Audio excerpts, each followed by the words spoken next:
Hello everyone, I am Tacit and welcome to the Pokemon Scarlet live stream. So today we are finally going to be getting Shiny Charm. So we are currently at 399 Pokemon. We are only missing one singular Pokemon and it is behind us right now in that door. It is the last one of the curses, if I'm not mistaken. It's based on some kind of Chinese mythology. Actually, we even have the theme going on outside right now too. I think you can somewhat hear in the background. Not sure how high audio is. But it has like a Japanese, Chinese kind of theme playing in the background. Even has like a whole area leading to it. Up. No, don't go down. No. Wait, go back. I just wanted to show the area. Gosh, what on earth is the controls right now? There we go. Get back up there. Get back up. But anyways. But yeah, behind this waterfall... Hey, they finally did something behind a waterfall. Though technically it's not necessarily behind a waterfall, but it kind of is. But anyways. Oh yeah, I forgot. These things are going to respawn, aren't they? Oh no. There's like a billion things that spawn here. But anyways, behind this gates is the thing we are looking for. And it is unlocked and ready to go. However, the reason I haven't gotten it yet is because it requires very specific stats. It is one of a few Pokemon in the game that are one-time catch only. And while a lot of these don't need any specific stats to be viable, this one very much does. So that's going to be our first main goal. Okay, gosh, this is going to be so annoying. I shouldn't have left. There's like 20 to 30 units that normally spawn here, and you can actually get permanently stun locked and have to actually battle them because they will just keep putting you into another battle. I'm not sure why they put so many spawns here. We didn't even get too many respawned, luckily. But this cave can fill with like 20-something Pokemon at once. Alright, let me go clear these out real quick before they're annoying again. Make sure there's like no survivors at all. Apparently some of them taking a little bath as well. Also, the theme for this boss is probably one of my favorite in the entire game. Not even probably, it is my favorite in the entire game. It's a really good theme. I'll be hearing it in a second. Let me know how audio is. Because we're going to be hearing the song a lot. As this might not be particularly quick. Okay, this thing is so far underwater, it's never going to attack us, so we're fine. Anyways, let's go throw down the save. And let's go do this. I need you in first slot. Oh, also, we got this little guy. This guy's pretty cool. They basically made a new False Swiper. They basically made a better False Swiper. Essentially, you have to accumulate a bunch of coins. And he has Payday on, like, steroids. His very first move is Make It Rain, which great name. And it's basically an ultra ridiculously strong Payday. Payday is normally a 40 base power normal move that hits for physical. This is a 120 base power move that hits for special. It does make your special attack lower, but you could just preemptively do some nasty plus to increase your special attack, and then just go absolutely crazy with damage. It is pretty cool, and really good for farming gold. But anyways, what we're going to be doing now is catching this fish. The stats over there is what we need the attack value to be. And hopefully we will get it quick. Or we'll give up, I'm not sure. Because technically I could always just get this on a different version of the game. However, I do want to try for it initially to see if we actually can end up getting it. And see how it goes. Also, hello Genki, hello Lester, hello Isabel, hello Tyrion, hello everyone else. Welcome. Oh gosh, is the chat above me not working again? I hate when it does that. Let's see. Turning it off and turning it back on has worked many times before. Let's see. We'll turn it off, turn it back on. And I'm not sure that worked.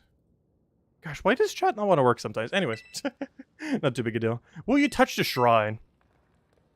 We might be here for a little while initially. Oh, also, I'm not sure if I showed it, but we did get 0 attack on the gold guy. That was actually one of the reasons I wanted to show it, not because of the Payday thing.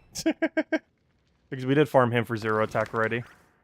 Unfortunately, this one is 2 times as hard because there's 3 guaranteed IVs. Which means half the time we auto-fail. Whereas the other one had 0, so we didn't have to worry about it. But yeah, we got a cursed fish. And definitely my favorite theme in the entire game.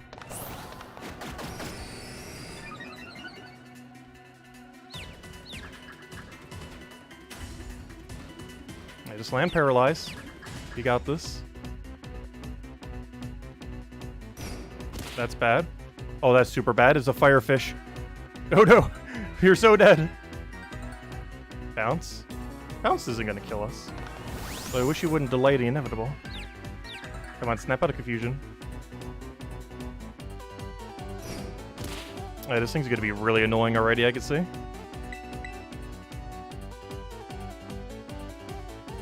Good, avoid the attack. Not like you can get paralyzed anyways. Now just land Thunder Wave. And we can start catching the first one. This should, in theory, take us 32 or less. Though it could take more. Who knows? We could get it on first try. Let's hope so. Let's see. Given what you are a fighter dark. Bad idea. Neutral. Neutral. Yeah, we do discharge then. Discharge shouldn't kill. Yeah, we're gonna need a couple of those. Ruination, that's perfectly fine. Keep spamming that. That's actually one of their unique moves. These spirits are actually kind of interesting. They're basically support spirits, where they have a trait where they reduce something by 25% of everyone that isn't them. I believe this one is it reduces special defense by 25%. I'm actually going to go for a tri-attack here, because I'm concerned Flash Cannon will kill. Also, we still don't have False Swipe, oddly enough. I believe we get it from the lessons when we go do the school lessons, which we'll be doing soon. And of course, for all these, we will be catching in a Luxury Ball. As we have been absolutely everything in the game. Come on. Alright, let's see how many tries it takes. Because while they're slightly harder to catch, they're not as hard as like the Reggies or something similar. Like, I believe it takes normally about 5 balls. This one isn't even one to shake at all. Like, please just keep spamming that move. It'll make this very easy on us. We're going to be hearing a lot of this battle theme. I think it's my favorite song in the entire game. Be the last time we get to hear it, too. Because I don't think it's used for anything else other than these 4 spirits. This one being the last of them.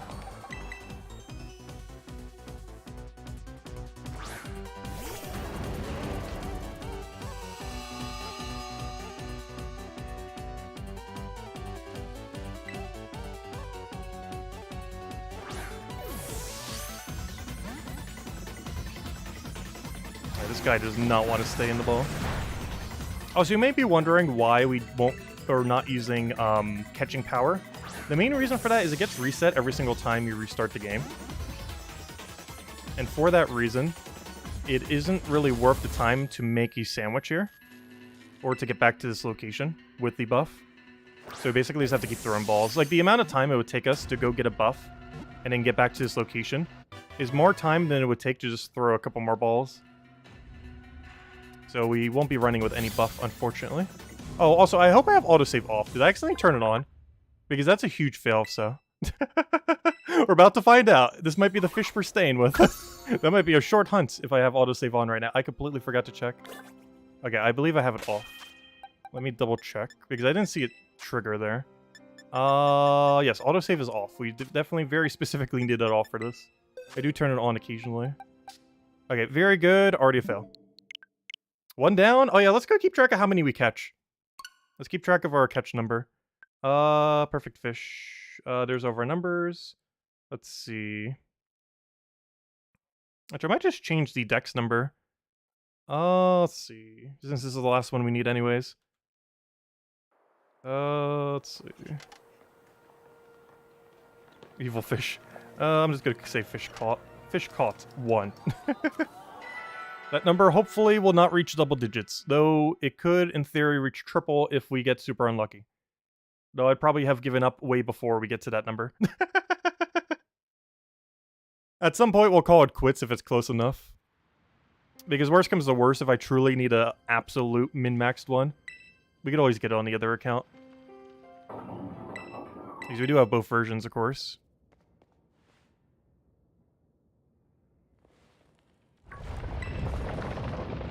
Which reminds me, I still need to finish that other one. I do want to do a stream where we end up doing it as well. I'm doing a playthrough of it right now on my, like, other account.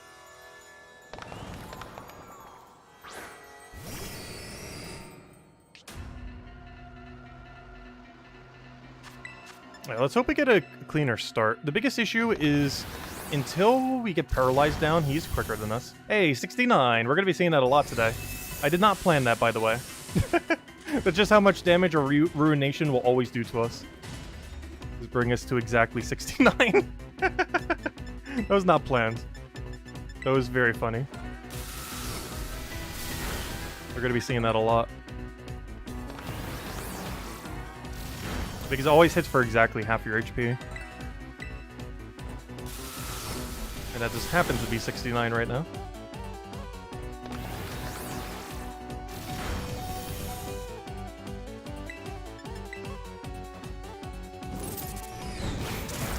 Perfect.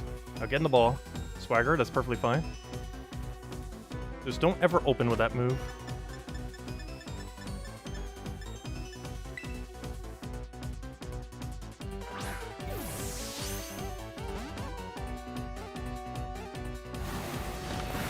Oh, we're so dead.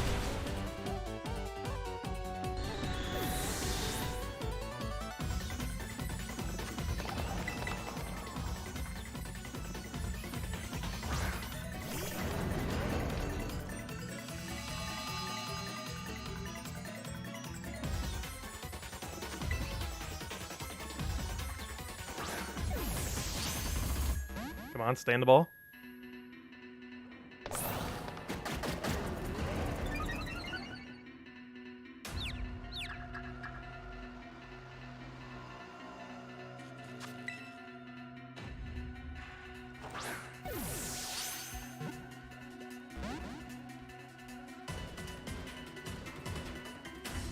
Oh, bounce is going to be really annoying. I have no counterplay to bounce. It's actually going to be slightly problematic.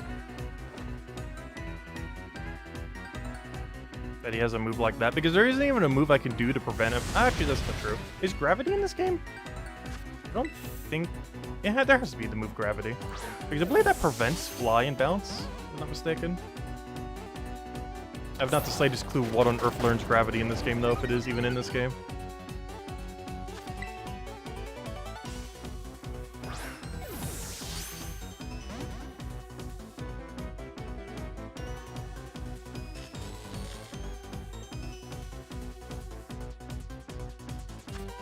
Oh, so this fish is shiny locked, by the way. It's one of the reasons why we're trying to get it in perfect stats. We won't ever have to worry about it being shiny. I believe it's shiny locked. I never actually checked. I just kind of assumed instances like this were. Same as the legends and stuff like that. Because it's basically like a pseudo-legend. The fish that we're trying to get right now. Wait, it won't let me... Okay, that's what I thought. That's why I used an attack earlier.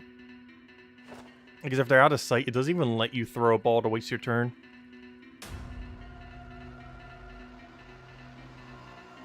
Of course, the one we actually need to get with 0 stats is probably the most annoying of all 4 of these spirits. Not ideal. One of them technically could have been okay with 0 speed, but I ended up just going for whatever stat. I almost want to do Master Ball on this guy, but I want them all in Luxury Ball. We went this far with Luxury Ball, I might as well keep going.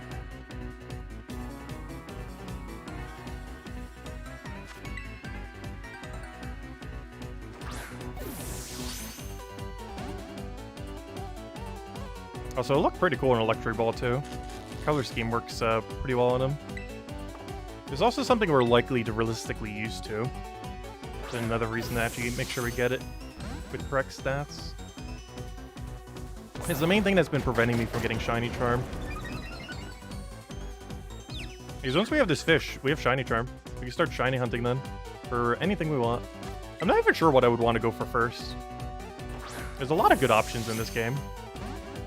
I'm slightly considering Cyclizar. That one that's basically the current version of our bike. Our dragon bike. Please stay in the ball. So close.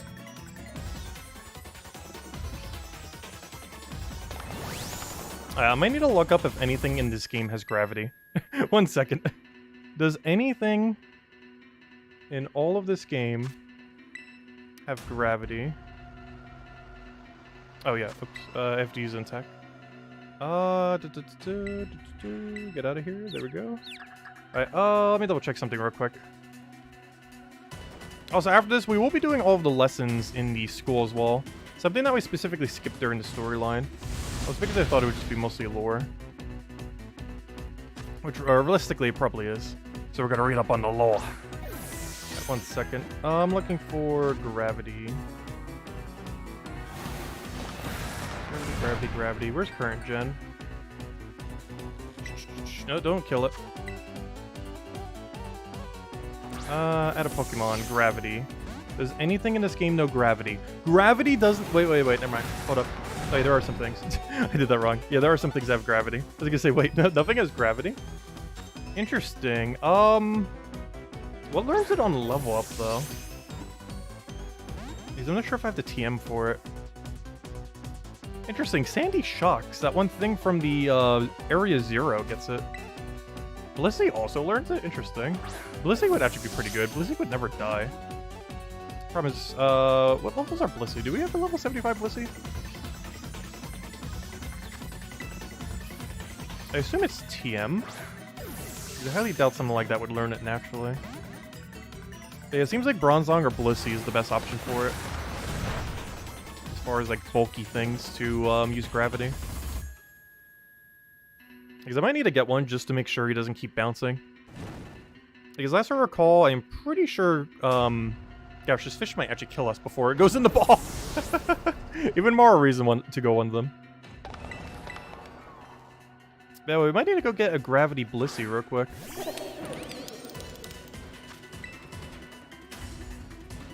As gravity would prevent its bounce, if I'm not mistaken, and then it would also be immune to death. As the tankiest thing in the game would tend to do. Also, good as gold is such a good ability. And negates pretty much like any status.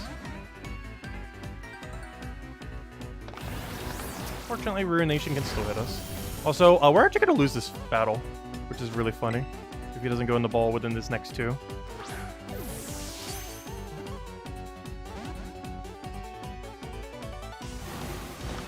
Because I think that kills us. Almost. Come on. Here's the ball. Get in the ball. Get in there. Miss. Nice. That's basically the equivalent of a miss.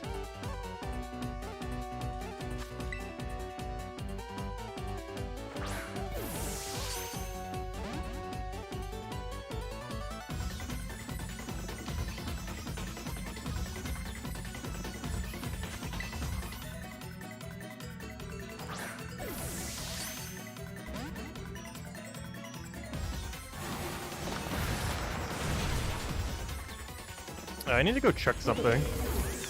How do we get gravity? Because we could very much use it right about now. Oh, drop 12,000? Gosh. Anyways, let me go check something. So we got Blissey and Bronzong, and technically Sandy Shock. Sandy Shock is a bit more offensive, so we probably want a more defensive one. This thing is hitting special defense, so we probably want to go Blissey. Blissey shouldn't naturally learn it. I assume it's TM only. Let me go check. Is there actually a website that shows it based on current gen? Oh, 1 second. What was that one DB's website? Pokemon DB. I want to check something. Pokemon database. I want to check Blissey for Gen 9.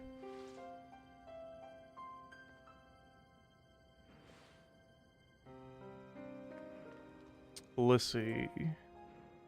Blissey Gen 9. How do you get gravity? How do you get... You don't learn gravity? Game, you lied to me.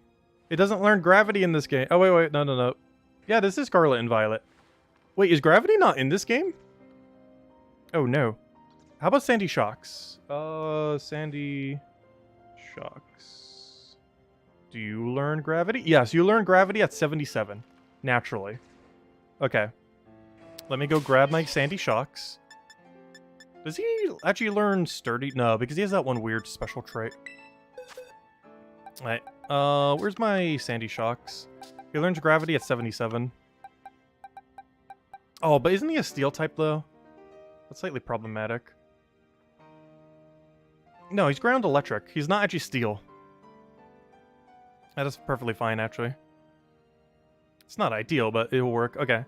So let me go find my Sandy Shocks, which should be just a couple boxes over. Can also catch another one and make it optimal if we really want to. Though, I'm hoping it doesn't take that long. I don't think it would be worthwhile to do all that. Just to slightly easier catch this. Wait, where on earth is my Sandy Shocks? I know I have one. Should be like right here. There it is. Oh, he's currently level 59. Let's go fix that. No good speed. Oh, good. Oh, good. He has up special defense. That's huge because I actually need him to have... That and HP are like the only two stats that matter on him right now. No good speed's kind of funny, though. He learns it at 77, so let me go give him some XP candy real quick. So I have gravity. Let me double check the description of gravity, because last I recall, I'm pretty sure this counters, yes, prevents moves like fly and bounce. That's exactly what I'm looking for. The first thing it says in the description.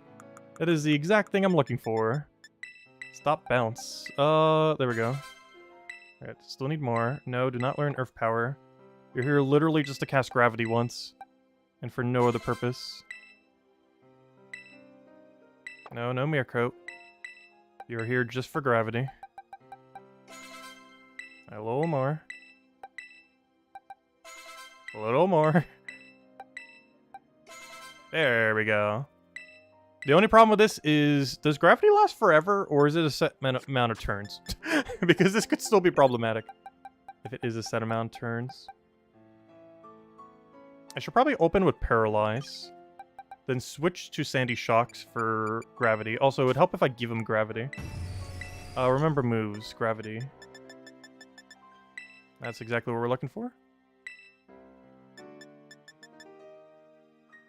Oh, it only lasts for 5 turns. Is there anything that makes gravity last longer? I don't think Light Clay does that for it.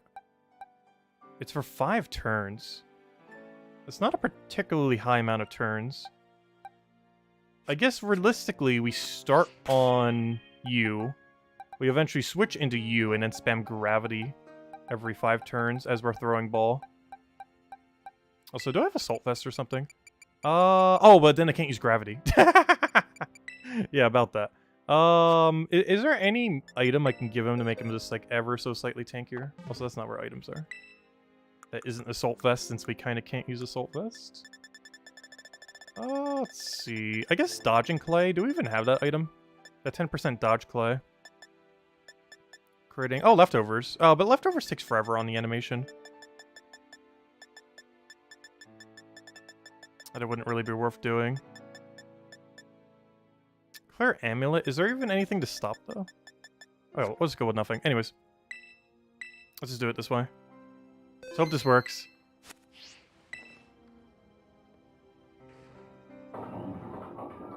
Interview for Pokemon League? What about it? It was really fun. I actually really liked the interview. It felt as awkward as an actual interview, and I love it. They really captured the interview experience. Though we actually got it correct. Somehow.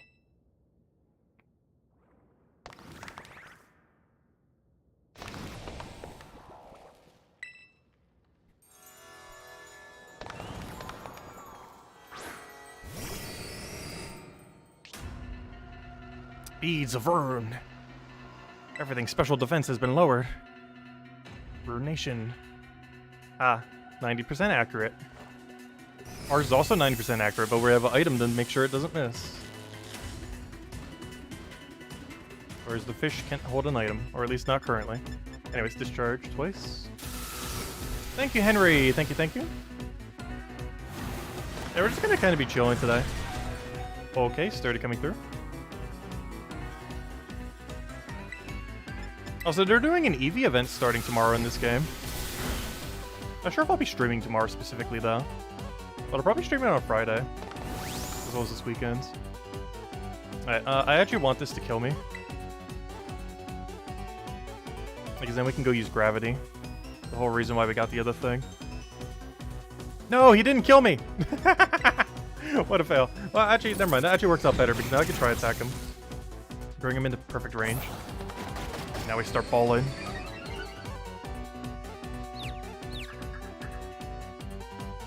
Oh, so you know what'd be useful? I don't think this thing learns it though. Self-destruct. So when we want him to leave, we can easily just click a button for him to leave. So we could also just manually switch. Okay. He's out. Alright, it's gravity time. Let's hope we outspeed. He does have a no good speed, so he's literally the lowest possible speed we can even have. Not ideal.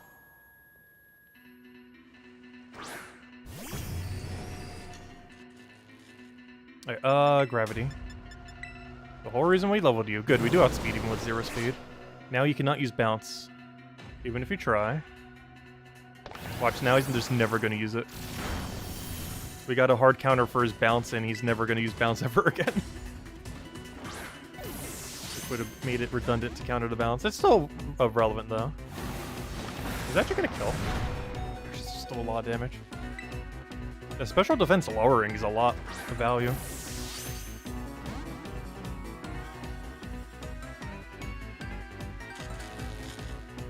Paralyze coming through.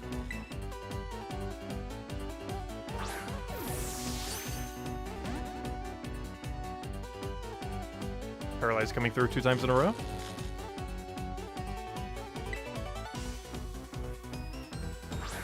Also, I wonder what happens if you use gravity when something's already in the air. I never thought about that. Because I can't think of a single situation I've ever actually used the move gravity. Other than right now. Because it generally is a pretty bad move. Because competitively fly and bounce are almost never used. Okay, gravity is return to normal. However, I don't actually want to use gravity yet. I want to see what happens if I use gravity while he's already in the air. If he ever goes back in the air. That's perfectly fine if you just keep spamming useless stuff.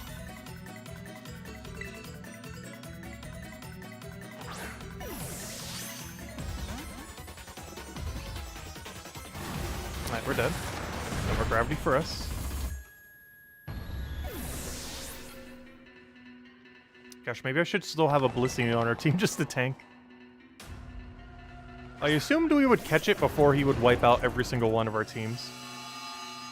I'm so tempted just to go through a Master Ball.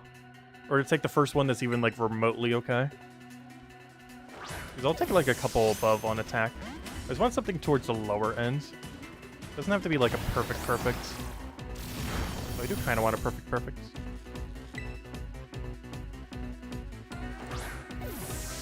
I feel like the other 3 went in so much easier than this guy. I'm not sure if we're just getting unlucky or if this one just happens to be harder. It is the last of the 4. So it could be that he has a harder catch rate because of it. As he is the 4 for the locked door Pokemon. There we go. Now, can you have perfect stats, please? Come on, this would be a great hunt to get lucky on. Because then we immediately get Shiny Charm the second we finish this. There we go. 400 for the second time.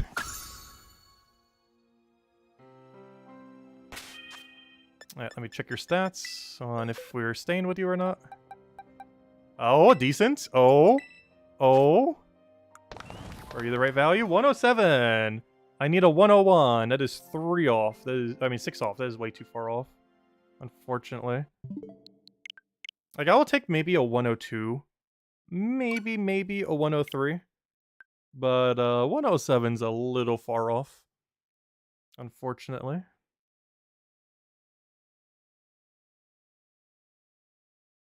Are these considered a legendary trio? Yes. These 4 are considered a legendary trio, basically. They're basically like the Swords of Justice from Gen 5. I never played Gen 5. But they're basically the Swords of Justice from Gen 5. Because there was 4 of them. And they're also the inverse counterparts. The Swords of Justice are kind of like these light beings that are like against the dark. Or, you know, they even have like extra damage against the dark and all that. And these are basically the inverse, where they're all curses that are all dark types. They're kind of the opposite premise of the Swords of Darkness. I mean, the Swords of Justice. I'm not sure what these are actually called. I just call them curses. I think they're the... something of Ruination. Curse of Ruination or something. I believe when we go take our history class after we catch this thing, it'll explain what these are. Because I will be reading through all the lore. And I believe the history class teaches you about these spirits. And I believe it's based on Chinese mythology. Especially based on the area. Oh, that is bad. This might be the first time he actually... This might be the first time we have to reset on turn 1.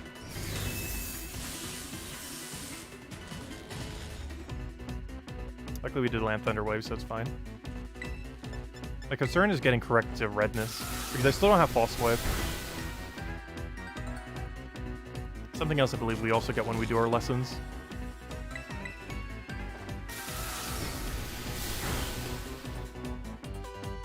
Nation. No, that does half damage, but when you have 1 HP, it does do 1 damage. Even though half is technically 0. Because it would round down, but that's the one instance where it does not round down. Now, what do we think won't kill him? He's fire, so this is not very effective. I need this to not kill. Good job. That is perfect not kill. Oh, now we know for next time as well. That's all that we have to do for follow-up. Alright, let it begin again. Round 3. Phase 3 of hopefully not too many. Based on odds, it's round 3 of 32. Though we can easily get way luckier than that. It's happened before. So we can also get way unluckier than that, in which case we'd probably have quit way beforehand. Because there's a certain point where I'll be like, if it's 1 or 2 awful, we'll take it. I can always get a true perfect one at a later point. Also, this is one thing I wish they would have fixed in Pokemon. They made it so much easier this generation to get max IVs, but they have done nothing to get 0 IVs. It is still just as annoying as it's always been, with no changes whatsoever to the methods of obtaining zeros. Let's see what gravity does when he's already in the air. Does it cancel? It does cancel his bounce. Oh, that is cool. Yeah, gravity actually has a purpose. Who could have guessed?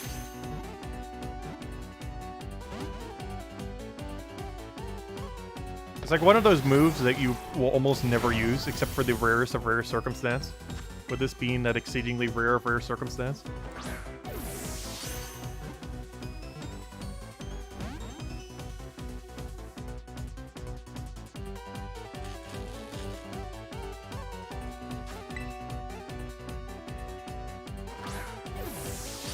Yeah, technically he's a mythical. These, I believe, are considered pseudo-legends. Not even, like, actual legends, I don't believe.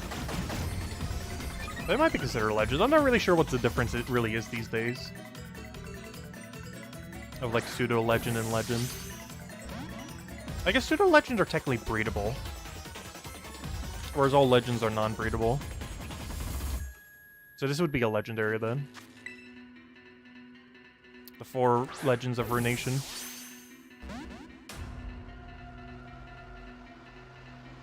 Ah, he's trying to bounce. Oh, never mind, he can, because my gravity ended. Well, we'll put it right back up then. Get back down here.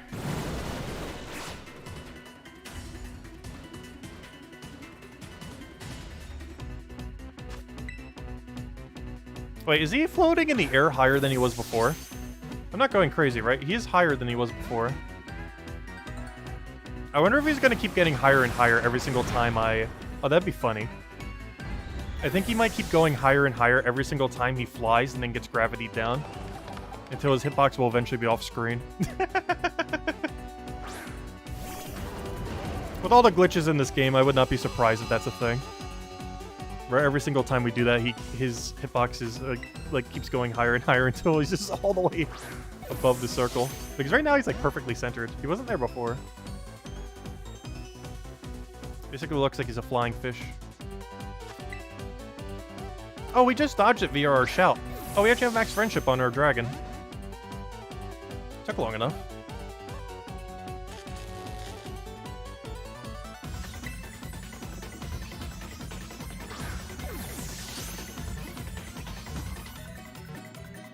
Got it.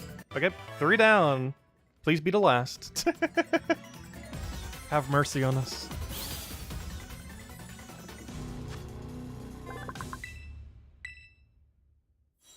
Right, third full completed Pokédex. Kind of. Anyways, are you a keeper? Please be yes. Otherwise, round 4.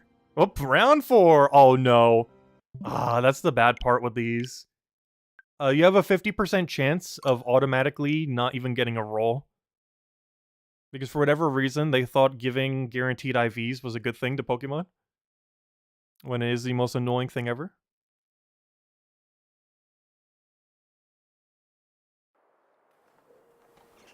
Because they give all legends 3 guaranteed IVs. Which makes getting a specific 0 very absurdly hard. Because you basically just doubled the difficulty of getting it. Because when we got Goldingo earlier, or I should say the not Mimikyu, whatever the chest is called, the Grim, whatever the chest thing is called. But anyways, when we did that, it was a 1 in 16 chance because he has 0 guaranteed IVs. We can even see when I go and do this in this other menu. If I do this, you can see he has 0 IVs. Because you can see we hyper-trained all 5. And the other one was a no good. So it was a lot easier with him because he was a 1 in 16. Because we could either get a 0 or a 1. And luckily we got a 0, as you can tell from the no good. So we were able to do that. But that was a 1 in 16. The one we're doing now is a 1 in 32. Which essentially doubles the amount of time that it takes. Which makes me kind of want to just take any that are like somewhat okay. Rather than getting a true perfect and then just get the true perfect later down the line. So we can start doing shiny charm shenanigans. I don't think we'll be doing much shiny hunting necessarily to stream. But I at least want to have it just to kind of mess around with some stuff.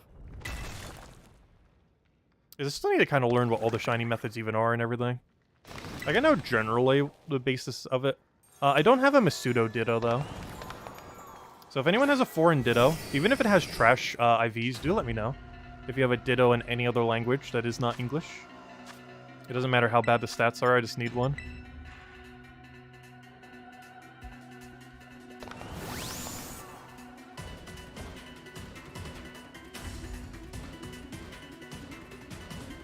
Yeah, Grimagol, that's the guy.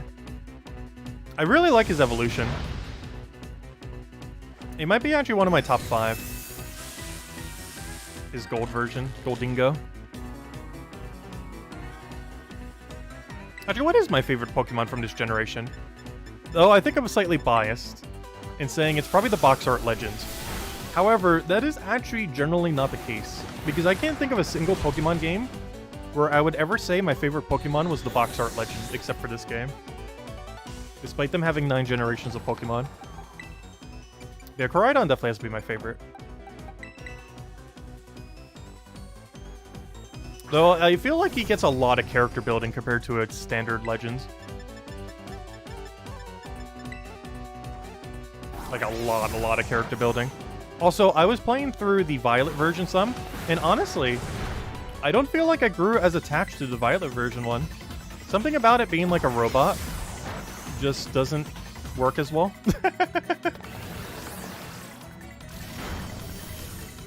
Because Koraidon's basically just toothless from How to Train Your Dragon. Like, quite literally. Or you don't get attached to the robot guy. Even though most of the cutscenes are nearly identical.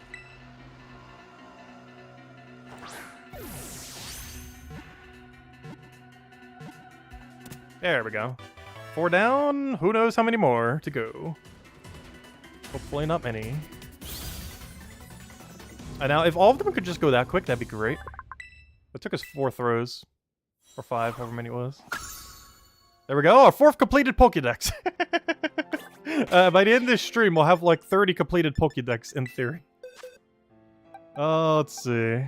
Well, we got a roll. Unfortunately, it wasn't a good roll. It continues.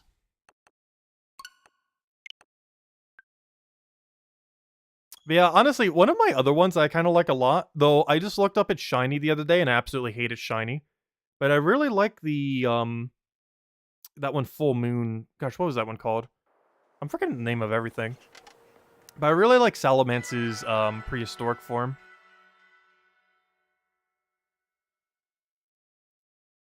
It almost reminds me of Lunala with how his wings are.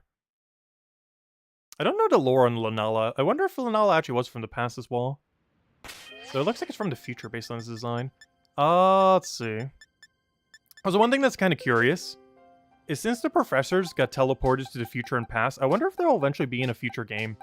Like, if they make, another game like Legends Arceus where it takes place in the past, I wonder if the person from Scarlet would actually be in that game. But yeah, Roaring Moon. I really like Roaring Moon's design. I hate how his shiny looks, though, because he loses the really cool teal color, which makes it kind of pointless to ever get him in shiny. Because his design's already, like, perfect, and then the shiny's bad. But his actual base design I really like. Yeah, it's like Koraidon, him, Goldingo, and I'm not sure who else I really like. Honestly, the starter's kind of meh. I'm not a fan. I wasn't a fan of any of the starters in Gen 7. I mean, in Gen 8. And honestly, I'm not a fan of any of the starters in Gen 9 either. Like, I like his little Firebird thingy. But the rest of the design, not huge on. Same as the other 3 starters. Like, they're okay. Anyways, let's keep hunting. 4 down. Hopefully not too many more to go. And then we get Shiny Charm, and then we can go to school! And go take every lesson. And then we'll figure out what to do from there. Or just some general grinding, try to min-max some Pokemon.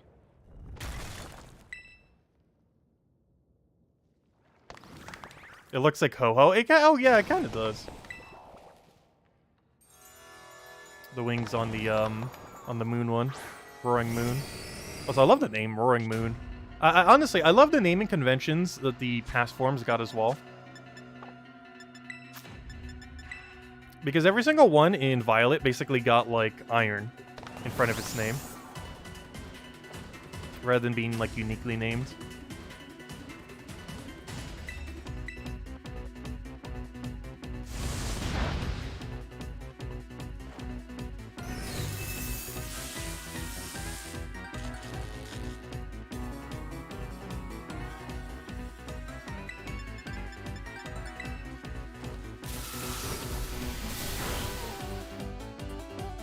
Also, what kind of fish is this supposed to be anyways?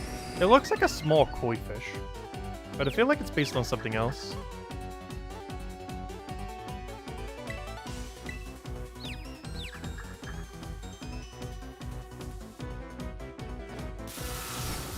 I just realized that's like the just butterfly kind of tail. Where it has like a 4-pronged butterfly tail. I'm about to start master balling this thing. This would take, like, less than half an hour if we started using Master Ball.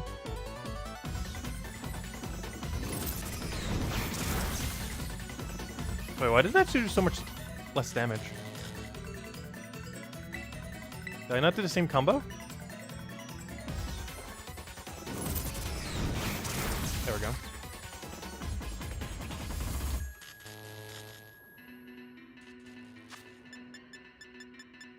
Also, I'm not trying to do this. We have 69 Ultra Balls.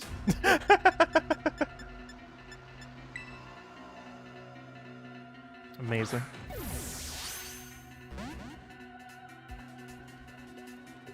Use bounce. Problem, I don't have a switch.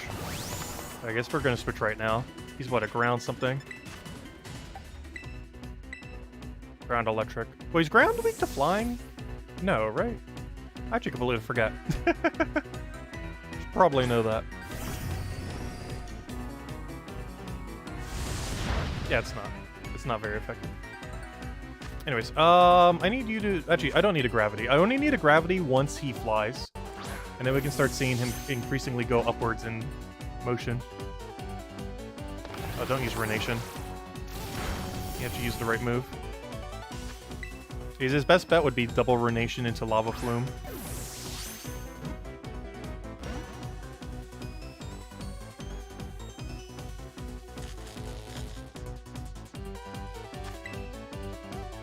Also, the fact that this thing learns Lava Flume is kind of scary. This thing with Focus Sash is going to kill so many teams. Like, max speed. That's one of the reasons why I want to get this with optimal stats. Oh, no, don't do that! I meant to hit gravity. But, that thing with Focus Sash... Oh, good, he got hit by Paralyze anyways. But that thing... Not with Focus Sash, but with, Choice Scarf. Choice Scarf, Lava Flume, max speed is going to be really scary. Because that fish lowers down your special defense. And Lava Flume does damage based on what HP you're currently at. And if you're at max, it does a lot more damage. And then if you have like Koraidon for Sun combined with that, it's gonna be super scary. The Focus Dash might also catch people off guard. Alright, Gravity Time.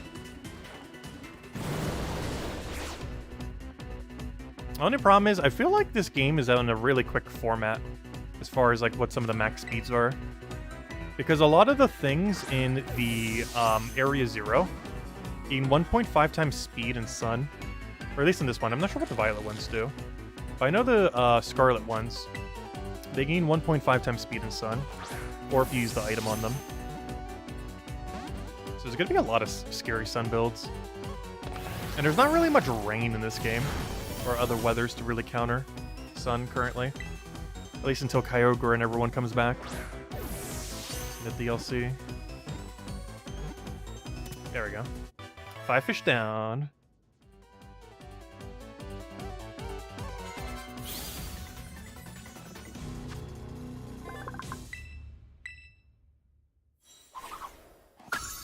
Oh, you're referring to it shiny? Its shiny is really weird. I can't remember what color it is. All I know is it lost its blue. And that was so distracting to my eyes that I wasn't paying attention to the rest. No, he got best. I didn't even get a roll. At least let me roll and fail. The worst part is when we fail because it gave us a guaranteed IV. That hurts more than anything. Because they're actively putting a mechanic into the game that makes it take longer.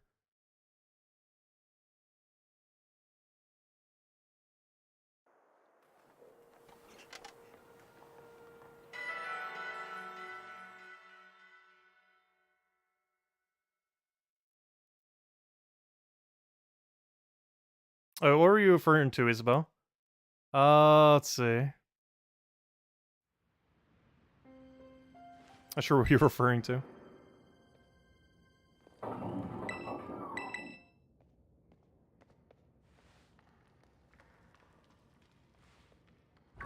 Oh, I see what you mean. Never mind.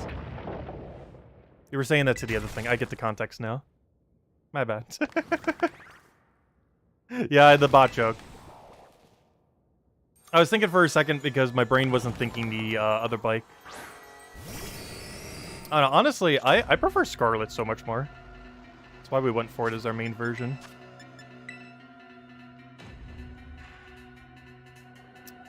Though it seems like more people seem to like the Violet version. I definitely love almost everything about the Scarlet version more.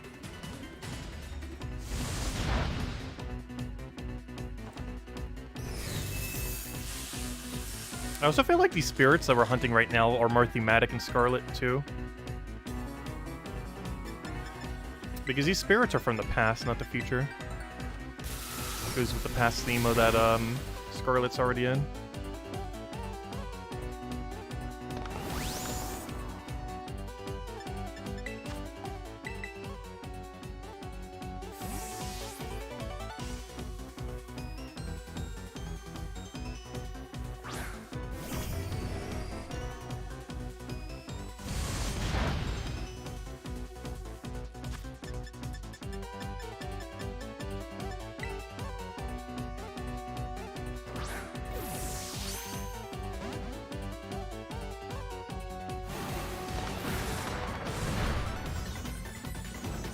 You know why I like my bike? It's basically Toothless from How to Train Your Dragon. It's a very good bike. Oh wait, why am I trying to catch it? Oops, I forgot. I should probably lower its HP more. It's kind of at like max HP right now. Oh, interesting. He's raising my attack. Which might actually be beneficial for what I plan to do this turn. Oh wait, but we're also burned. Wait, what a combination. I am both burned and attack increased. I have no clue how much damage we're gonna do here. We're like doubled on attack, but also 50% cut. Interesting. Okay, I can't hit him again. Because you just raised my attack even more. So we're just gonna have to catch him at that yellow HP bar. Which is unfortunate. So once he kills this, I can go with a Magneton, throw down a poke. Yeah, she just maxed out her attack. He really wants us to knock him out.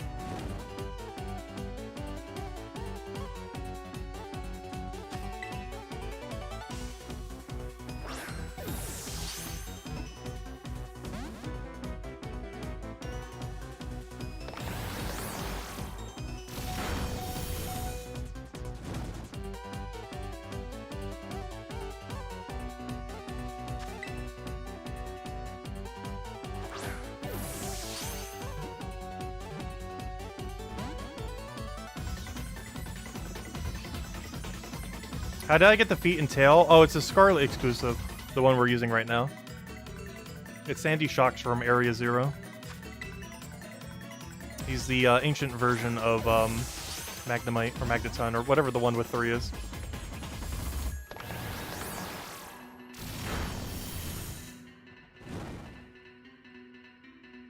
I'm not sure if he's really useful for much though. But it was something we had laying around that has gravity learned naturally. So I figured we use it since I need gravity for this fight. Yeah, Magneton's much more preferable though. He's a lot more use cases, especially with Sturdy. Sturdy is so broken for cheesing this game. And he has a lot of good moves to use with Sturdy.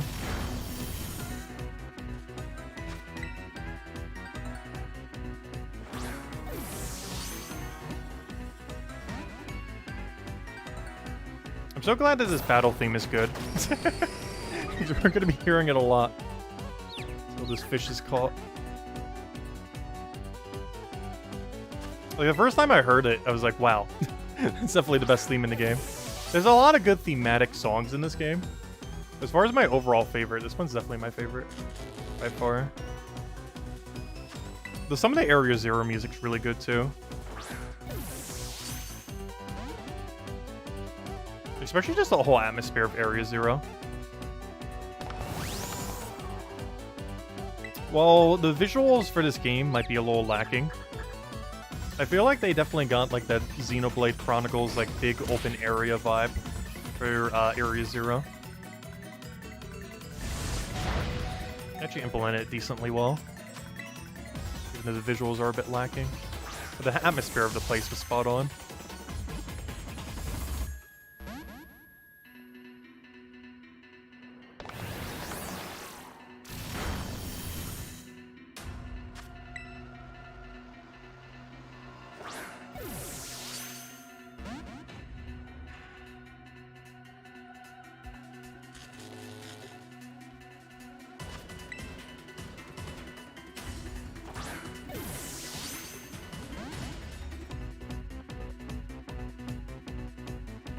I'm trying to think if there's anything else that we could do to make this easier to catch, other than false swipe.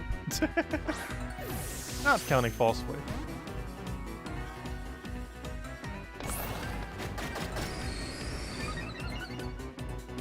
Because I want to do all the lessons at once, and I believe we have to start some of the lessons in order to get false swipe.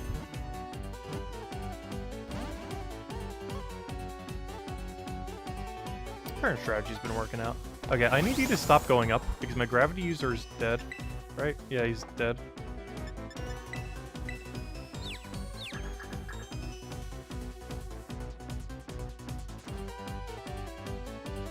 Hopefully this does like 12 damage. Or misses, that also works.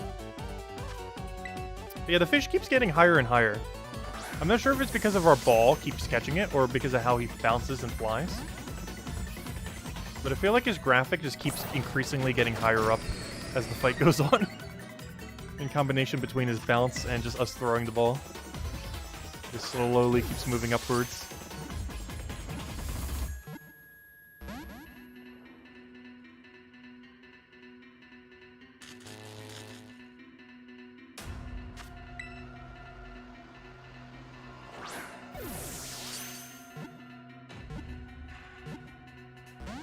Come on, so many close ones. Just getting the ball with the correct stats, or at least somewhat close stats. I'll even take non-perfect. I will take a non-perfect, like, close enough one. Like one that's only, like, one off.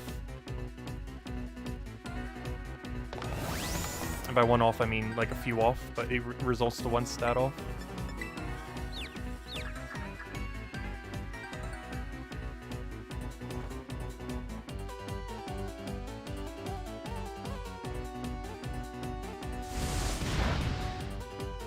It reminds you of classic Mortal Kombat. Oh no! I just accidentally used an attack. Whoops. Oh, well, there we go. He was gonna be out soon anyways. Wait, Wait, did he really just survive with friendship? How does our Magneton have friendship with us? We've used this guy so much for catching things and for cheesing the game that he became friends with us. I think the only other thing that's friendly with us is our Koraidon. We have actually used that Magneton that much to cheese the game that it became friends with us. That is really funny.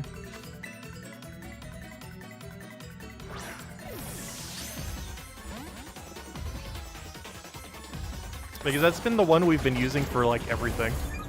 For all the Thunder Waves, for all the catches, for all the, storyline cheesing.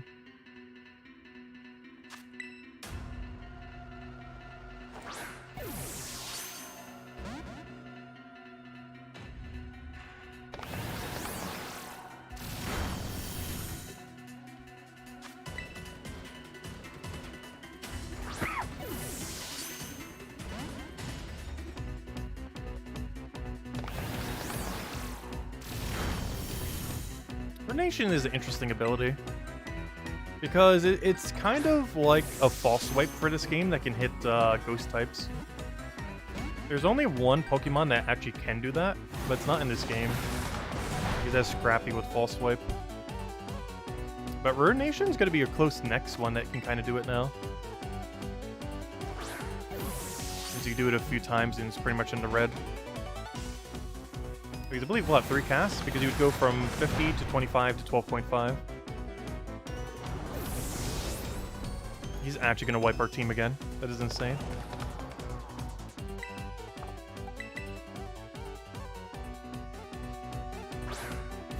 So, should we go get that Gravity Blissey?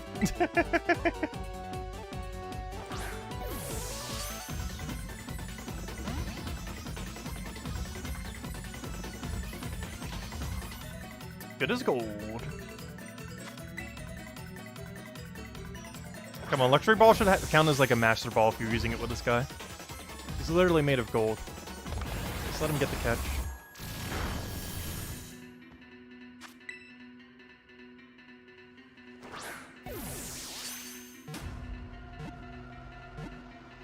There we go.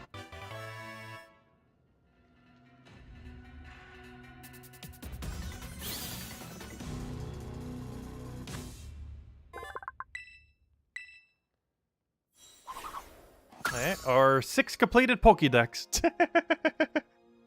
Alright, let's see if this is our last completed Pokédex. Please? No, I didn't even get a roll! Why? It hurts.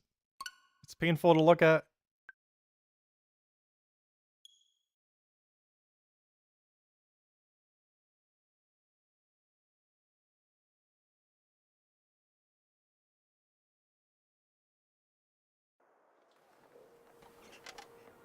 Yeah, I'm curious what Pokemon actually will get added back into the game.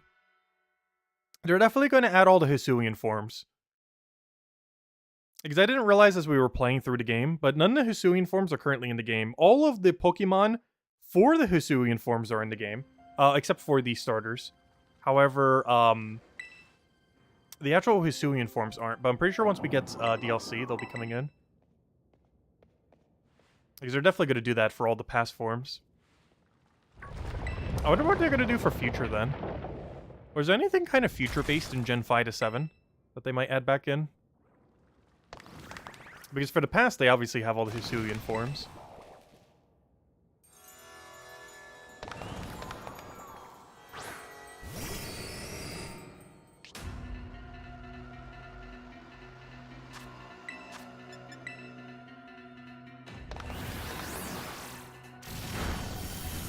$69.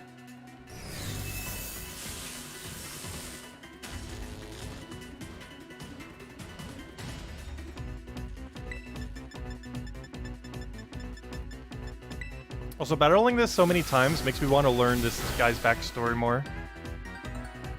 Luckily, we'll learn it in history class. After we catch him, hopefully within the next hour or less. Honestly, I'll settle on almost a low decent at this point. That isn't even a perfect. Like, false swipe isn't even really gonna do much to it anyway. Not false swipe, I mean, what's the other move I'm talking about? Foul play. Like, there's two things why you want to have zero attack for, pretty much. Foul play and confusion. Realistically, confusion, other than on Hurricane, is pretty much unused. And he's very unlikely to get hit by a foul play. The main reason why you'd want him to have zero attack is if you're switching into someone who is using foul play, so that it takes less damage from it. Though realistically, the way you're going to use this Pokemon most times is probably as a lead with Focus Sash, which wouldn't actually care about confusion nor foul play. So the chance you would actually need zero attack is very unlikely. However, I feel like I'm nerfing my Pokemon every time it needs a zero and I don't have it on it. It just drives me crazy. Because I know it's slightly weaker than its max potential.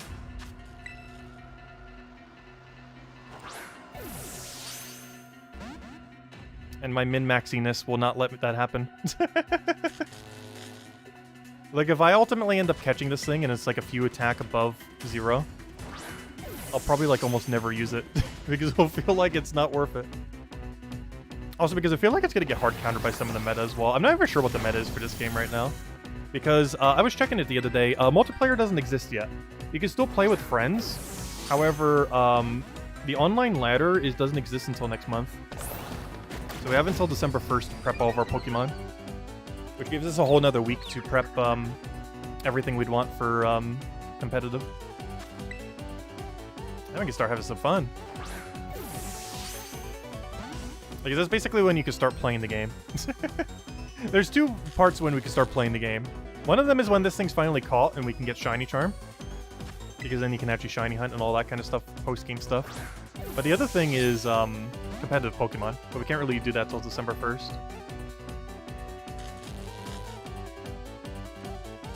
But I'm gonna have plenty of stuff prepped before then. How well we will do, who knows? It'll be pure chaos.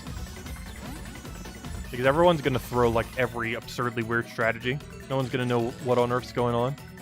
Everything's gonna be broken beyond belief. Because everyone's just running like any weird strategy they could think of. Especially with the terrestrializing mechanic.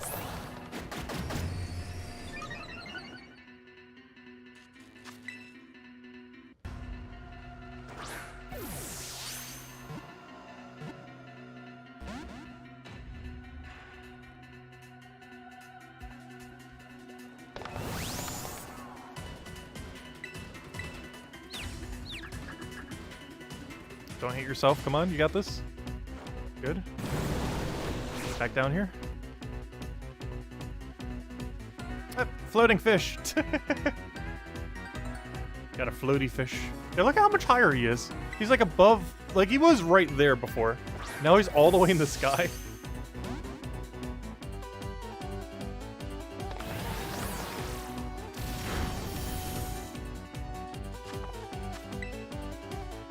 Come on, give us the perfect fish.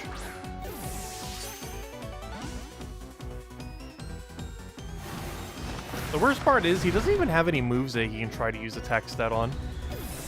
Like if you justified going for max, there just isn't anything you can do with it. And there's one feature that is severely lacking from this game. A way to prevent us from needing to do what we're doing right now. Because they still have no... That one Ghost is based on Mischievous. Because that's also going to need zero attack. I didn't bother getting it with it. But I'll need to later. Because I don't think that's a one-time catch. Pretty sure you can catch it as many times as you wish. I sure hope it's not a one-time catch. Because I've caught on it. I don't think it is based on how the rest of them were. Down in that area.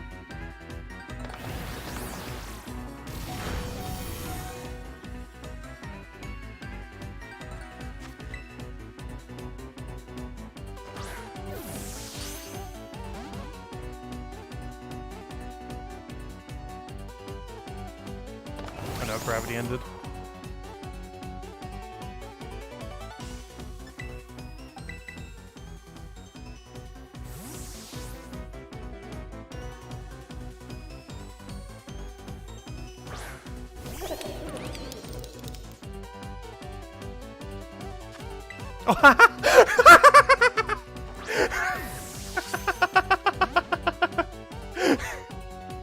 Yep, that's exactly what's happening. I was not wrong. We have finally gotten him off screen. How high are you? He's all the way up there. Got a flying fish. He's literally off screen. What a perfectly stable, not buggy game. With absolutely no issues. If I get paralyzed here, he's gonna go even higher. Is that even possible? Oh yeah, I forgot. We have Recover on you. We could technically be using that. I don't think you have any damage at the moment, though. Aw, he actually got it down. Okay, is he gonna be lower now? Okay, now he's back on the ground. Boo! No! We don't fly fish anymore. Aw. I want to see him keep going higher. Until he literally goes so high he, like, deloads.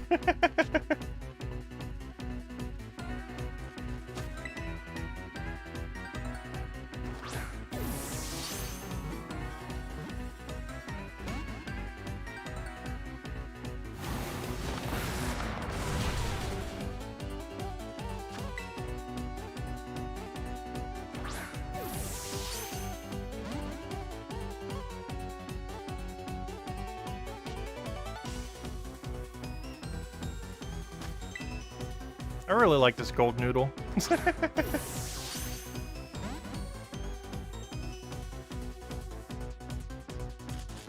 look at that expression.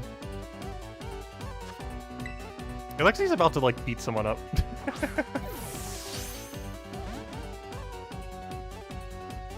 I'm surprised he doesn't really have all the punching moves. He sure looks like he's about to. Because I don't believe he gets any of the punching moves. Oddly enough.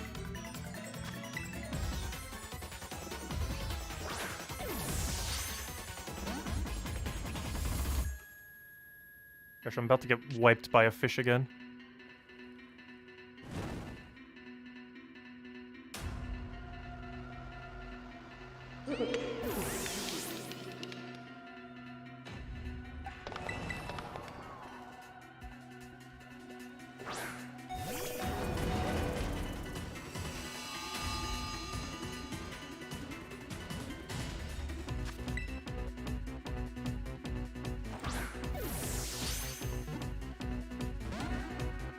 Come on, you swagger. No, we're dead. Wait, don't we have like a billion potions? I guess I'll use one real quick. It's already in damage range. Just toss the potion at him.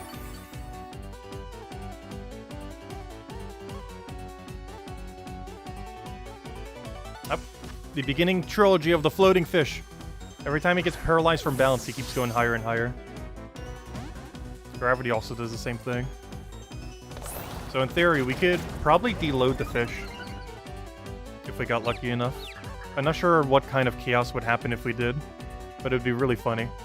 Because I'm pretty sure if you could have that happen 10 times in a row without him successfully getting a bounce, he'd be so far away from the start of the fight that he would deload. And who knows what chaos would pursue.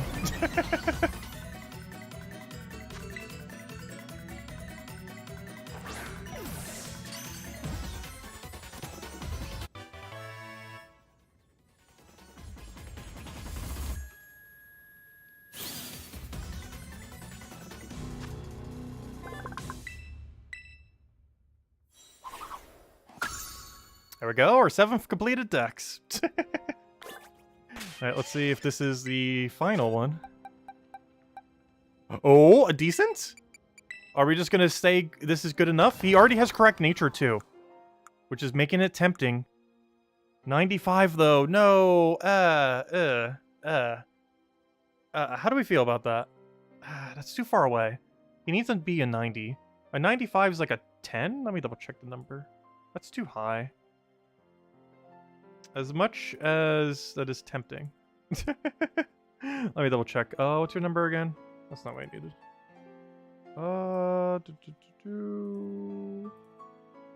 I just wanted to check something on it real quick. What this exact value is. What's your name again?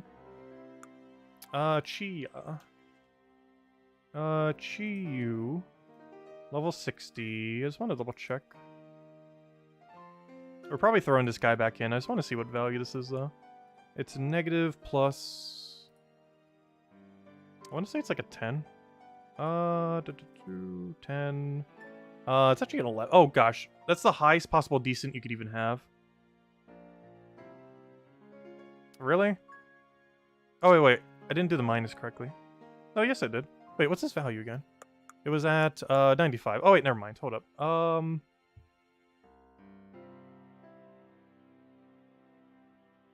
Yeah, it's like a 9 or a 10. No, it's actually a 9 exactly. It's not low enough. Though he does have correct nature. Though nature is super easy to fix in this game. However, it is impossible to fix an incorrect attack value. Why? I don't know. Why they've gone 9 generations without being able to adjust such a value is beyond me. However, it is currently still the case. They have the way to change like nearly everything about a Pokemon except for like a few aspects. And one of those few aspects is one of the most important ones. The actual stats of a Pokemon. Did I miss where you promised your avatar would have new clothes? I did. I put glasses on him. But yeah, I still need to go actual clothes shopping. Mostly because I haven't had time to farm. Though we could do that some this stream with the little gold guy. But you see, he has glasses now. I gave him a new outfit. I put glasses on. Advanced dressing right there. I substantially changed his outfit by simply putting on a pair of glasses. Instead of default outfit, it is now default glasses. I mean, default outfit, but with glasses. Alright, Fish, you need to go on the ball. But you also need to go on the ball while not being horrible. If you could just do those two things simultaneously, that'd be great.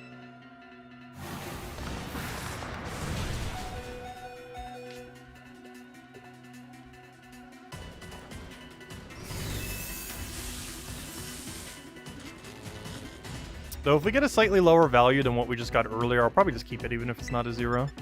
Though I need it to be a little closer to 0 than what we just got. Because the other one we just got was an 8 or a 9. I think it was an 8. Or is the highest number I'll probably take is like a 5? Ideally a bit lower. 0 and 1 is our target. Because those are both effectively 0.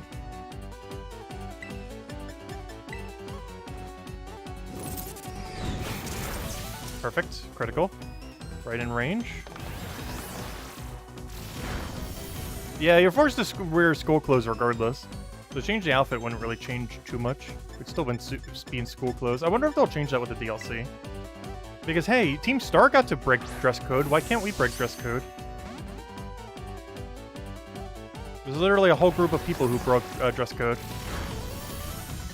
That supposedly are going back to school now and are probably still breaking dress code with their previous outfits. I wouldn't know because I've never stepped foot in that school. We will be once we catch his fish. Once we catch his fish, my guy who took the weekend off is finally going to go back to school. As he is proceeded to not go this entire week. Game came out on Friday. He went to school for the morning lessons, or nightly lessons. And then he has never stepped foot in that place again. Until later today, when we finally catch his fish. Because we'll need to go to school to get Shiny Charm, we'll need to go to school to get, I believe, False Swipe. I think there's a few other things we get from it.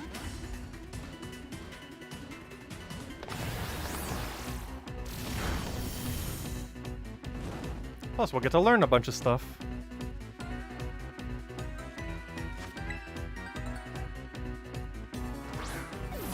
Probably going to do a lot of lore dump. Though I saw that there's a math class. I like math. Hopefully it teaches us something useful. I wonder if they're going to go over the damage calculator for the game. That'd be really funny.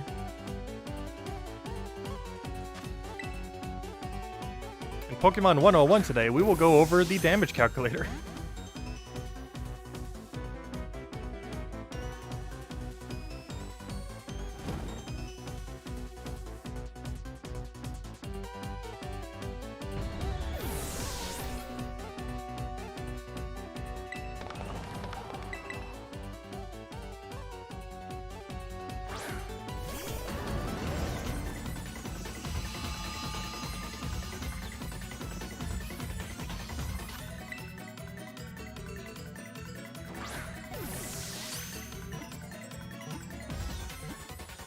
There we go.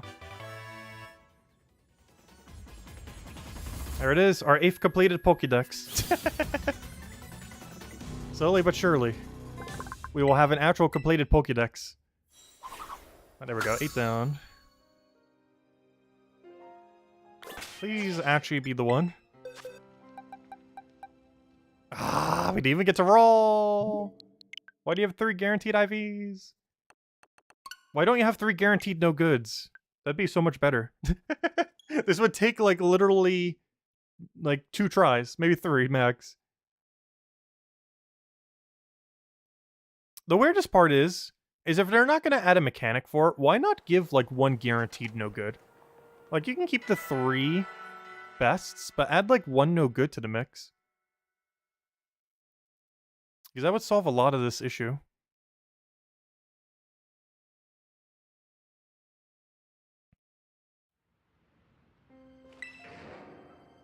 Because then our chance would be slightly better than 1 in 6. Whereas right now it's 1 in 32. Whereas in that case it'd be like a 1.5 something. Or 1 in 5 point something.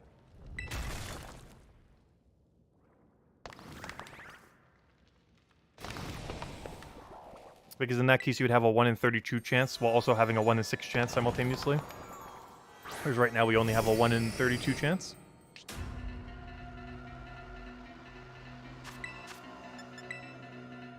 And that's counting both 0 and 1. Counting just 0, it's only a 1 in 64. But 1 is also 0.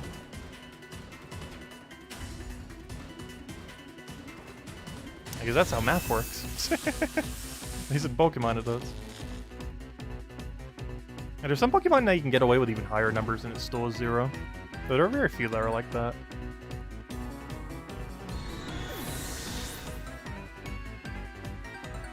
Oh, we did not get any damage on him.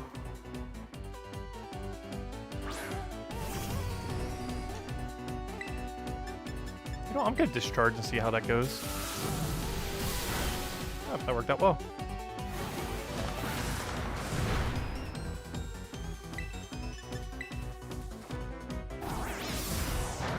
Perfect.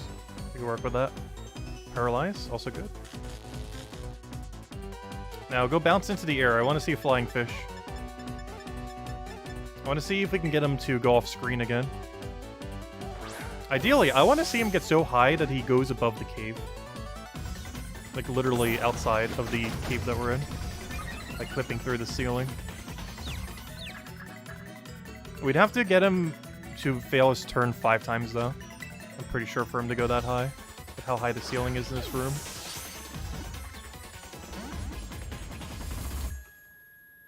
He's not using bounce though.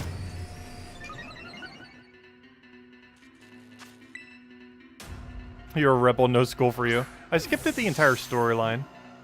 So after we catch this fish, we are finally going to school. But not until we catch our fish.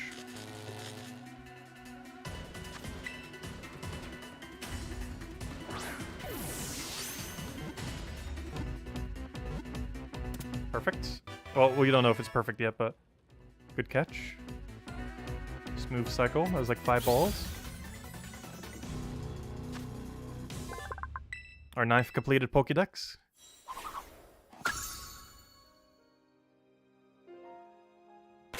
Now, please.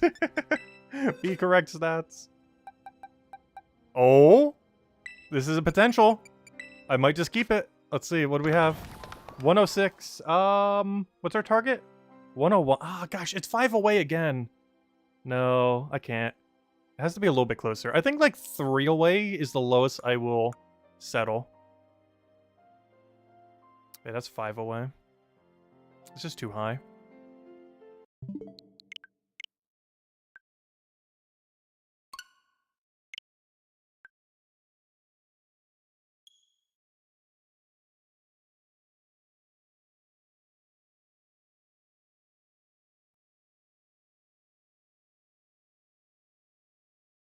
Because if I actually do like using this Pokemon a lot, I'll probably just Master Ball it on my other account.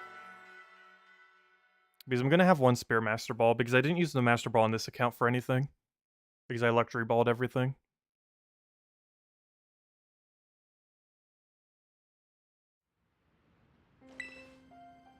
Because there's two things I'll need a Master Ball in Scarlet version. I'm gonna need a Master Ball, Miraidon. Because I need 0 attack Miraidon. And we're gonna Master Ball, probably this fish, potentially, if I like using the fish a lot. Assuming we don't get a 0 right here.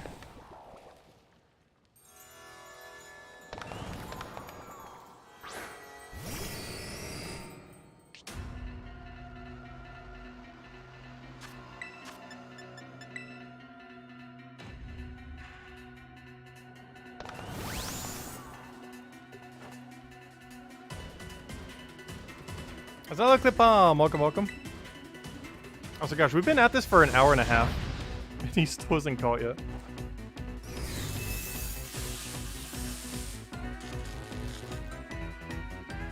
He's a very resilient fish. Refuses to have good stats.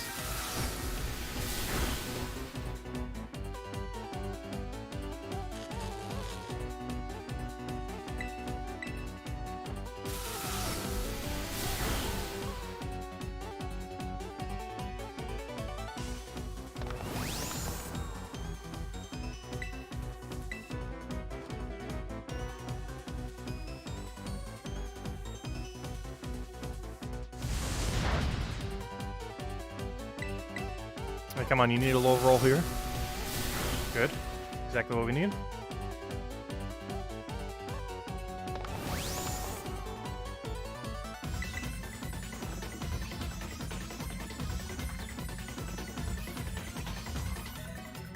Up the start of the flying fish. No! Don't catch it! Don't catch it! No! Pokeball fail, please. One in the luxury ball. Good. Whoops. Wrong ball. Let's see if he gets fail number 2. Why does he keep wanting to use bounce? Well, let's keep this Pokemon out if so.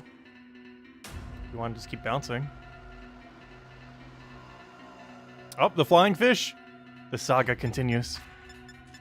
We're at double flying fish right now. Let's just switch to the other guy so we have a higher chance of getting super flying fish. Oh, we might get him. Hey, there we go. Oh, that was pretty easy. One of the easier ones. Maybe his flyingness made him easier. Alright, that's fish number 10. Our 10th completed Pokédex. If only it was that easy. Let's see. Are you good stats yet? Yes, no. Nope. Oh no, he got no good speed! That's not a stat we need. We got a no good, but it's in the wrong location. We even got minus speed, no good speed. That's really funny. Why couldn't that be on attack? If it was plus up special attack, minus attack with that no good over there. Like if everything that's on speed right now was on attack, this would be like the most perfect drop ever. But it's not, so it isn't. If both that negative nature and that 0 was on attack. But we didn't get that lucky. Hit the wrong stat.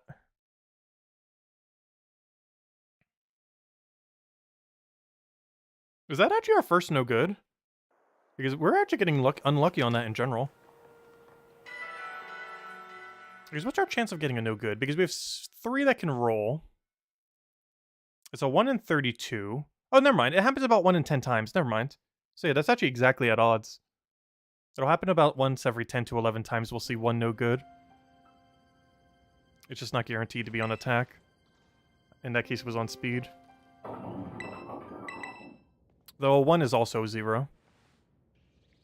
But we have to check the actual number to know that. Oh, so hello, J Sharp. Like to meet. Welcome, welcome. As far as our odds, we're currently 1/3 way through the odds. As far as how long it should take. But as it takes longer and longer, we will settle with worse and worse. Though I won't settle on anything worse than 3 off. Like actual 3 value off. That's the absolute furthest I'll go. Ideally, I just want to get it correct the first time. Just so we never have to catch this thing again in the future. Unless we want it for a different build.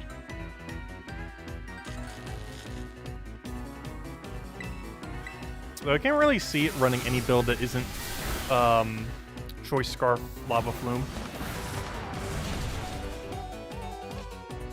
It seems like its only option.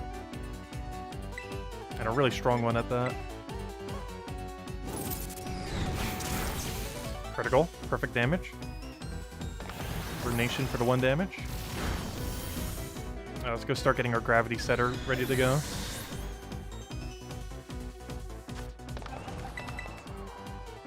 Sandy Shocks.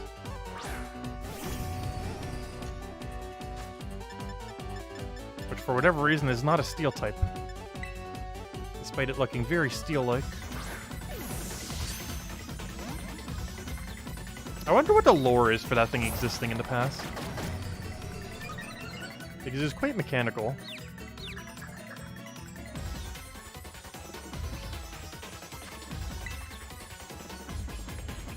So I do like how all the hair gets stuck on the magnets. It's a really funny premise.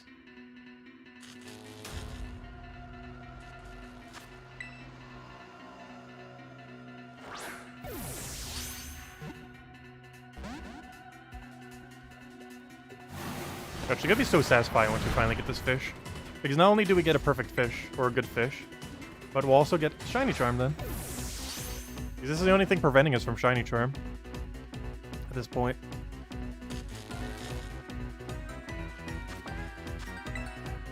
Because we could have probably had it like 2 days ago if I wasn't catching some other Pokemon.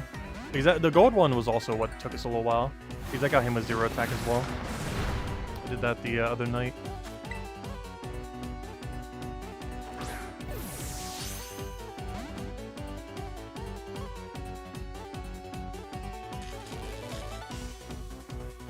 This thing just needs to stay in this ball. Come on.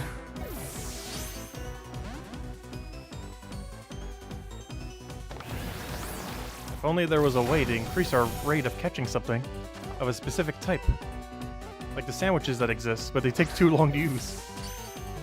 I wish you could like pre-make a sandwich, or like make bulk sandwich so you could eat them later. Because then it would actually be worth using them. Let's see what we get here. Oh, that's number 11. 11 fish down. Almost have a whole dozen of fish. A whole fish fillet.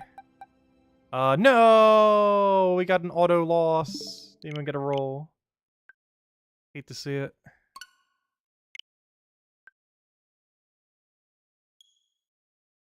Oh, that's funny. I just noticed the Fall Guys icon actually got updated on the Switch. I haven't actually played it on the Switch version. But apparently the icon already auto-updated. Streamed that last night, or last afternoon. Season 3 was okay. A couple interesting premises. A couple maps were bad. A couple of them were good. It was a weird mix. Overall, they have some pretty cool crossovers, though, like SpongeBob and stuff. We'll get that later down the line. No rush to unlock anything. Unlike in this game, where we kind of want to rush for December 1st. To make sure we have everything good to go. Oh yeah, that reminds me, don't they have an event going on soon after that too? Because I think the Charizard event's happening on this December 2nd or something. It's like a level 100 max Charizard. The only problem with that is Charizard wants to have 0 attack. Speaking of things that need 0 attack, which means it might actually be more beneficial to breed the Charizard down into a new form. Because they'll be stronger if you have 0 attack rather than best. Meaning if you want an optimal Charizard, you're gonna have to breed it. Because the one you'll get from the event will probably have like 6 IVs or something. Because a 4-star or 5-star has 4 guaranteed. A 6-star has 5 guaranteed. So a 7-star, by attenuation of what the other ones already do, would end up being a 6 IV. Since it goes 4, 5, 6 for the previous ones. Or it goes 4 and 5, which you'd assume the other one would be 6 then. Which means he's guaranteed to not have no good attack. And you'd have to breed it down yourself.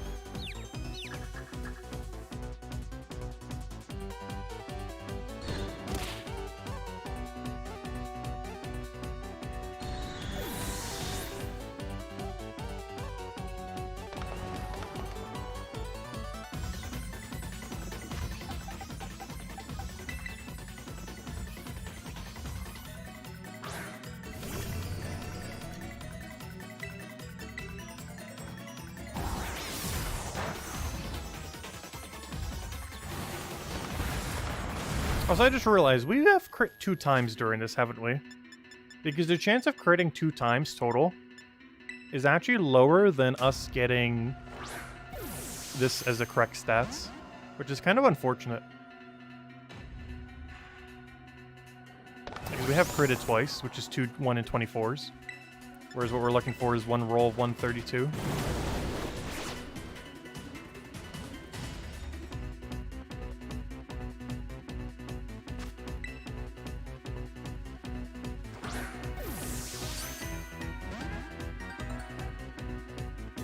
We're getting all the luck in all the wrong places.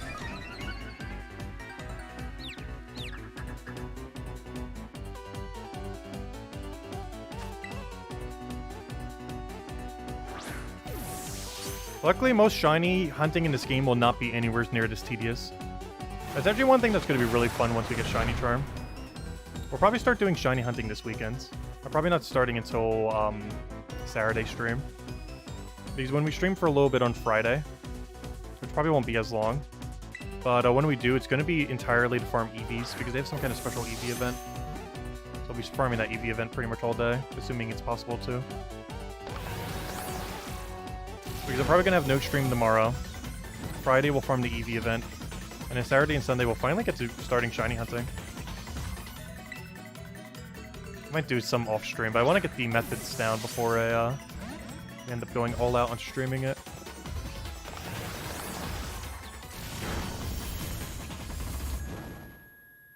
Also because I want to try every method available. Of which I know some of them, I just haven't bothered trying them. The main one I want to probably end up doing, though I need to go get a foreign Ditto first, is doing Masuda method eggs while hunting a massive outbreak while making constant circles. Basically running in a circle while auto-battling with our Koraidon or something similar. Actually, no, it would have to be a Talonflame or something similar. Oh yeah, we need to go make a competitive Talonflame. The problem is the one I got from her raid has Gale Wings, and I needed to have Flame Body. And you can't undo a hidden ability.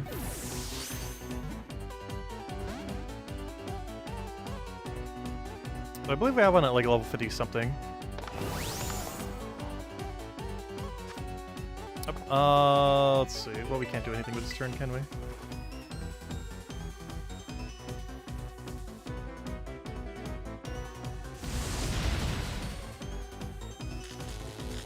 I might try getting a marked Talonflame. Because if we catch one in the wild, it will have Flame Body. And there's a bunch on Route 1 and a few other areas. Because I haven't really went mark hunting yet. And I want to get our egg layer with a special mark. Like, still be our egg layer for the rest of time in this game.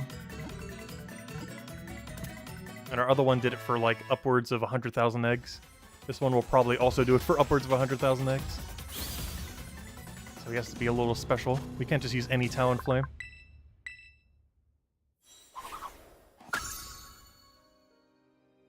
Though I'd prefer it not to be shiny in case the animation delays any.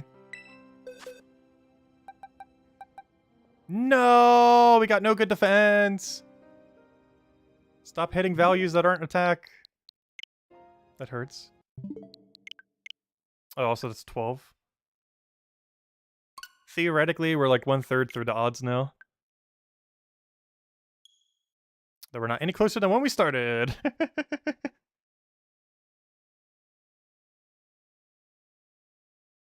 But yeah, the range of what I'll settle on is increasingly increasing. But I don't think I'll ever go any higher than 3. Even that seems like way too high to go. It's 3 off our target.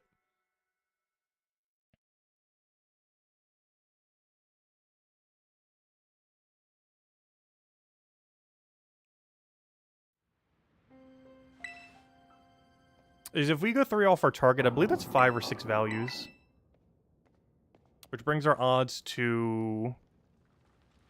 We should have already gotten it by now. Though we haven't. But that brings our odds to, I believe, about 1 in 15-ish? Because it'd be 1/6 the total values that it could roll. Whereas currently we're working with 1/15. of the total values that it could roll.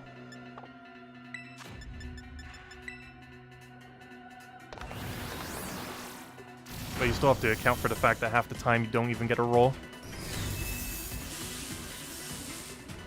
So yeah, it would be about a 1 in 12-ish chance to get the target if we were to go for as high as a 3 range. Though we haven't actually seen one, oddly enough. Oh wait, why'd I do that? Oops, that's definitely not gonna work. I forgot to damage it. That would maybe help. Possibly. Damage the guy a little bit. Potentially help catch him.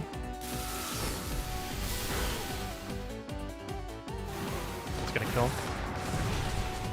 My discharge should hopefully not kill here on the other one. It will do a lot of damage. This might be the first time we accidentally kill it. Which is actually surprising we haven't done that yet. I'm going for it. I could also double up Heavy Slam, but... Yep, first time I accidentally killed it. Whoops. Yeah, that is a factor. That can occur. I'm surprised that is the first time we've killed it in like 2 hours. The only time it has happened. Yeah, I should just double Heavy Slammed. Slightly underestimated how much damage that would do. That only ever so barely killed it, though. If it rolled a little bit lower, it would have lived. It's definitely within roll range of living.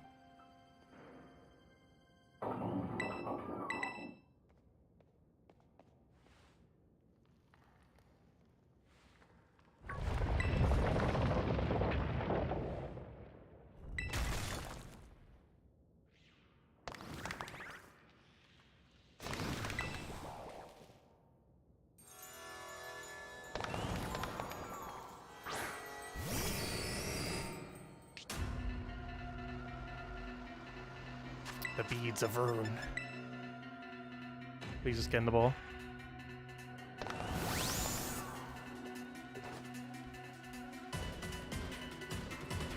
I wish there was a way to check the IVs before, like right at this screen right here.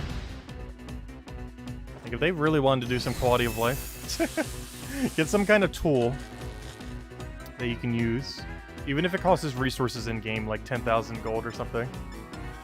Or whatever they want to charge that, or, you know, in-game currency. But, just so we can check what its summary screen is the second we start a fight, rather than at the end of the fight. Because you get to see the screen regardless. But there's no way to check it at the start, only at the end.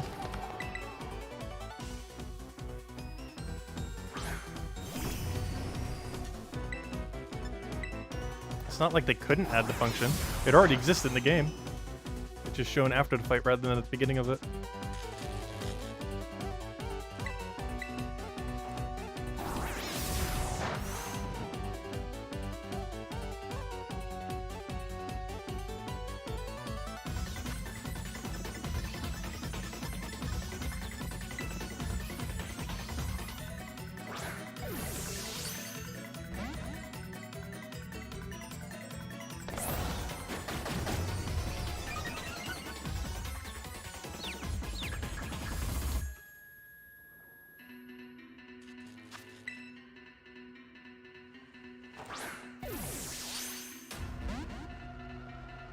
I'm gonna miss this song when we can't hear it anymore, though. I'll have to look it up on YouTube. Because I'm pretty sure this is the last battle that ever plays this song in the game. Unless the DLC also uses it for something. If we ever hunt for these things again. In case we want another set to do different builds with. Though if we ever do this hunt again, he's going in a Master Ball. We're definitely not doing this again with a Luxury Ball. But I caught the other 3 in it, we gotta do this guy too. The other 3 were easy because once you catch him once, you're done. This guy is a bit more complicated. That's why we haven't gotten him yet.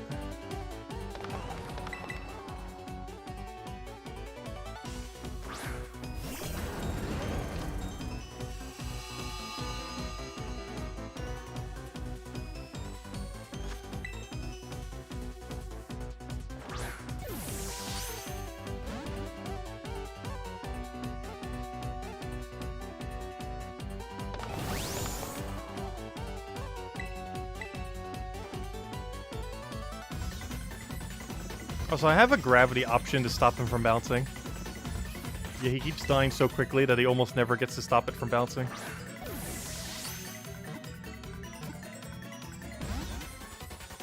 At least we get floating fish.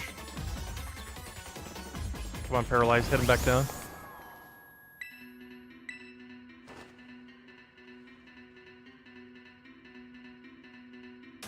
Oh, no, we don't have floaty fish anymore. Back to ground level.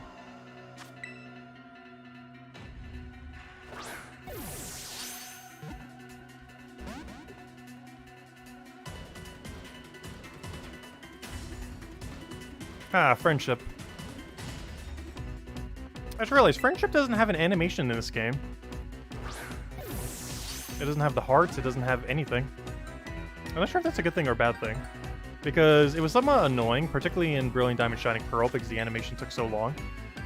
But it also feels weird having literally no animation at all. Like not even like a slight tilt of the head or anything. Just a text box. Or for speed-wise, I guess that's fine. This feels weird having literally no animation.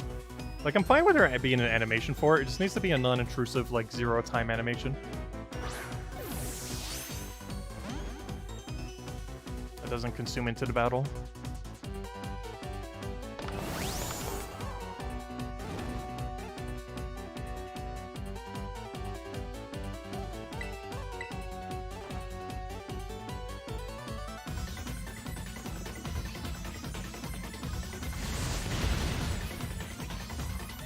Also, one thing we will do this stream, I will go grind a little bit of gold so we can go buy a proper outfit for our guy.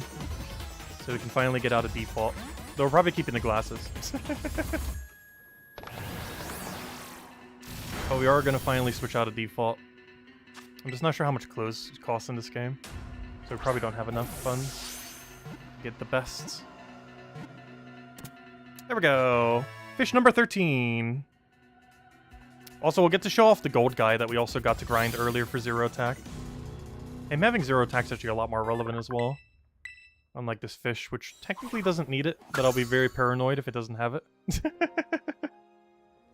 My min-maxiness will go crazy if it's not at zero. Oh, we got a decent. This could be a 0. Or at least a low enough value to end our suffering. Nope, not quite. It's 6 off. So far, the closest we've gotten is 5 off. 3 times. We have not gotten anything closer than 5 off.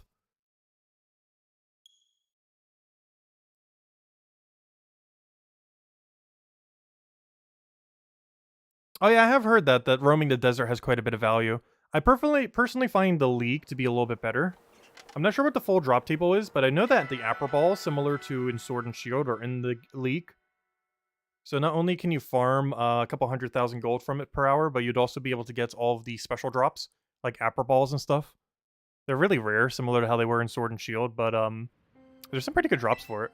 There's bottle caps, PP ups, I think mints maybe? All the Apple Balls. Including some that I believe you don't get from completing out the thing. Though I'm not sure if Sport and Safari Ball are in it, but I believe Beast Ball is in the drop table. Which, unless you get that for 400 dex, I actually don't have a Beast Ball yet. Unless it's the 400 dex reward. Which it might be. We'll find out if we ever get this fish.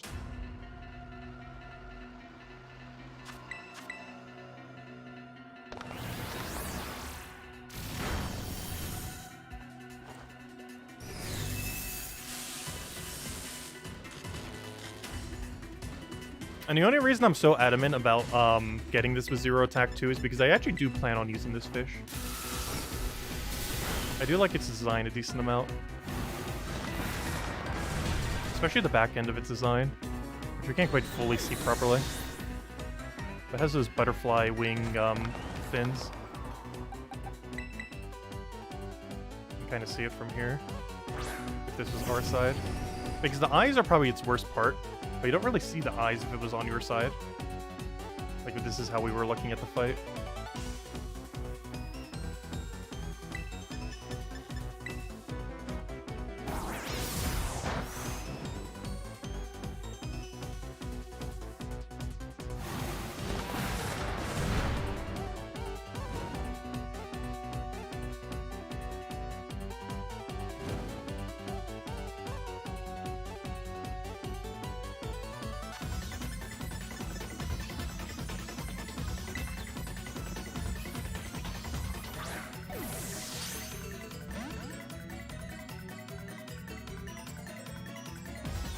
I see you want to bounce. I have a button for that.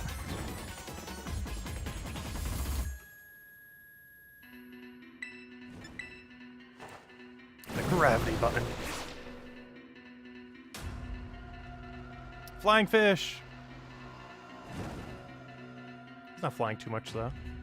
It seems like it makes him fly more when he gets paralyzed into that state rather than gravity down. Which seems even weirder. Because the position where he raises to is completely different if it's gravity or if it's paralyzed. Come on, perfect fish. Close to perfect fish. Any kind of fish that can finally give a shiny charm? Let's see it. Show me the fish. Ah, fantastic is not the word we're looking for.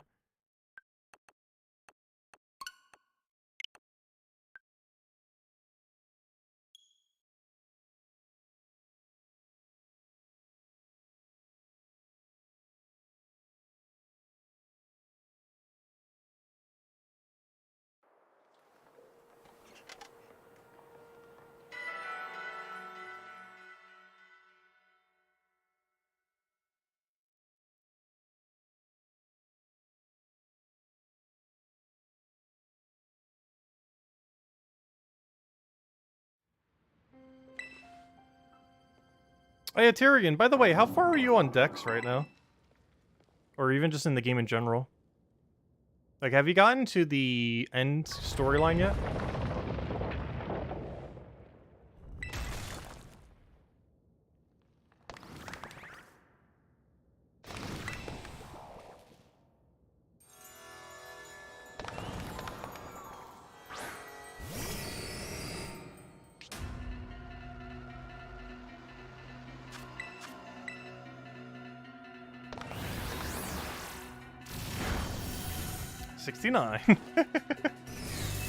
Also, I did not plan for him to have exactly that HP value to do such a thing. It just coincidentally perfectly worked out.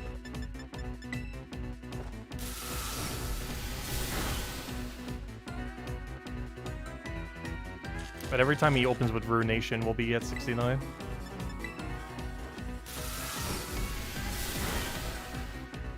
Alright, that was 2 low rolls. We could go for another discharge.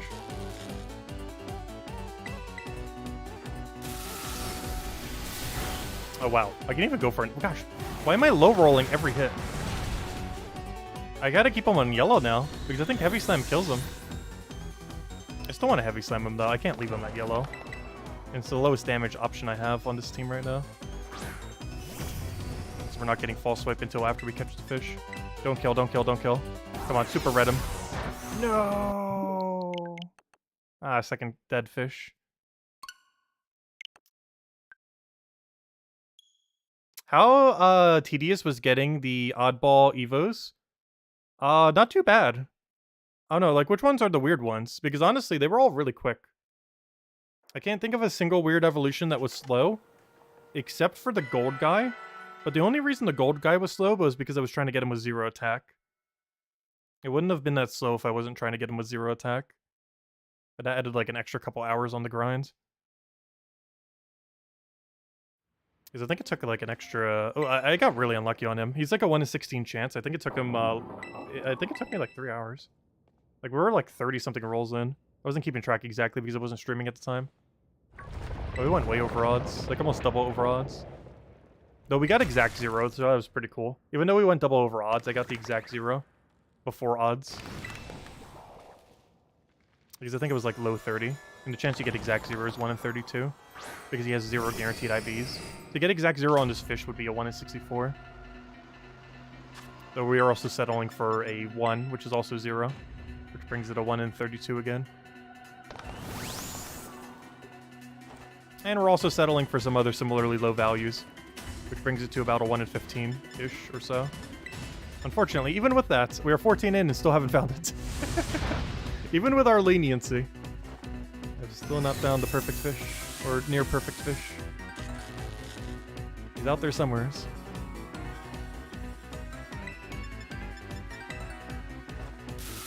Bisharp evolution, he wasn't too bad. You literally just catch one of the Bisharps in that area, in the Kung Fu area, or whatever you call that, the place with the trees. Actually, it's right outside of where we currently are right now. But you go and just catch one of them. Give it like 11 XP candy real quick. And then have it kill 3 of them. Takes like 5 minutes. It's not too bad. Discharge's gonna kill him. I'm just gonna double heavy slam. Last time I discharged in this situation, it killed him.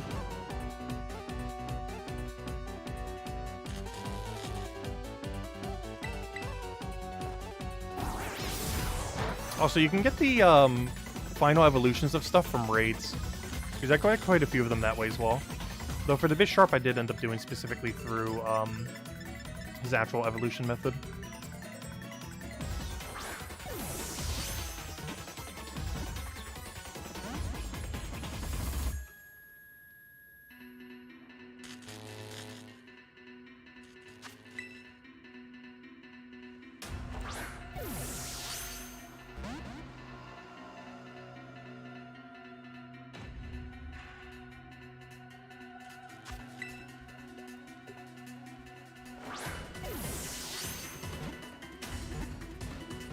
Got it?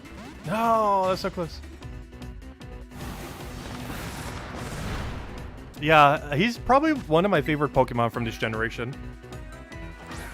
Koraidon's definitely my absolute favorite. Like, it's not even close. Like, it might actually be one of my favorite Pokemon of all time.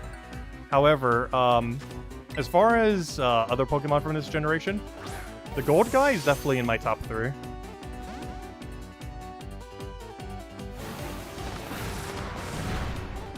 Not only the design, but the actual premise of what he is really cool too. As well as the lore behind him. He pretty much has everything going for him. He has a great design. He has a ton of lore behind him. They even did a whole video covering it. And his mechanic is insanely good. Not just his ability, but also the fact that he's basically a high damage paydayer, which is the first of its kind.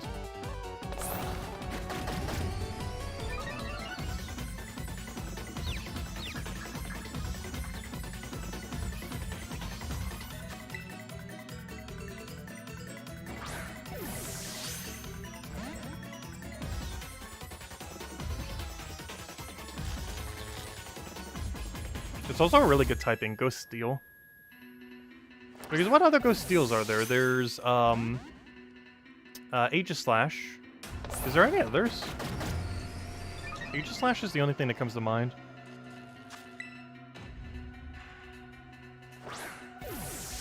It's a pretty good typing.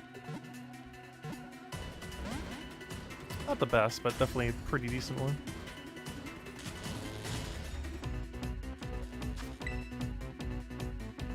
Because it has immunities and resistances to so many things. If I'm not mistaken, doesn't Ghost Steel basically have either immunity, reduction, or extra damage from everything? I don't think it takes 1 times damage from anything. Which is kind of funny. Either it takes 2 times, half, or none. I think there's a single type that hits it for neutral. Unless I'm forgetting of one.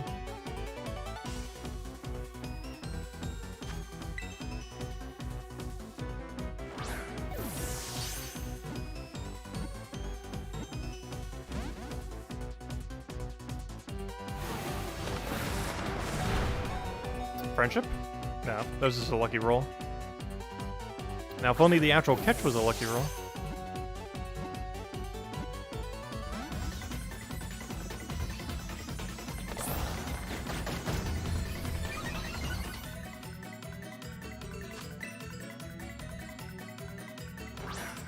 I'm definitely gonna miss this battle music.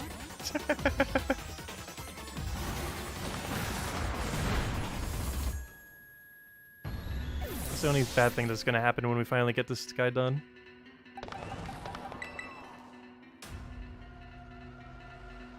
I wish this was used for one of the actual fights in the game that are repeatable. Because this song is only on things you would catch 1 time. So after today, we'll never hear it in game probably ever again.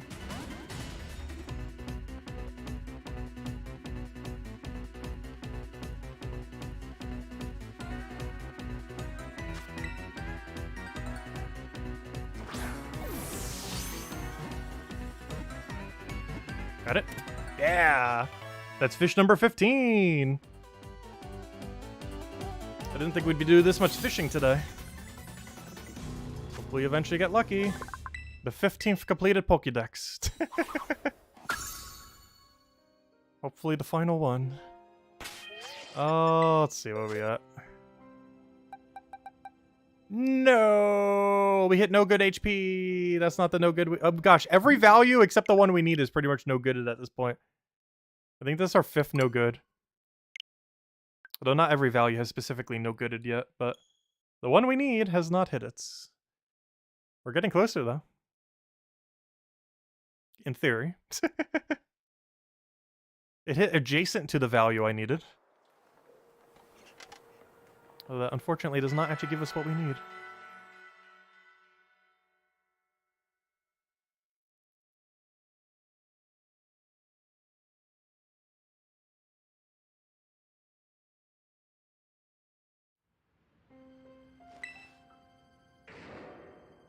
Oh, you haven't done the Elite Four yet? Honestly, the Elite Four was pretty fun.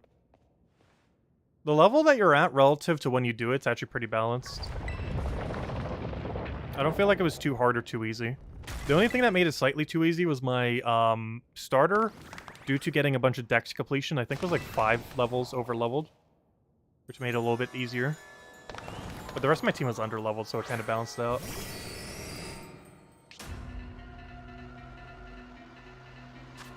Because I think the highest the league used is low 60s, I think. Most of post-game only goes up to like 65. Like, even these things that we're fighting right now is only 60.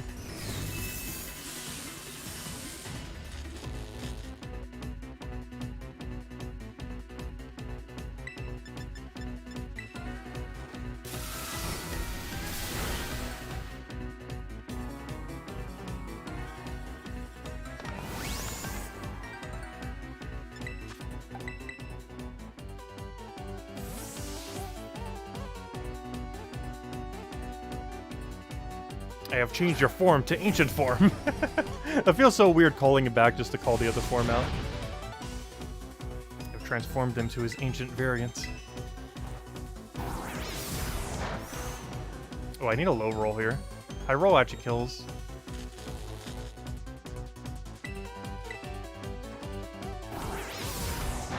Oh, that's a perfect one right there. It's like a 3 HP value. If only the actual fish was perfect. I throw the dream ball at him. I have a dream. Let's see. We're definitely not doing that. That'd be funny if the call and actually was the one though. Though, an asleep Pokemon is almost like Master Ball level when you're using Dream Ball. Like a 1 HP asleep Pokemon with Dream Ball is almost a Master Ball in a lot of situations. Not quite, but it's really close. It's like the closest thing you can get to a Master Ball that isn't a Master Ball.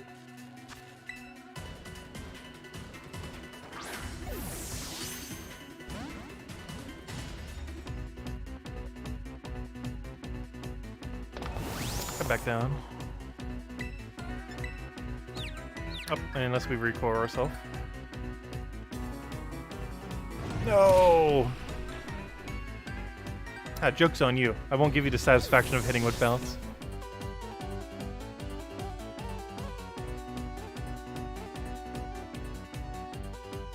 Oh, we got a partially floaty fish again.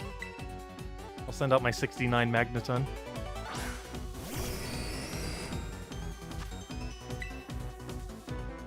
We'll get lucky with the ball.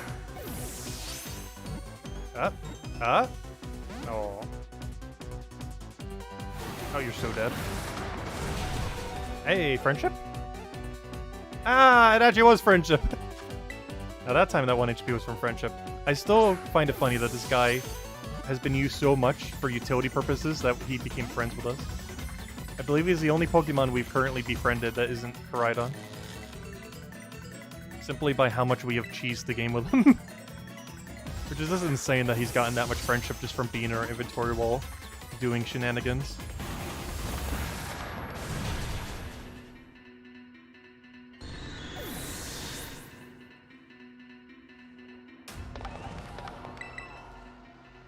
Goldingo. Why Magneton and not Zone? It has a higher speed stat when it's second evolution. It actually loses a small amount of speed on third evolution.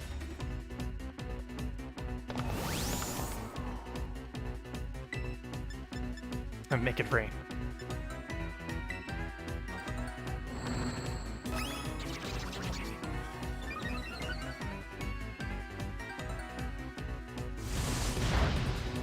Oh, so we will be using our Goldingo a little bit later this stream. If we could ever get past the fish portion of this stream. There's theoretically 4 portions if this fish would ever decide to actually get caught. The first is catching fish. The second is doing all of our schooling. The third is going and making ourselves an outfit using Goldingo to go farm the league for 1 round. To go show his mechanic and to go get gold so we can go make an outfit. And then the last portion will be just kind of general grinding. Like dens and stuff like that. Let's see. But this is the game plan if this fish would ever get caught. And he refuses to do so. Yeah, that's fish number 16. We're halfway there on odds. We got about a 1 in 32 chance he'll be a correct fish. He is currently not a correct fish. Wait, it actually hits both targets? Wait, that is really broken. Hold up. That is more effective than I thought it was. I thought that was a single target option. It's actually an AoE. That's kind of insane. Though despite that, I'm pretty sure it's not going to be used competitively. Just because the meta is even more insane. Despite how strong that is. Like, once we can actually play multiplayer, I'm pretty sure the meta is broken beyond belief as to what will actually be the teams that are used.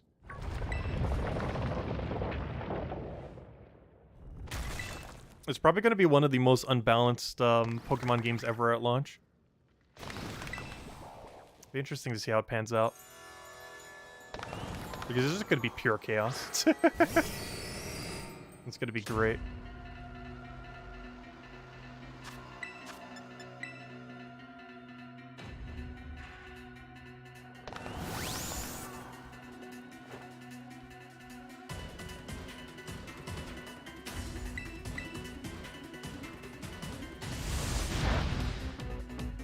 Yeah, that's something that's kind of strange. There's not many double fights in this game. Isn't Rhyme the only double fight in the entire game? Like, that really threw me off. There's a very distinct lack of doubles.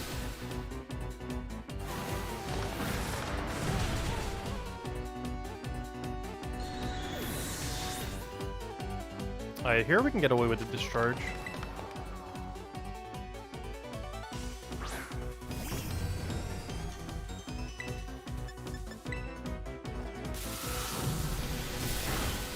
Perfect.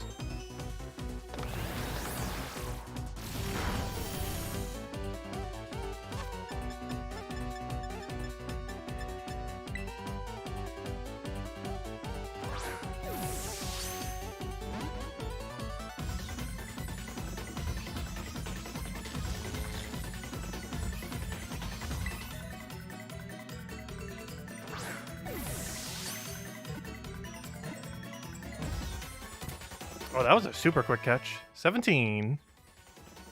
So it doesn't matter how quick it is if you're not lucky, so be lucky. Come on, show us a no good. Show us that perfect 1. Either the perfect 1 stat or literally 0. And I'll take a super low roll at this point too. Let's see. What do we get? What do we get? Oh, this could be it. Check summary. Look at our numbers. Oh! It's close. It's 1 off. I think we're taking it.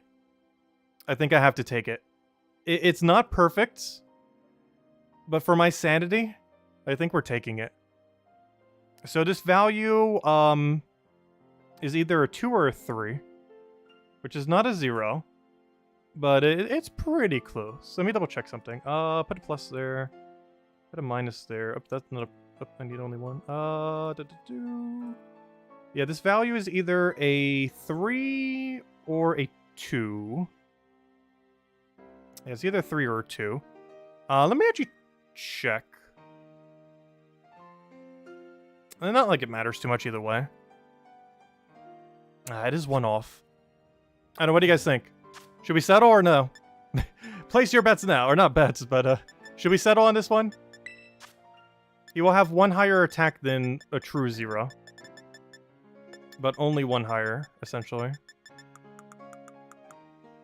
Let me double check what his actual value is, real quick. Actually, if I do that, he'll be max level. Well, that's fine. We kind of want him to be max level. Let's see. Yeah, it is pretty close enough. That it is. Also, I might use up the last of my EXP candy, though. In all fairness, I don't have much else that I need to spend EXP candy on this account.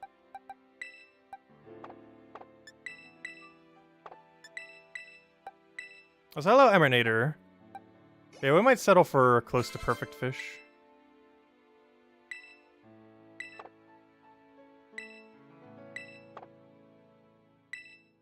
I just want to see what the exact value is real quick.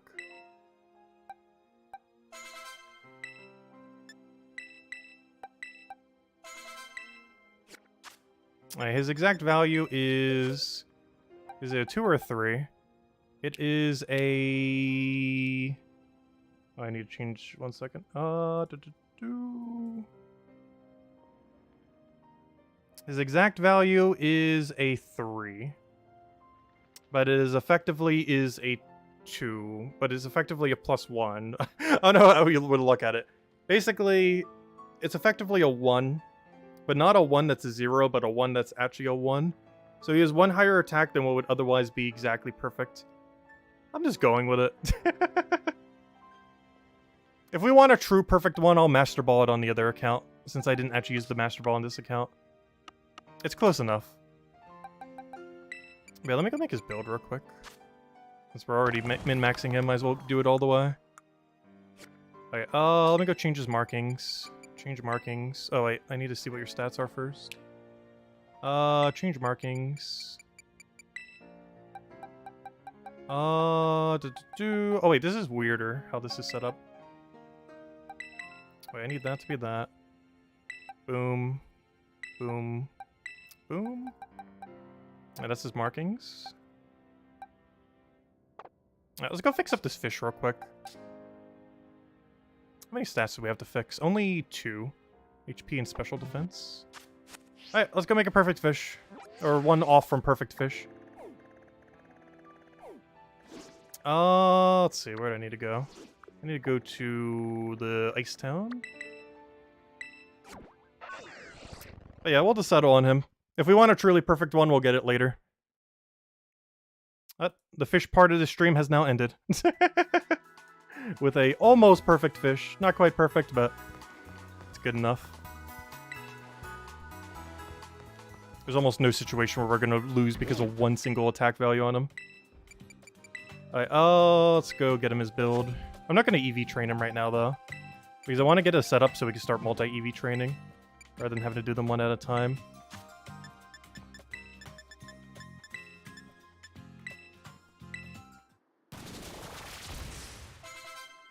Alright, let me make sure I have all the right stats. Check summary. Oh, that's not what I wanted. I forgot you can only check it under here for whatever reason. Alright, there we go, all hyper trained. The other stats good to go. Alright, now let's go get his moveset, and I think we're good to go then. So, let's see, given item, you would definitely want to be holding the Choice Scarf, as you are very much a Choice Scarf user. Also, while I'm here, I might as well mint you. You need minus special, you need plus special attack, oh wait, actually you would want speed. Wait, I would need to know the speed of the meta game to know what I should mint it. Let me double check something real quick. It is 100 speed. 100 speed with max is... What's the difference in this? I want to see if this can outspeed something specifically. No. Wait. Yeah, it wouldn't. Wow, why is that thing so quick? That one other Pokemon. Though it's a dark type, though. Wait, is it Fairy as a second? Wait, why is that one Pokemon so broken? Wait, why is Flutter Mane so absurdly broken? You can't outfocus Sash that. Even with max speed. Gosh, Flutter Mane is broken. Like, it dies to one single attack, but still. Gosh, I don't know, this thing gets hard countered so bad by Flutter Mane. But what else does it really have to deal with that isn't Flutter Mane, though? Like, it auto dies to Flutter Mane, but... Like, what else is that big of a threat? I guess we go this higher speed, then. Because what if they don't fully invest in speed? Though they're going to, though. Let's see. Oh, no. I think we do it.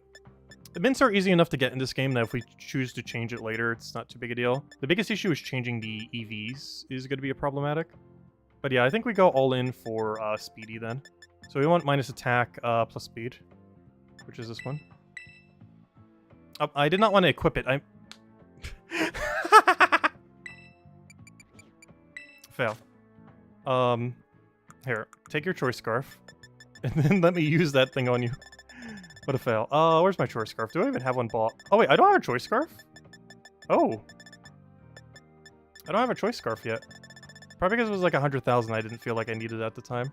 Or 50,000, whatever it was. Yeah, never mind, I don't even have a choice scarf yet, but that's a later issue. Anyways, change held item. No, I want to put it away. Put away hide item. Timid mint.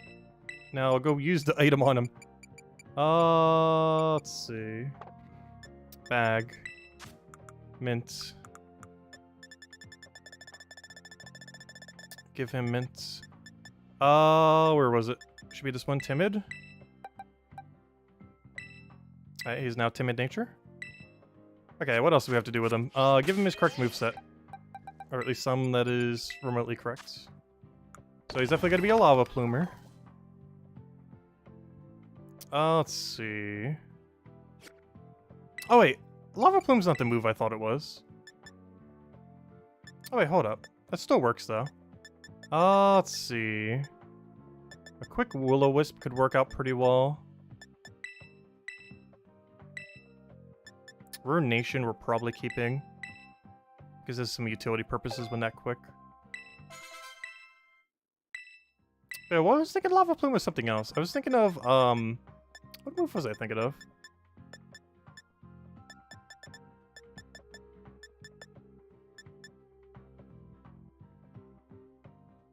Inferno's too risky.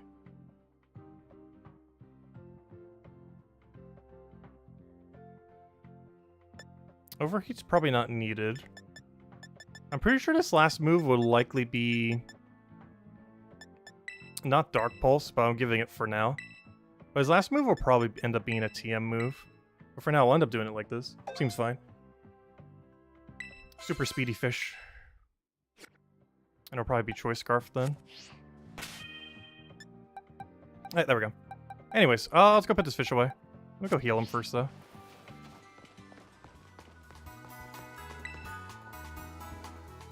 I think I was thinking of Eruption or something. Lava Flume's still pretty good, though.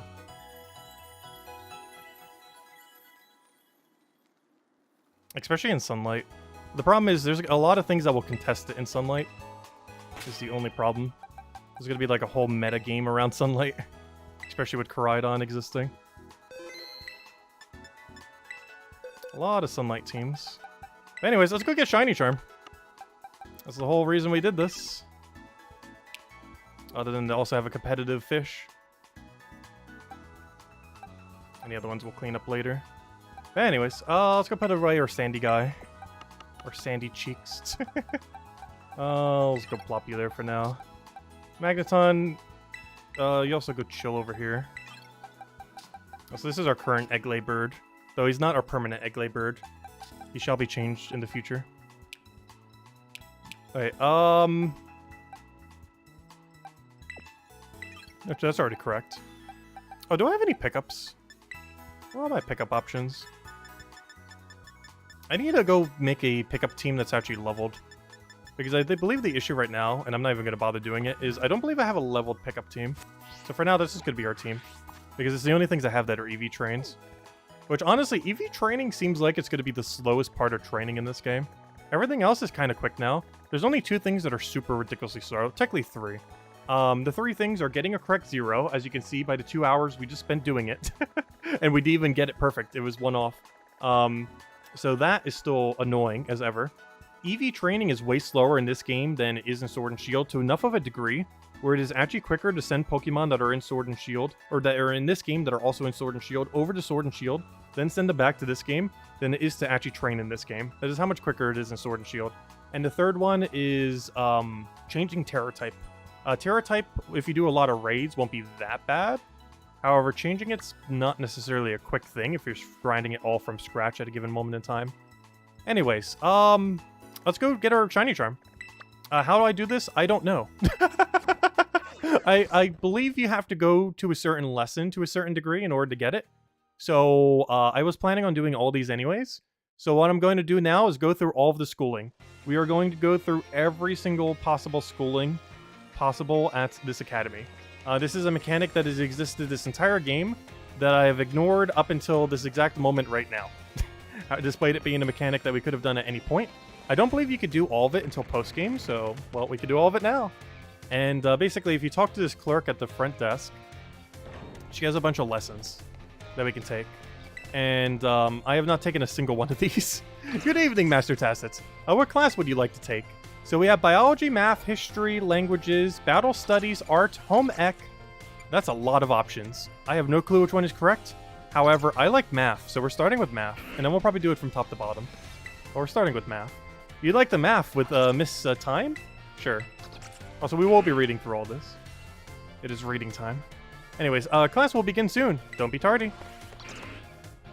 Let's see, do we have 5 frames per second kids in this class? Because that was really funny in the beginning cutscenes. Their legs moved at like 3 frames per second. Hello, everyone. Nice to meet you. My name's Time, and I will be your math teacher.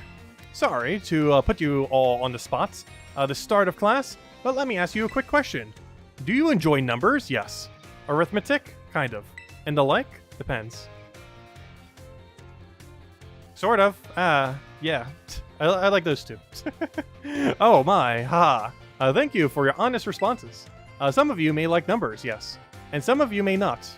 I like that makes a wonderful mix. But no matter your opinion on math, I hope you find yourselves enjoying our lessons together. I'll do my best to find a good way to match up your interests with all types of math lessons. Speaking of which, are you all caught up on your studies of Pokemon type matchups? Oh, they're going to go over matchups here. Let's see, for example, grass is strong against water, and water is strong against fire. That's basic info. Give us some juicy stuff. Tacit, you seem to be good with the Pokédex. Yeah, we literally just completed it. Oh, never mind, you said Pokemon. So let me ask you this. Bearing in mind that water is strong against fire, if the move Water Gun hits a fire-type Pokemon, what becomes the move's damage? It's cut in half, it doesn't change, it's doubled. It's doubled. That's right. I knew I could. Are they actually going to teach us how to play the game here? That's kind of funny for newer players. Because this academy might actually be useful for teaching people how to play Pokemon. Which I wonder if they made this almost like a tutorial to try to get new players to learn the game. I wonder how many new players are actually going to go through this, because I know I didn't at all. Until right now.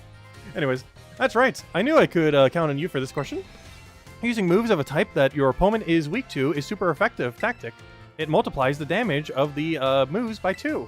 On the other hand, using moves of a type that your opponent is resistant to isn't very effective. It divides the damage of your moves by 2. Haha, I don't mean to encroach on Miss Dendra's battle studies territory, of course, but I thought it best to use a lively topic as an example. That can make math fun, even for those of you who don't like the subject, don't you think? Is that our lesson for today? Oh my, is that the bell? I suppose that's all for now. Okay, round 2. I'm looking forward to seeing you again. Okay, round 2. Come on, give us a harder math question. Go plug this into the damage formula. Let's see, math number 2. Come on, give us some advanced tech. Give us math 301. Skip us ahead a couple grades.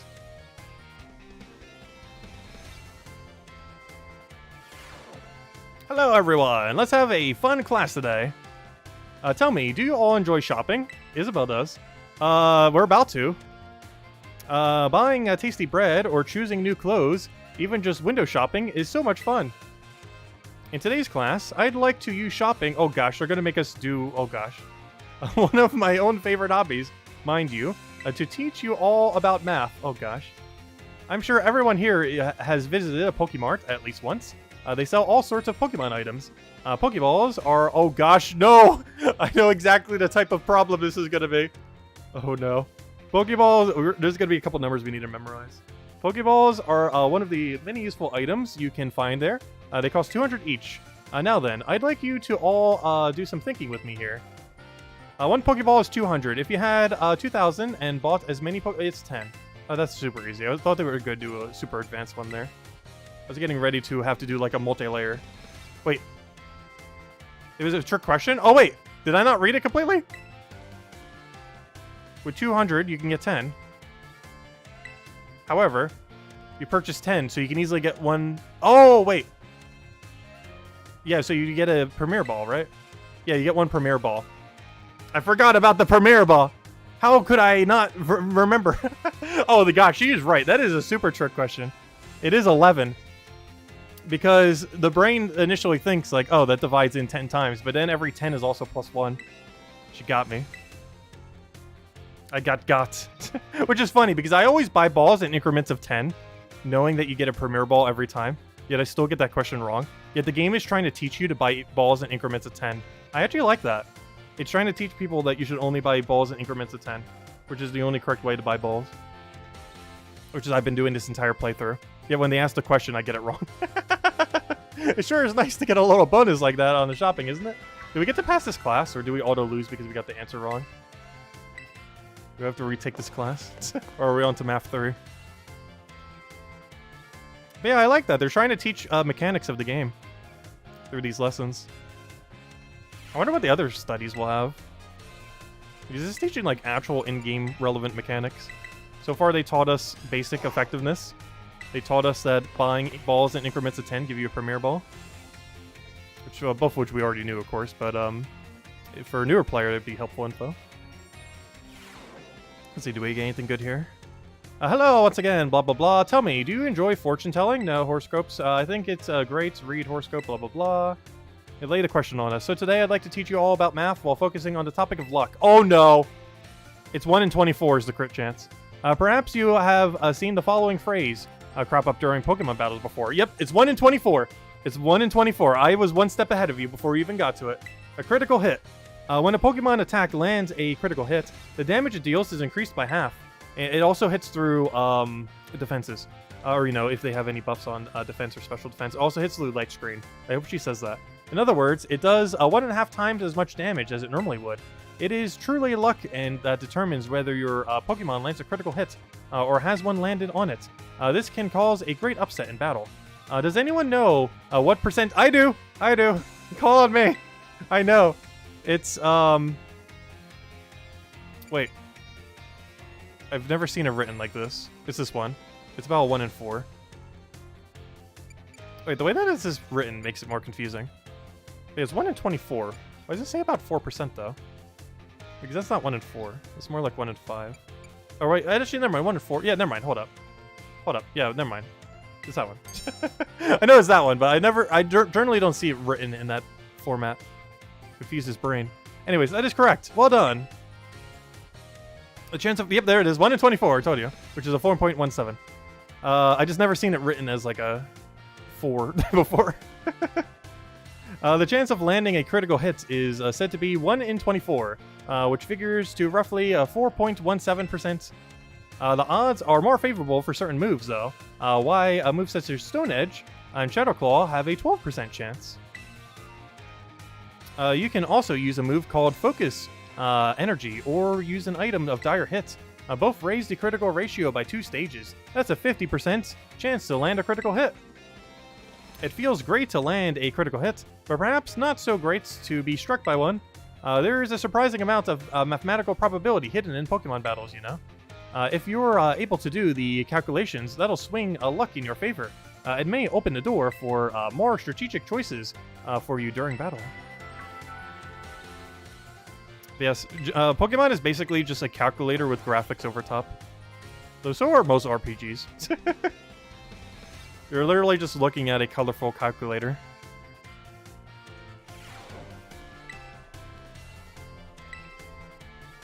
Math midterm. Oh, we got our midterms! Let's go ace this midterm. Oh gosh. Are we gonna get final exams as well? Gosh, it really makes you feel like you're back in school already. Actually getting tested on this stuff? What, you gonna ask everything and then something else that we don't even know about? Let's see. Alright everyone, it's time to begin our midterm exam. I'm sure the fun experiences you all had in my class will serve you well for your answer. Let's see. How much damage does water gun do when it hits a fire type? It'd be double. Why can't I choose my option?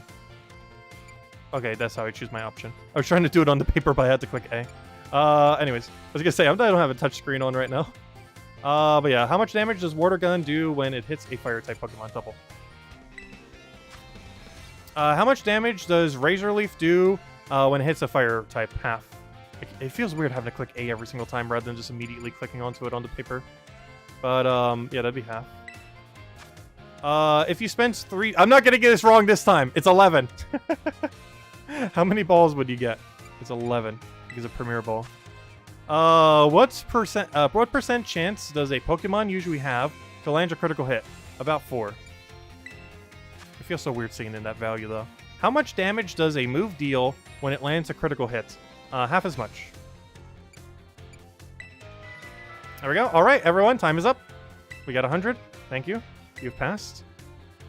Do go and ask for your scores at the front desk. Yes. I would like my 100 out of 100. We were a straight A student in school. Though also because I'm really good at multiple choices. You must have get 3 questions correct to pass. Let's see how you did on the math test. That'd be funny if you actually got one wrong. Wait, you answered 4 out of 5. Wait, what did I get wrong? Wait. Did I do one? What did I do wrong? Hold up.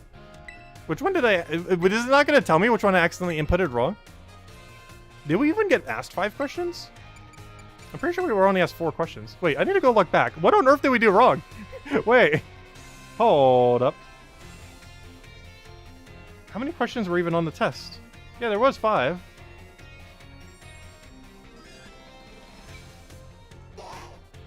Oh! I accidentally said half as much instead of 1.5 on the crit one. Because I didn't read the whole thing. Because we're just trying to get through it. That's funny. I said a critical does half as much instead of 1.5. I thought it was asking me how much extra damage it was doing. Not how much total damage it was doing. They got us with the wording. I wonder how long these classes go on for. We might be going to school for a while today. Hello everyone! Well done on the midterm exam. Some of you earned perfect scores. That wasn't us apparently. We misread the question. I am quite pleased to say that every last one of you passed. I can only assume that this means you have all come to love numbers. We already love numbers. I know, is this... I know, I am horrible at reading. They're getting me with wordplay. Stay sharp and try your best for the rest of my classes too. Speaking of staying sharp, do you know how that word applies to Pokemon battles? That's right, it has to do with stat boosts. A Pokemon's stats can rise and fall throughout the course of a battle, correct?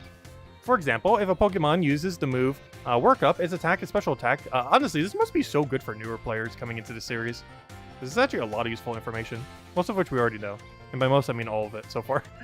For example, if a Pokemon uses the move Work Up, its attack and special attack stats will rise by 1 stage each.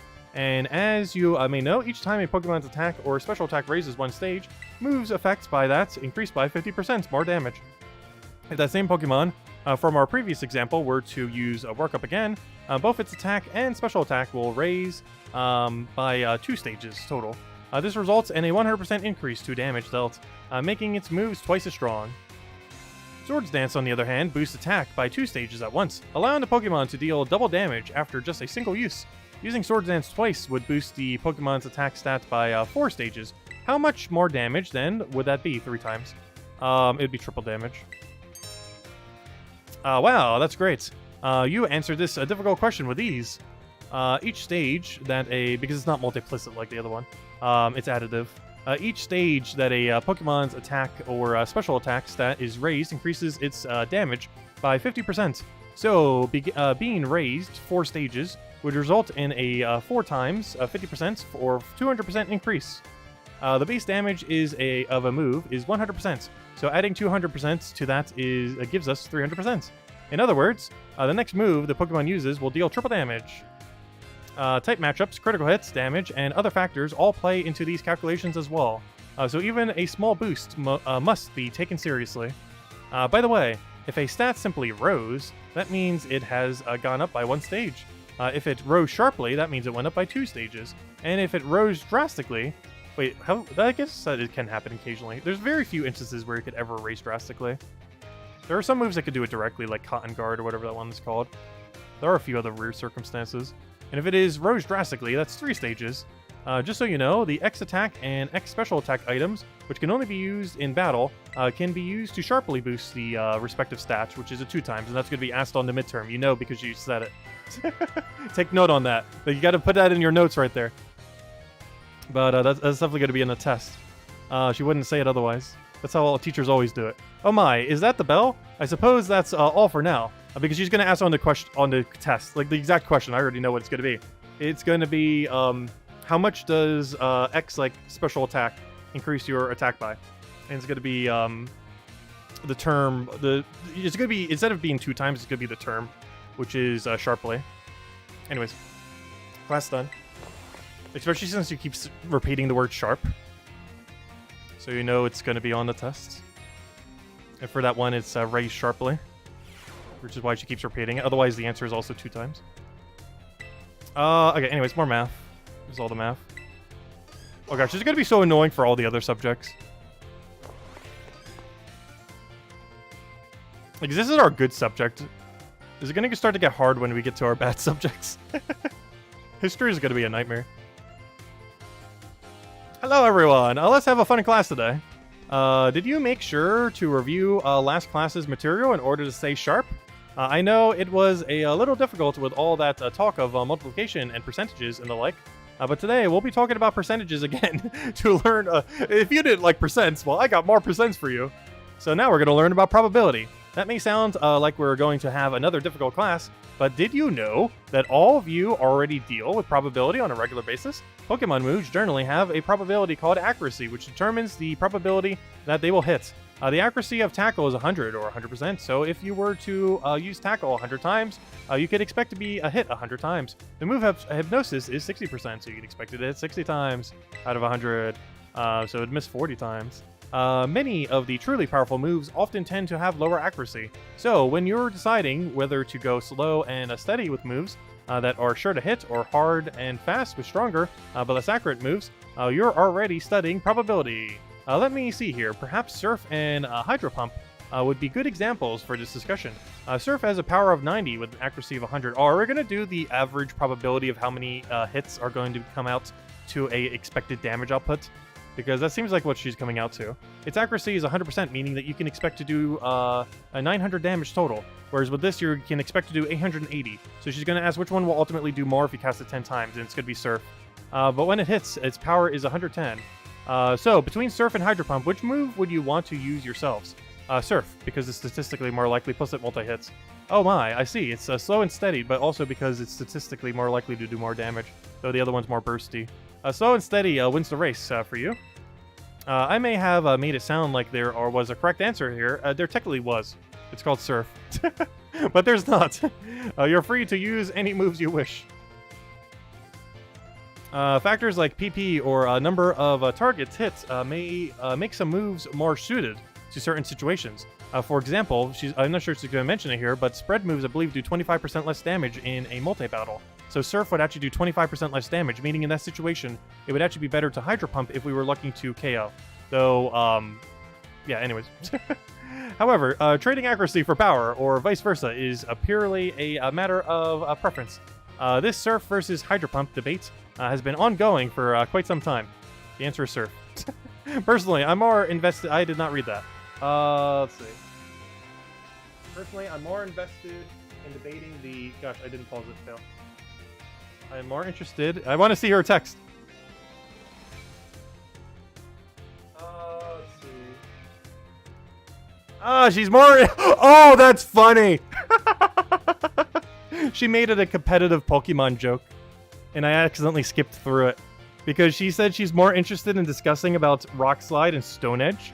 These are two moves often used in competitive that are really, really volatile.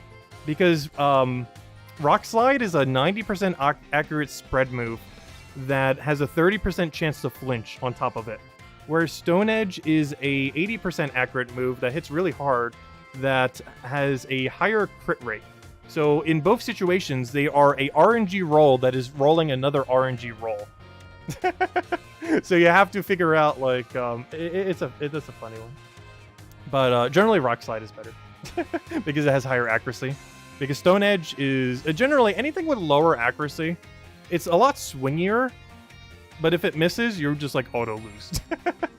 So you generally want to go with the more consistent stuff. Whereas Rock Slide's like good on its own, and if it gets flinch, it's like perfect. So Rock Slide tends to be better than Stone Edge in many situations, though not all. Anyways, let me tell you, I could get really worked up talking about these moves, but oh my, there's the bell. What a shame. Next class will be the last of our time together. She'll show up 100%. Oh, we're going to take our last math class. I'm going to miss her because I don't want to move to the other subjects. Just give me like 10 more math classes to complete this. I'm fine not taking the other subjects. Come on, lay some hard math on us. Math. Alright, this is our last math class, then we probably take finals. Gotta pass our exams, then move on to the next subject. And then we'll just start working from top to bottom. Hello everyone, I hope we can have fun once again today for our last class together. Last time we learned about probability using move accuracy as an example. Probability is quite an interesting subject. Did you know that in a class with 40 students, there is a 90% chance that 2 of them will have the same birthday? This is true even despite the fact that there are over 300 days each year. Isn't that remarkable? But let's move on to today's topic before we get swept along with probability again. I've been teaching you all how to calculate damage in this class using examples like type matchups, critical hits, stat boosts, and the like. All of those variables are multiplied together to calculate damage dealt to an opponent. However, did you know that there is an even simpler way to increase the damage of your Pokemon's moves? Is she going to go over EVs? All you have to do is have your Pokemon use a move it shares a type with. Oh, she's talking about stab. Ah, she's bringing out the stabby stabby. Is she actually going to use the term stab? Same type attack bonus? Because that'd be really funny. If a Rock-type Pokemon uses the Rock-type move Stone Edge, the move's power of 100 is multiplied by 1.5 times to become 150. Ground and a Rock may seem like similar types, but if a Ground-type move or Ground-type Pokemon uses Stone Edge, it will simply hit for the standard 100. Super effective moves and critical hits also add multipliers on top to this literal numerical increase, so it is most certainly must not be taken lightly. Let me ask you a question to see if you understand what I'm talking about here. Say you have a move with a 100 power. If a Pokemon that shares a type with this move uses it and hits an opponent that is weak to that type, what happens to that move's power? It'd be 300. It'd be 300. You did the calculation all in your head? Well done. First, using a move that shares a type with its user multiplies the move's power by or 100 by 1.5, making it 150. The fact that the opponent is weak to the move's type then doubles that power from 150 to 300. The original power of that move ends up being tripled. Isn't that amazing? This must be so good for new players. Like, we already know all this stuff, but this is some pretty good info to actually be in the game itself. It's like probably some of the most useful tutorial tips they've ever actually had because they're actually usable. Even if it's not info we necessarily need ourselves. What's more, if a Pokemon terrestrializes and its Terra type matches one of its original types, then the bonus it gets for using a move of that same type is increased by 1.5 to 2 because it gets double stab. Stabby stabby. Of course, being able to use a lot of moves with different types is great as well. That's one way you can surprise your opponents. In the end, your own innate characteristics are what will really let you shine the most. Bear in mind that this is true for both humans and Pokemon. It sure would be happy if you could take those words to heart. But I suppose I should really have shared this basic advice from the first lesson. My apologies. And just like that, class is over, blah, blah, blah. Here's your final exam. Okay, let's go take the final exam. Final exam tomorrow. All right, it's tomorrow. Let's go take our exam. All right, math done. Well, after we take this anyways. Let's not fail due to wordplay. Oh, I did not mean to do that. No, no, no, don't do Jock's class. I want to go to my math final. You would like to take your math final? Yes. Then we say goodbye to her forever. And we'll probably never see her again, ever, in the history of this game. Unless the DLC adds another wave of classes. No, they wouldn't do that. Anyways, let's go take our finals. Alright, everyone, it's time to begin our final exam. I'm sure the fun experience you all had in my class will serve you well as you answer. Alright, so, I keep forgetting. I have to click A first. So, how many Great Balls... Oh, no, they're bringing back those other questions now. How many Great Balls could you purchase with 3,000? If each costs 600, that would be 5. And there's no trick extra 1 because you're not getting 10. So that would end up being 5. Yes, 5. Final answer. This is Jeopardy now. Anyways, if a Water-type move with a power of 100 lands a critical hit on a Grass-type move... Oh, no! No! They're trying to get all advanced on us to 75, though. That's funny. They're trying to play those trick questions. Under normal conditions, what % chance does Stone Edge have to land a critical hit? That'd be about a 12... Oh, wait. It's written in a weird way. Yeah, there should be about 12. If a Pokemon uses Swords Dance twice to boost its attack by 4 stages, how much damage will its physical moves... Oh, that'd be funny if it said special moves as a super trick question. But this is triple. Yeah, triple. If a Rock-type Pokemon whose Terra-type is Rock terrestrializes, what will be the power of its Rock-type move, too? Alright, okay, let's see if I misclicked any of the questions this time. Alright, goodbye, time. Thanks for your time. Oh, is that why her name is Time? Just noticed that now. Anyways, let's see. How do we do? 4 questions correct to pass. The finals. Let's see how you did on the test. You answered 5 out of 5. Yeah, I didn't accidentally misread a question this time. There we go. Perfect. Okay, that's done. Okay, let's go do the professor that was advertised. So do we not have a math option? I like to revisit a class. Ah, yeah, you can revisit classes you take. Interesting. Yeah, let's go take biology. This is the only professor who was actually advertised prior to the game coming out. And it is Jock, which is our home ed teacher, I think? Or biology? I guess it's biology. Okay. Well, let's go learn about biology. I was okay in biology class. I was generally decent at the sciences as well. Mostly math and science. I'm not sure if I would know Pokemon science. Because that doesn't fall under the realm of actual physics. Hello, hello. My name's Jacques. And I love that name, Jacques. I think it's French. Jacques? Jacques? How would you say that in French? Anyways, my name's Jacques. And I'll be your Pokemon biology teacher. In my class, we'll all learn about the various quirks of our beloved Pokemon together. Oh gosh, is he going to teach us about breeding? I hope you all come to love, because that's going to get really complex by the time he reaches the end of this course. I hope you all come to love Pokemon even more from the things you learn here. In today's class, I'll teach you a great way to get to know your Pokemon in more depth. If you'd like to become better friends... Oh, they're going to teach us about the friendship stat that goes up to 255. You can let them come out of their Pokeball and walk around with you. Sounds great, huh? You can use the ZR button to throw a Pokeball and let the Pokemon inside, out. Nothing cuter than watching your Pokemon run around underfoot, if you ask me.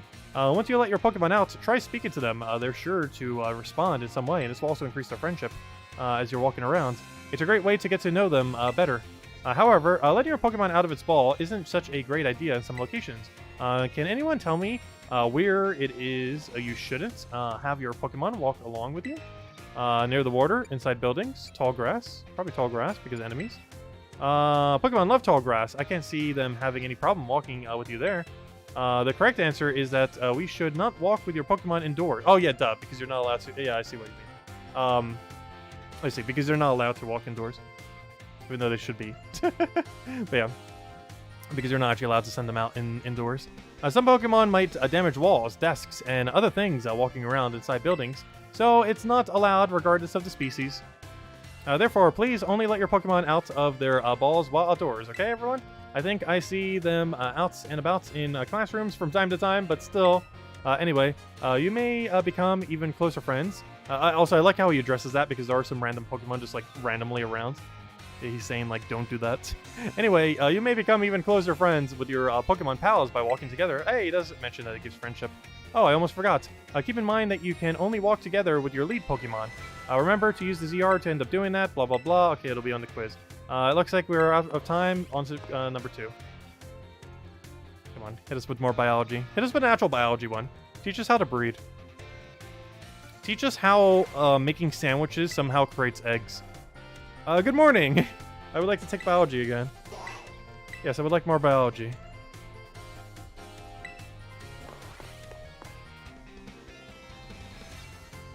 Oh, you have no clue what we're talking about? We're in Pokemon school right now. Hello, hello. I hope everyone's ready to learn some new things today. Did you all try the ZR button? I don't think I've used it a single time in the way that you told me to. Pokemon out, as I taught you in the last class. Walking along with your Pokemon lets you see how unique and cute they are. I'd also highly recommend picnics for when you want to spend some quality time together with the Pokemon in your party. He's going to bring up breeding right now because he brought up picnics. You can get them all around the table to make sandwiches and play. It's really a lot of fun. If you want to learn more about making food, Mr. Seguro's class is the best place to go. Oh gosh, we're going to learn how to make sandwiches and how all the values for sandwiches work. Now, sometimes, while you're enjoying a picnic with your Pokemon, you may find something very, very important in the basket. Hey, he's going to talk about breeding next to your table. This very important something is what Pokemon are born from. Let's all say it together. Boxes.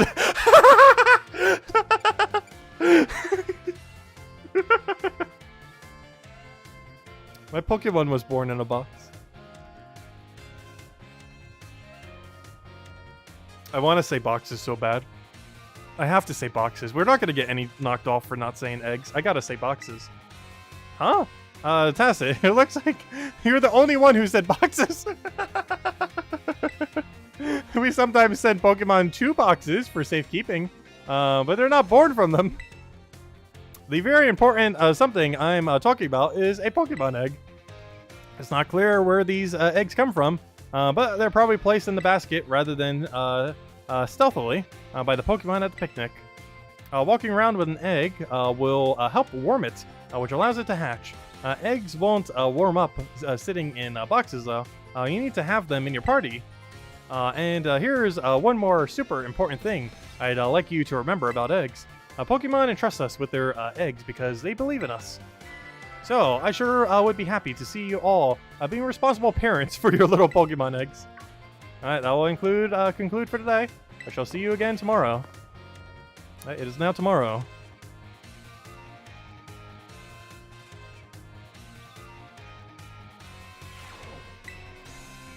Kind of lay the next lesson on us. This is the last one before first midterm.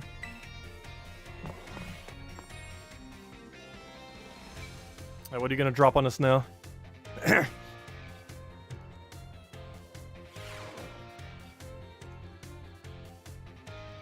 Hello, hello. I hope everyone's ready to learn some new things today. I seem to remember teaching you all about the importance of eggs in our last class together. On that note, is everyone using their Pokédex? It registers Pokemon born from eggs as well as those encountered via other methods, so don't you worry about that. Just so you know, I'm the one who developed the Pokédex app, by the way, that you're all using. No problem. It was way before I started teaching here at the academy, though. Back then, I was a researcher. In fact, Director Clavel wasn't working in education at the time either. He was researching alongside me at the same facility. Oh, I didn't know that. Interesting. The lore. We got the research Pokemon together day in, day out. Those sure were fun times. Instead of now, where I'm miserably teaching a bunch of kids the basics of Pokemon. I got Yoda all the time, though. Ha. Wait a second. How did I get onto this? Midlife crisis, probably. Pretty sure I was talking about the Pokédex. Anyway, today I'd like to teach you about catching Pokemon. As you all know, a great way to catch a Pokemon more easily is to first lower its HP. I know, we've been doing this for like 2 hours prior to taking these classes. We are very well versed in this. But there's another way to up your chances of a successful catch. Can you guess what it is? It's placing a status effect. Sleep and freeze are the best ones to do, where all the other ones aren't as good. However, paralyze stays on forever, so... anyways, it's inflict the... give the Pokemon a berry. Not in this game, that doesn't work. In some other games it does. Inflict a Pokemon with a status condition. Wow, that's right. Great job. The correct technique for making Pokemon easier to catch is to inflict them with a status condition. Sleep is an especially effective status. Hey, they even say that sleep is more effective. Look at that. Though he didn't mention freeze, so realistically sleep is a lot easier to place. It makes Pokemon drastically easier to catch. Whereas things like paralyze and other stuff moderately increases it.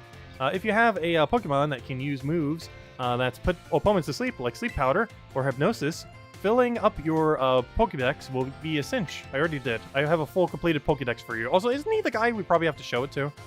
Because he said he made the Pokédex. So after this class, we need to find where he is in the lab and talk to him. Because I'm pretty sure he's the one who gives us a Shiny Charm. I believe he also gives us False Swipe, which we probably also could have gotten after this class, because he's teaching us how to lower HP. There are other ways to improve your catch rate as well, like using Pokeballs, specifically designed to be more effective against their certain Pokemon, or just use Luxury Ball and everything. Eating food that gives you catching power works too, or sneaking up on Pokemon from behind to catch them by surprise. I haven't used that mechanic too much, but it's the same mechanic from Arceus, but it's a lot clunkier in this game compared to Arceus. If you're having trouble, you may want to make the rounds to the gyms to get gym badges. Already got them all. This was definitely meant to be done way earlier in the game. Earning gym badges will make it easier to catch Pokemon of higher and higher levels. Well, we're already the Pokemon champion, so good luck on that. Alright, let's go take the midterm.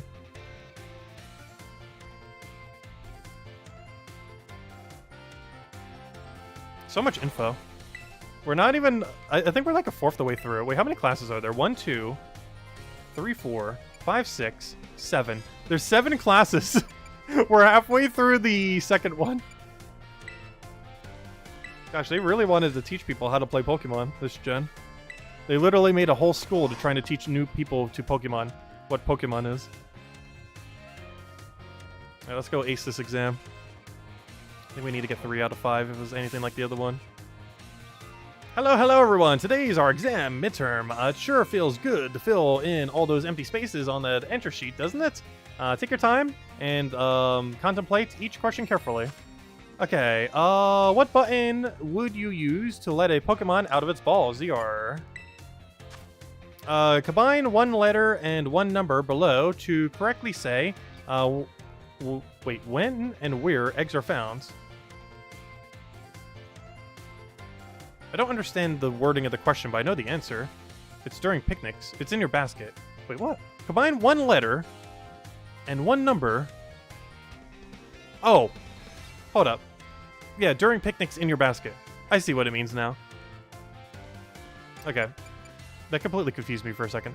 But it's A2. It's A2. During picnics in your basket.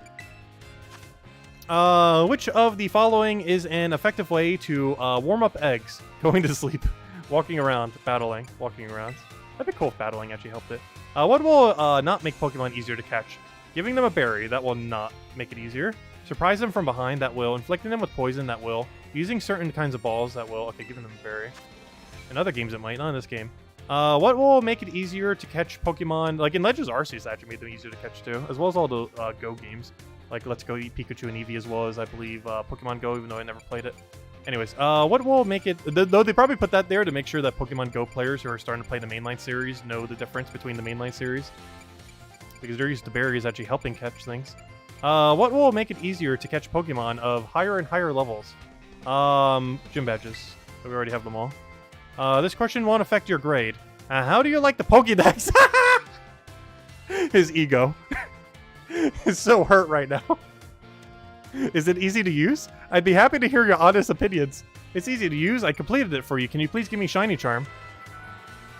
Alright, everyone. Time's up. I hope you all enjoyed taking those questions. That last question was just something that I'm personally curious to know. Don't tell the director about it, okay? He's literally popping in unauthorized questions on our test. I'll grade these right away. I hope you're all looking forward to seeing how you did. Gosh, this guy. I like him, though. I like this subtle characterization. It's rather nice. I got 5 out of 5, of course.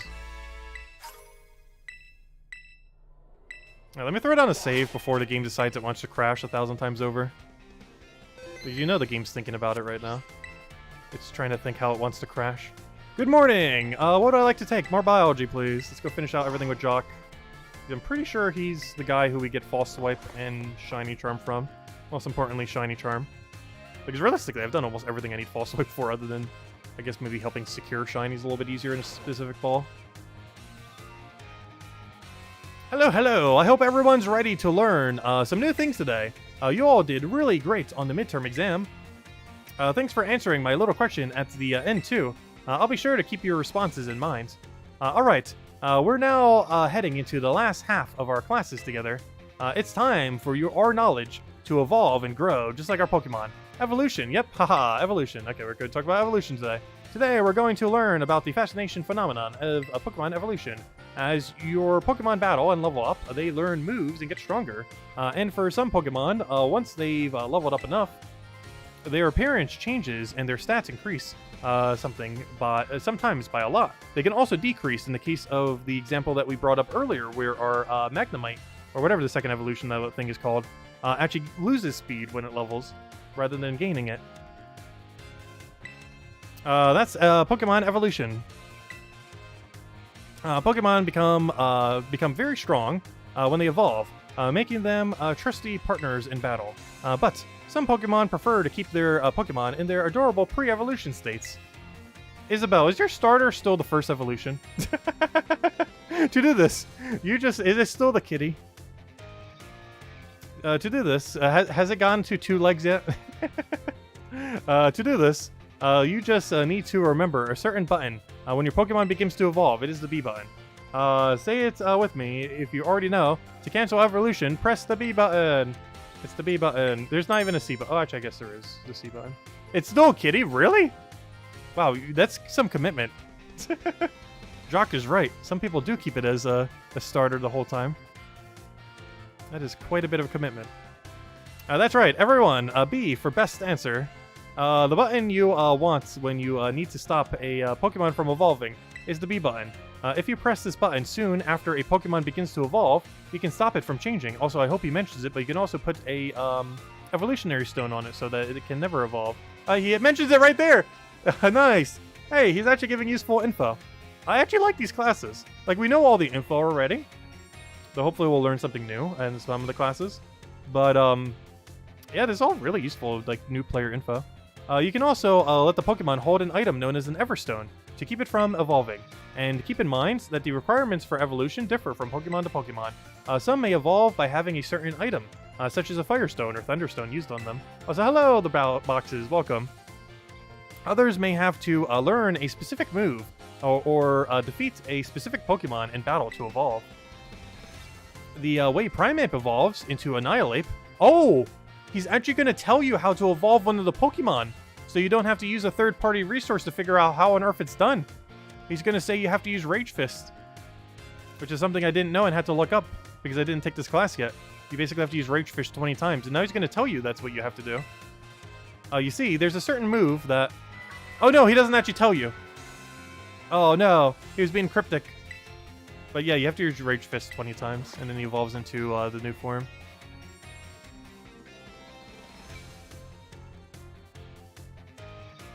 That one ghost-type new fist move thing. Anyways. What do we have here? Good afternoon, Master Tasset. What class would you like to take? Keep taking biology until we get the exam. Until we can get our shiny charm. And then I'll probably take the rest, because we're already here. We're committing to all the lessons. We're gonna finish what we started. Our class will begin soon, don't be tardy. Alright, this is our last class, right? Or do we have one more and then exam? What's it gonna teach us now? So it has quite a few things already. What subjects do you still have to cover that's under biology? Are you going to teach the how inheritance works in breeding? Hello, hello. Give us some advanced stuff. Teach us the entirety of inheritance from breeding. Hello, hello. I hope everyone's ready to learn some new things today. So far I haven't, but good luck. But hopefully someone here will teach us something new and not just refreshing info. Before we get going, do you all remember the final question from our midterm exam? Yes. Well, Director Clavell found out about it somehow, and I got yelled at. Whoops. Apparently, he could tell I was hiding something just by looking at me. He must have noticed all the color flush right out of my face. Haha. Speaking of color, today I'd like to teach you... Oh! He's gonna... Wait, is he gonna teach us about shiny Pokemon? No way. Is he actually gonna teach us about shiny Pokemon? All about colors as they pertain to Pokemon. Some Pokemon have slightly different coloration or patterns on their bodies based on their gender or... never mind, he's just talking about that. Gender or individual differences. In very rare cases, a Pokemon may have wildly different coloration compared to others of the same species. Yeah, that's called a shiny. Yeah, there it is. They're actually acknowledging shiny Pokemon exist. We call these specimen shiny Pokemon, with emphasis on the shiny, as it's one of the main endgame pieces of content we have these days. It is quite rare to cross paths with one. Does anyone know what the likelihood of finding a shiny is? It's technically 1 in 4,000. Actually, it's 1 in 4,096, but 1 in 4,000 is close enough. Wow, that's right. You may have the markings of a Pokemon professor, Tacit. Shiny Pokemon appear at a rate of 1 in 4,096. Isn't that amazing? The probability of encountering one in the wild is the same as hatching one in an egg. Kind of, but actually not. Depends if you're doing Masuda method. Eggs from a pair of Pokemon raised around differing languages. Oh, no, he's actually mentioning it? Wow, they're actually covering info that's useful. Eggs from a pair of Pokemon raised around differing languages are a special case. He actually mentioned the exception. There's a higher than average chance that a shiny Pokemon will hatch from these eggs. That's insane. They're actually giving info to new players that is not useless. This is like the best tutorial Pokemon has ever made. And it's optional. It's not even mandatory. But we haven't been able to figure out why that is just yet. I've also heard rumors of a charm that increases your likelihood of finding shiny Pokemon. Please give that to me. I'm here to receive that charm. When you have it in your bag. Can you believe that? This claim can't be scientifically verified. Yes, it can. If you put it in my bag, I can scientifically verify it for you. I have all 400 Pokemon. Put it in there. But it sure would be fun if it were true. Whoops. There's the bell. That's all for today. Thank you for your attention. Alright. Final exam time? Or do we still have one class left? Come on, give me the shiny charm you were just talking about. Up, one more class, then we got exams. Let's see, what's it going to talk about now? What else is even left in biology? Unless he's getting it into advanced breeding. Or something similar. Or maybe egg move inheritance. Hello, hello. I hope everyone's ready to learn some new things today. Next time we meet, we'll have our final exam. That means today is our last actual class. And the topic for this last class will be Pokemon forms. You can just think of forms as the shapes or the appearance that Pokemon have. There's also a phenomenon called a form change, where Pokemon appearance changes under certain conditions. Sizzlazar, for example, which we regularly ride on as transportation here in Paldea, has 3 forms. First is its basic form, where it walks on 4 legs. Second is its battle form, where it stands on its hind legs to engage in battle. And finally, there is its ride form, where it inflates its throat sac and its tail, so we can ride on its back. Though, we can use something you're all carrying with you now as an even better example. Yep, I'm talking about your phones. Some smartphones are inhabited by a certain Pokemon called a Rotom, which has like 1.5 billion forms, specifically 6, 7, how many is it these days? I actually got the book for that earlier too from that shop area. Does anyone know the Pokemon I'm referring to? It's Rotom. Pikachu. Heracross. Does Heracross even have any other forms? He doesn't. Anyways, Rotom. You're a regular expert on Pokemon and technology, aren't you, Tacit? The Pokemon inside your smartphone is Rotom, and it does all sorts of things to help you out. A Rotom inside a Rotom phone is special, so it doesn't try to enter other electronics. An ordinary Rotom, however, can change form by entering washing machines, microwave ovens, and other electronical appliances. Rotom is a bit of a exception, though. Many Pokemon that change form do so simply by holding an item, or by having one used on them. Oricorio, for example, has 4 different forms it can change between when given certain nectars. Pokemon may... Oh, they even explained that new nectar mechanic thingy. Pokemon may even... Or I guess this might be a returning one? I don't remember if that's an old Pokemon or not. Pokemon may even... Because it was probably from Gen 5, 6, or 7, of which I did not play. Or it might just be a new one. I don't remember. Anyways, Pokemon may even change a type or learn different moves when they change form. Form changes are different from evolutions in that the Pokemon can return to its original form. And unlike shiny Pokemon, which can't change their special coloration, the same individual Pokemon can go back and forth between its forms. There's a lot to dig into with this form change phenomenon, as you can see. We can all learn something from Pokemon here, don't you think? A bit of a stretch, but I'd be happy to see you all enjoy your time at the Academy to the fullest and change a form into a new version of yourselves. Or something like that anyways. He's trying to be all inspirational. Oh, I almost forgot. Regional forms, which vary based on what region a Pokemon came from, don't change like other forms. They're innate. Whoops. There's the bell. I guess I was scatterbrained. Yeah, he was mostly going to explain the whole like form thing. Because there are several from different regions, and they generally only evolve into the region one or the default one. Like, for example, we'll have to do some kind of special thing once Hisuian forms get added to this game, as by default, we are not in Hisui. So, for example, if we were to go and evolve, I don't know, what's an example? A Braviary, or a Rufflet. A Rufflet would evolve into normal Braviary, even once the DLC comes out for this game. However, there'll be some kind of circumstance where we can get the Braviary to become a Hisuian Braviary once DLC is out. What that circumstance is, I have no clue. But it's kind of what he was talking about. But anyways, I guess I was scattered. But by default, it will become normal Braviary because we're not in Hisui. We are in Paldea, which is specifically not Hisui.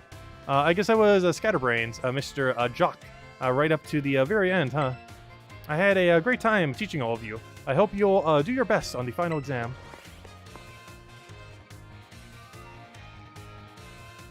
Oh, those are new? Okay. I had a feeling they might have been. This wasn't fully certain, because I never played 5 to 7 generation Pokemon. Good evening, Master Tacit. What class would you like to take? Let's go take our biology final exam so I can go get Shiny Charm. You'd like biology with Mr. Jock. Class will begin soon. Don't be tardy. Let's go finish this exam. Get our Shiny Charm, and then go do the rest of the exams. I want to touch the Shiny Charm first, though. Hello, everyone. Today is our final exam. It will cover everything I've taught you so far, but I'm sure you all will do fine. Gosh, these are going to be hard for some of the other subjects. Take your time and contemplate each question carefully. Okay, how many of the following 4 methods make it easier to catch a Pokemon? Inflicting Paralyze, yes. Using a Pokemon toy, no. Feeding a berry, no. Surprising them from behind, yes, 2. Using a Poketoy allows you to escape, which is the exact opposite of catching. So 2 of them. True or false? You can get new Pokemon only by catching them yourself or trading with other Pokemon. Wait, what? You can get new Pokemon only by catching them yourself or trading with other trainers. There's not any you can get with money in this game, is there? This is normally false, but I believe in this game it might be true. Though it might be false. This is a trick question you didn't cover. Because the actual answer to this is false. But I'm not sure if that's the answer they want. Because just because it's the correct answer doesn't mean it's the correct answer. Because the correct answer is false, but that might not be the correct answer they're looking for. Which is like the entirety of college in a nutshell. You don't always have to say the right answer. You have to say what is the right answer for the class. But, because the actual answer to this is false. But I think it wants the answer of true. I'm still gonna say false, though. You can get new Pokemon only by catching them yourself or trading with other trainers. Well, I guess technically getting it through a different resource is trading with another trainer, isn't it? I think I say true, I guess. It definitely wants the answer of true. Anyways, if a Pokemon is holding an Everstone, will using an item that induces evolution, such as a Firestone, cause it to evolve? No. It shouldn't. What is the probability of running into a shiny Pokemon? 1 in 4,000. Though not for long, give me that shiny charm. True or false? The Pokemon known as Akaruno has 3 forms. 4. False. Because it has like that 4th nectar form. False. Gosh, some trick questions. This question won't affect your grade. Do you have anything you would like to say about my class? I'm still getting used to this teaching thing, but I sure had fun as your teacher. It was fun. Thank you for being our teacher. Keep teaching. You could do it. That's funny. Good old jock. Anyways. Okay, time's up. Whether you like it or not, I hope everyone enjoyed taking those questions, or tackling those questions. Haha. I snuck in a little bonus question there right at the end again. Shh, our little secrets. Don't tell the director. Again. I'll grade these right away. I hope you're all looking forward to seeing how you did. How do we do? I'm curious if we got that one question right. We'll find out right now. There's this 4 out of 5. Or 5 out of 5. And if it's 3 out of 5, I have no clue what I got wrong. It feels great. It feels great to get a test out of the way, doesn't it? Okay. Anyways, what's my score? Let's see. Yeah, they wanted false. So I actually was right then. Unless I got a different one wrong that I'm not aware of. That's all we needed to pass, so. Alright, some candy. Okay. Can I go to Jock's location? Because now that we've done that, I think we can go to him directly. Where on earth is Jock located? Biology lab. I would like to shiny charm. I have the entire dex completed. Oh yeah, that reminds me. Speaking of which, I haven't actually clicked on the dex since I have 400. There it is, 400. Look at that little gold thing. And it has room there for the other regional dexes. Oh, I got this one done. Oh, a beast ball. Nice, you do get a copy of it still. All the way at the end.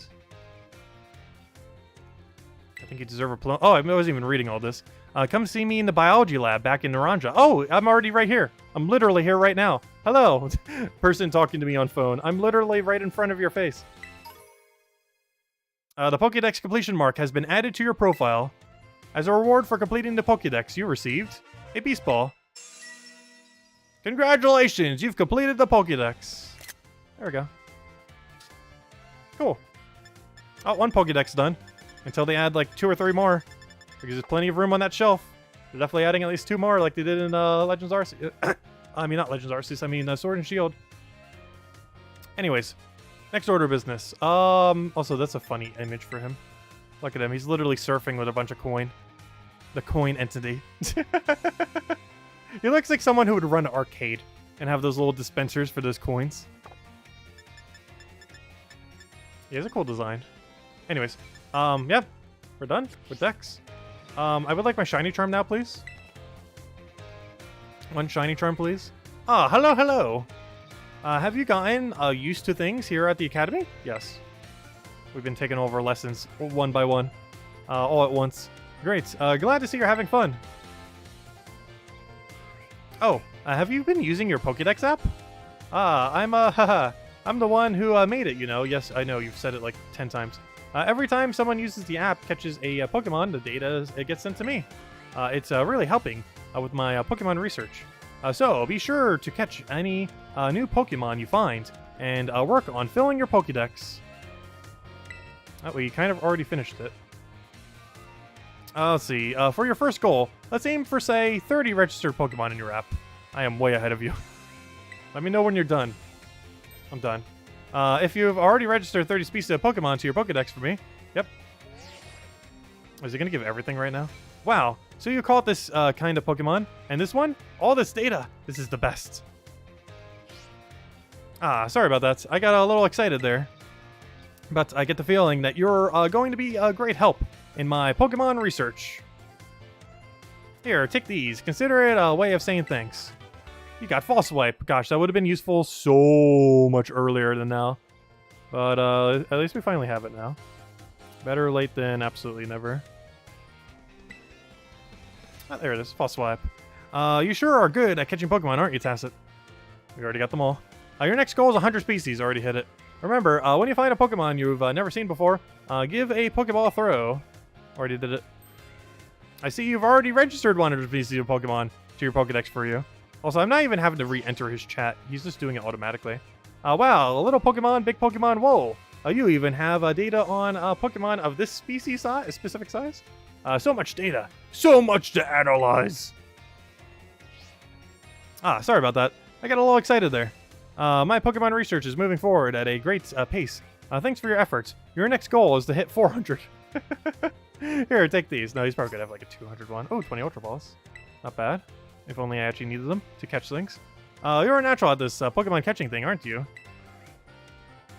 Your next goal is 200. I was right. Yeah, it's going to be 200, 400, or 2, 3, 400. I know that there's a tall order. I already did it. But you keep tossing those Pokeballs and don't give up. And I'm still in the same conversation. I don't even need to re-enter. Perfect. I love it. I see you already have registered 200 specific species of Pokemon to your Pokedex for you. On our Arc phone. Wow, Pokemon from the mountains? Pokemon from the sea? Wait, what? No way. You even found Pokemon in a place like this? Sorry about that. I got a little excited there. My Pokemon research is moving along super duper splendidly. Thanks to you. Here, take this. Consider the way of saying thanks. We got 20 quick balls. These are slightly more useful. You're a bona fide Pokemon catching professional, Tacit. For your next goal, it's finally time to go for a completed Pokédex. Already did it. Aim for 400 species. This is no easy feat, but I'm sure you can do it. Wait, you already have it done? Keep tossing those balls and don't give up. Still in the same dialogue box. What? You're telling me you've already registered 400 species of Pokemon? I'm just like breaking this guy's like entire life. Like the first time we're chatting with him, it's like, oh, could you find me like just a few? And it's like, oh, we found all 400. Where have you been? Wow, you did it! You completed the Pokedex! That's amazing! Really amazing! Research of the Pokemon of the Paldea region is moving ahead like never before, and it's all thanks to you, Tacit. You know, I visited this strange shop the other day and happened to pick up a little something. Might not seem like much to get a secondhand gift, but here, from me to you, the best item in the game, the thing that finally gets us out of the tutorial, Shiny Charm. We have now ended the tutorial. You put the Shiny Charm in your bag, key items, pocket. Shiny Charm. Having one of these mysterious shining charms makes it more likely you'll encounter shiny Pokemon so that you can actually hunt them. There we go. I wish I could give you something a bit better for your efforts. Could you give me a second Shiny Charm? Can you give me a Mark Charm? Because I don't think that's something that exists in this game currently until the DLC. I wish I could give you something a bit better for your efforts. Oh, are you going to give us something too? Now, what's all this commotion about, I wonder? Director Clavel! This student of mine completed their Pokédex! Upon my word. What a marvelous accomplishment, Master Tacit. Yeah, he really surprised me too, pulling off a feat like this. Well, Mr. Jock's delight clearly shows how commendable your work has been. Please, allow me to reward you with a small gift. Students who achieve great feats such as this deserve to be recognized for their hard work. This congratulations message, penned by the company that certifies Pokédex completion, is for you.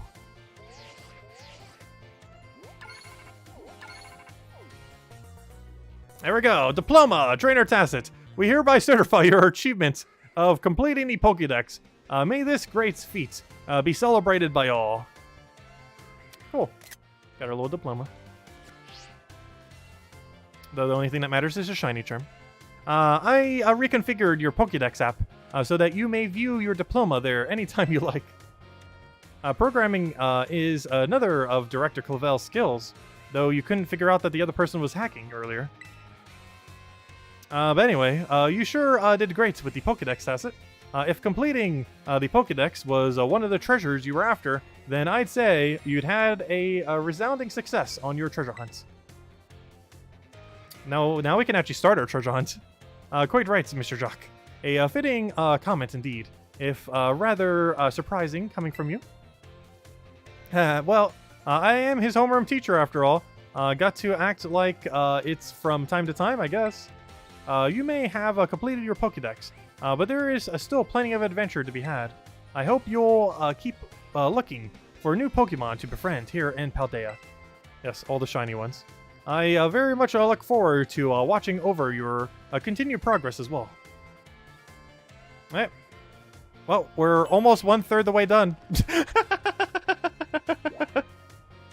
Alright, next. Oh gosh. Where's the front of this place? Entrance hall.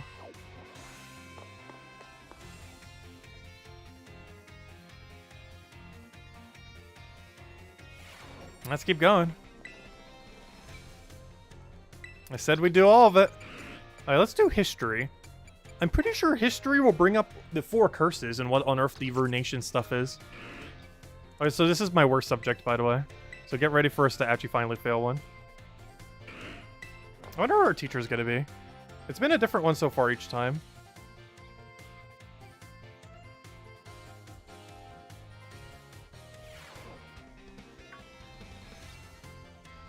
Hey, there's, what's his name? Look, there's the Hisuian guy, professor person, I forget his name. And the old ball. As well as the modern balls. As well as the time before Hisui. Oh, foreshadowing? Foreshadowing a time before Hisui? Do you see that timeline? Look at the ball right there. Oh, they're foreshadowing. They're foreshadowing their next game. Their next Legends Arceus. Oh, I see. We have some new students here with us today. Who are you? Question mark, question mark, question mark. I like your little bird pin. Kind of looks like Ho-Ho. My name is Rayfort. I will be the one to impart knowledge of the past to your little minds. History is a wonderful thing. Truly splendid. Who's going to teach us about the future? The lives of our ancestors throughout history forged the path to the present. Is your hair twitching? What is going on with that physics? Her hair's twitching like it's an ear. The lives of our ancestors throughout history forged the path to the present in which we live. Today, you shall learn about the most mysterious location of all Paldea, the Great Crater. Oh, we already know everything about Area Zero. We're one step ahead of you. We've got everything there. We still need a shiny hunt there. As you are all aware, a massive crater known as the Great Crater of Paldea exists in the heart of our region. The area inside this crater is called Area Zero, and research of its geological strata and material composition. Gosh, I need to sneeze but can't sneeze. As strata and material composition has shown that the crater is in fact over 1 million years old. It was long believed that a certain something rested at the bottom of this mysterious crater. Ah, perfect timing to make an eye contact, young Tacit. Answer me this. What exactly was believed to rest in the depths of the Great Crater inside Area Zero? Treasure or Snorlax, a Pokemon Center. Treasure. Aha, that is correct. You are a surprisingly clever one, aren't you? That is actually where all the Pokeballs come from, those little crystal balls that we learned earlier in the actual storyline near the end.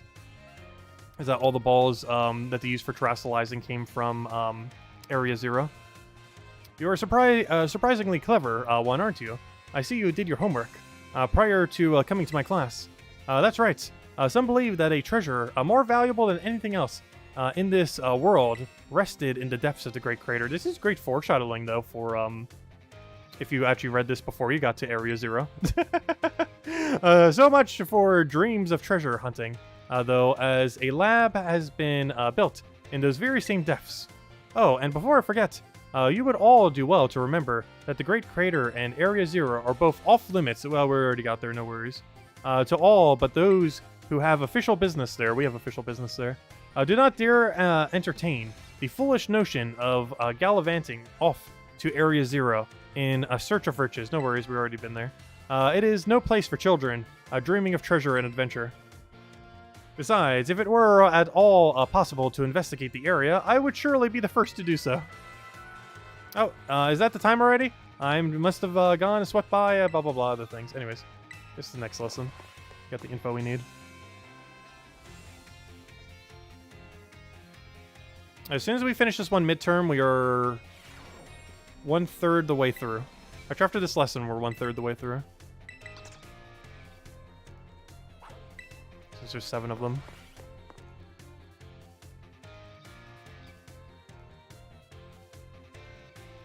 Gosh, that means the entire schooling is almost an entire school day long. Like, to do all this in one sitting, which we are doing right now, it might actually take 3 to 4 hours. Well, I guess it's not a whole school sitting, but still, that's a lot of time. Anyways, greetings. It's like half a school day. Greetings, my little students. Whatever you did yesterday, it is now part of history. Today, we will continue to unravel the marvels that history has presented to us. About 2,000 years ago, this region came under the rule of Paldean Empire. Paldean Empire. Historical accounts describe that the Paldean Empire as being quite the dictator. This emperor also zealously believed the legend of the treasure that rests deep in Area Zero. I must mention that the civilizations of our ancestors were not as developed as ours is today. People back then far more likely to believe in mysterious legends, magic, and beings beyond human comprehension, like Arceus. In an attempt to gain the power to stand against Paldea's neighboring countries, the Emperor sent people in droves to join the hunt for the fabled treasure of Area Zero. Perfect timing to make eye contact. No, we don't know history. Approximately how many years ago was it that the Paldean Empire began to rule this region? I don't remember. It's like 2,000. Luckily, these are easy ones.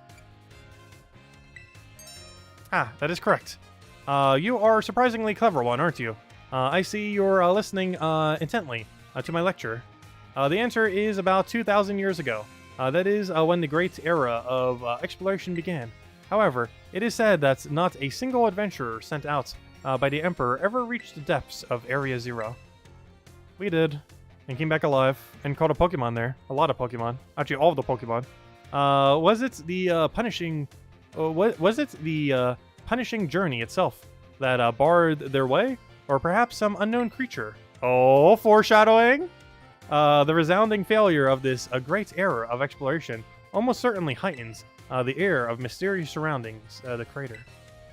Oh, what I wouldn't give to explore Area Zero in its untouched state at that time. I suppose I can only hope for the swift invention of a time machine. Oh, foreshadowing on top of foreshadowing! Let's see. Tyrion. What, you're getting tired in class? Gotta learn the history of of Paldea.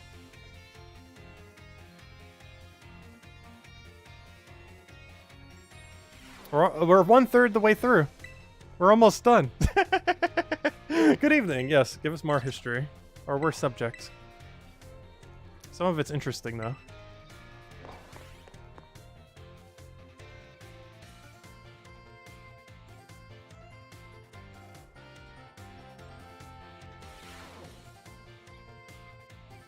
Hey, greetings, my little students. Whatever you did yesterday is now a part of history, or you say that every single day.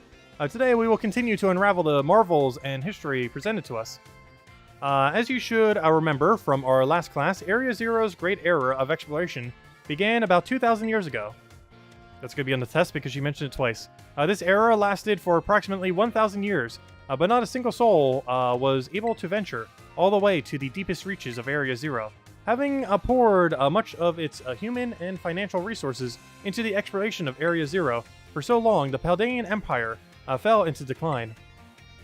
2,000 years later, or 8,000 years ago, 2,000 years later, or 8,000 years ago, the Empire and its surrounding nations united into one entity, and was the formation of Paldea, as we know it today. Yes. This very academy, where you're now filling your young minds with knowledge, was also apparently established at that time. In fact, this school building, though certainly having undergone repairs through the years, is just as it was when it was built so long ago. Really? Seems like you modernized quite a bit. This very structure is a piece of history. Things of old are truly splendid. I would certainly prefer it not have the Pokeball portion, though a relatively new addition. Wait, the Pokeball portion? Not sure what she means by that. Perfect timing to make eye contact. No. Let's see if you've been listening to my lecture. Tell me approximately how many years ago was this academy established? 800. Yes. Okay, there we go. Correct. I see the look of concentration on your face was indeed just that. I hate nothing more than when a student only pretends to listen. No, I'm very much pretending to listen.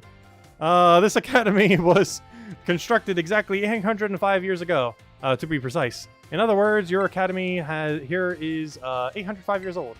At the time, it offered a state-of-the-art facilities and a uniquely innovative curriculum, which we don't have anymore, as you could tell by our current learnings. As such, people used to say, those seeking knowledge need look no further than the oranges of Paldea. That's right. They were referring to Naranja Academy. It is said that this proverb of sorts was even used outside of the Paldean region.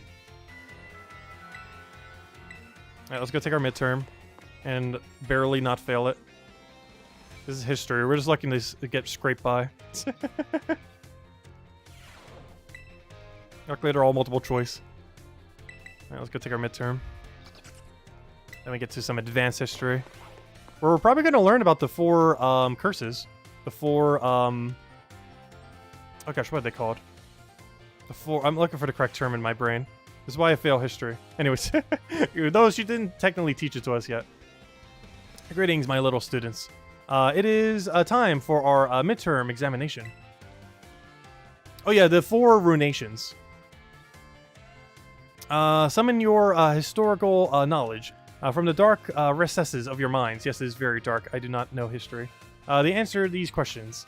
What is the name of the geographical information or formation in the center of the Paldean region? That is called the Great Crater of Paldea, the center of Paldea, the Paldean Valley floor. Technically, it's called Area 0. Well, I guess the bottom is called Area 0. What was long believed to rest in the depths of Area 0? Treasure. A mysterious Pokemon. Is it what? This is what's actually there, but this is what was said to be there. How many years ago did the Paldean Empire begin to rule this region? 2000. How many years ago was this academy built? 805. Those seeking blank need look no further than the orange of Paldea. Power, courage, knowledge. Your time is up, but your writing utensils down. Or put your writing utensils down. The last question was a freebie. Even the least capable of you surely padded your score there. Oh gosh, she's insulting our incompetence with history. I sincerely hope you did anyway. So ends the midterm. Anyways, just give me my score and hopefully it's perfect. It's definitely enough to pass.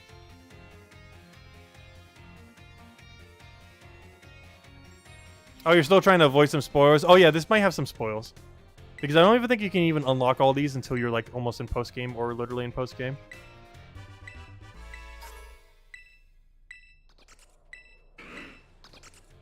I'll be done with it within the next hour and a half.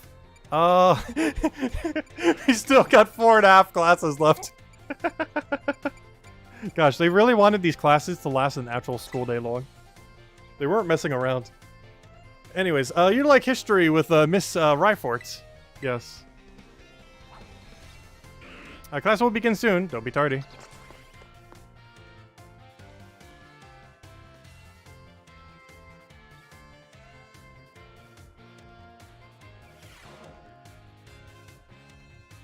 Greetings, my little students. Whatever you did yesterday, it is now part. I know you say that every day.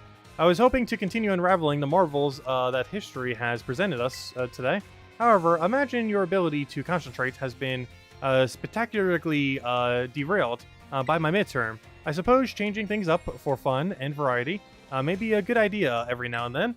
So allow me to tell you an old fairy tale that has been passed down in Paldean for generations. Okay, I think this is going to talk about the four things that we just caught. Or technically the fish. It was the only one we just caught, but you know. Once upon a time, there was a king who very much enjoyed collecting treasure. He was particularly fond of treasures from other countries. One day, a merchant from the east heard rumors of the king and came to meet him. The merchant laid out 4 treasures in front of the treasure-loving king. The 4 treasures were as follows: a vessel, a sword. Oh, those are the things we just caught. Because a set of beads is for the fish we just literally caught. The 4 treasures were a vessel, a sword, a set of tablets, and a set of beads. Seeing such rarities before him, the king leaped for joy. He showered the merchant with gold coins and claimed all 4 of the treasures for himself. Aha, perfect timing to make an eye contact. No, I said that one of the treasures was a set of tablets. What do you think these tablets were?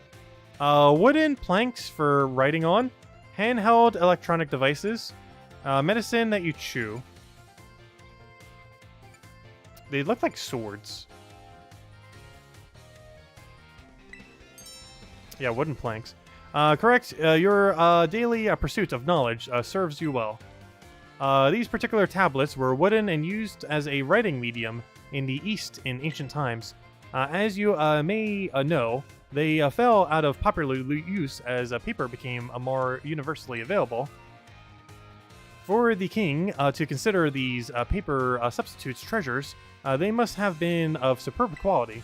That, or perhaps they had some amazing, profound teachings written on them.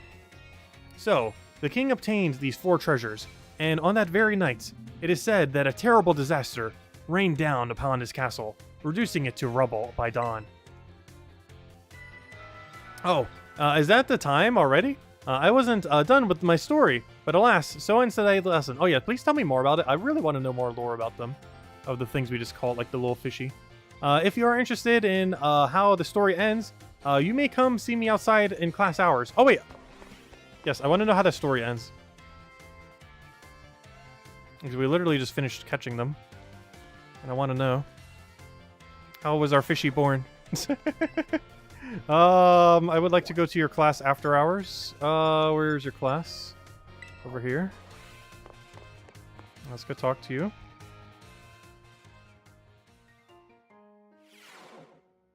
Oh, where is she? There she is.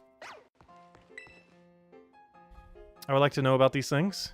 Ah, yes, Tacit from class 1A.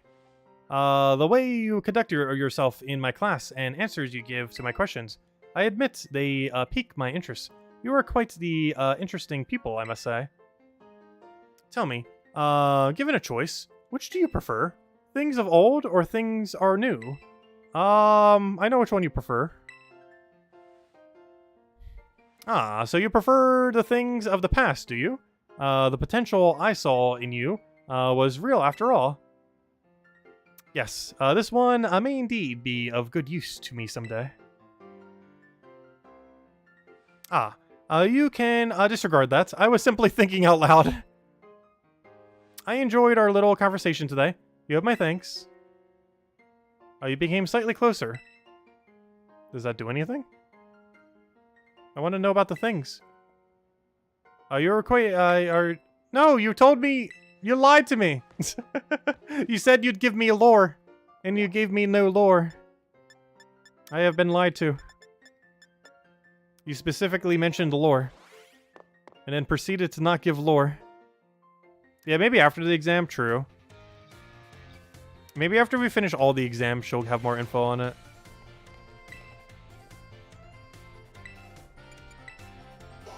Or maybe her class itself will have more info. She was like halfway through the story and then didn't finish it.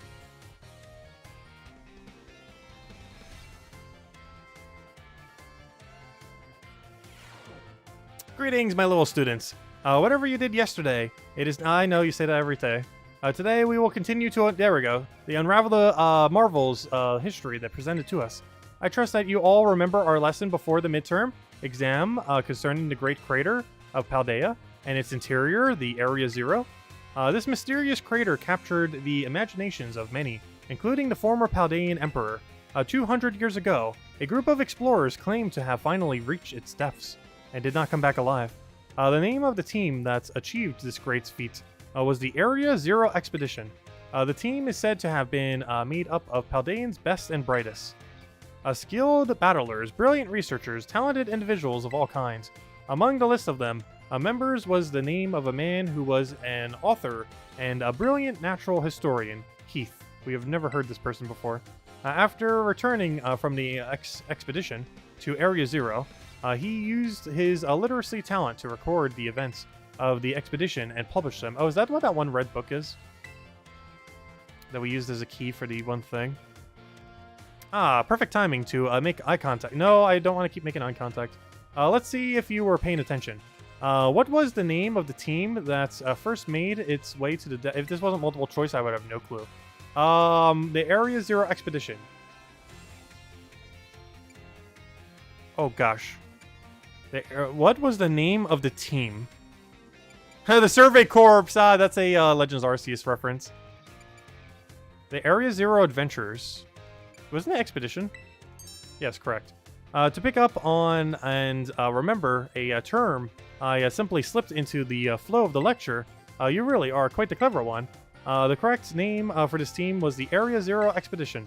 The record of their activities written by the expedition member Heath can be found in bookstores and the like, even today. This record... Yep, the Scarlet Book. There it is. She said the word. You can tell it's important because it's in letters. That's different coloration. This record is now known as the Scarlet Book. At the time, the entire region of Paldea was absolutely buzzing about Area Zero. Okay, so all the info we had in that book was written by them. That's interesting. Because we didn't actually know that prior to now. In the entire storyline, you never learned that. Interesting. The Scarlet Book was so popular that practically everyone had a copy. However, the book itself was full of fantastical descriptions and illustrations of things that could never be thought of as real. The masses began to call Heath a liar. Even the truth of the expedition making it to the bottom of the crater was called into question. The Scarlet Book was condemned to the shelves of used bookstores as just another book of wild paranormal stories. There's a copy on one of the bookshelves on the ground floor of the entrance hall. Feel free to have a read if you're interested. Wait, can you? Because the one in my inventory I can't actually read. I tried reading it and it doesn't let you read it. I wonder if the other one lets you read it. Is that the time already? I must have gotten swept up in filling your minds with knowledge. This ends today's lesson. We will unravel more of history enigmas together next time. Let's go take our last lesson, go ace the final exam, and go find that book. I'm curious if we actually can read some in it, or if that's just her leading us on once again. I'll catch you later, Terry, and thanks for stopping by. Good morning, Master Tacit. What class would you like to take? I would like to take the final history class, so we could be done with history already. You'd like to take history with Miss Rayfort. Yes. Class will begin soon. Don't be tardy.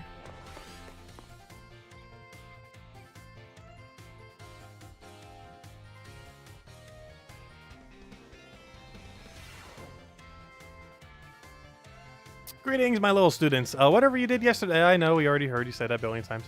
Today is our last class, so I would like to unravel the marvels that history has presented to us. One last time. In our last class, I taught you about the Area Zero expedition of 200 years ago, correct? Alas, 200 years is not that long ago. Not that long ago at all. How unfortunate that our history lessons must march so inexorably toward the future. Would it not be more of an adventure to march toward the past instead? To start from our present and study history in reverse? I think it would. So, you agree with me, do you, Tacit? If they will give us an A, I will agree with any word you say. However, I'm afraid I risk injury. I was such a teacher's pet. However, I'm afraid I risk incurring the wrath of our dear director if I stray from the curriculum. I suppose I have no choice but to let the flow of time carry us toward the future.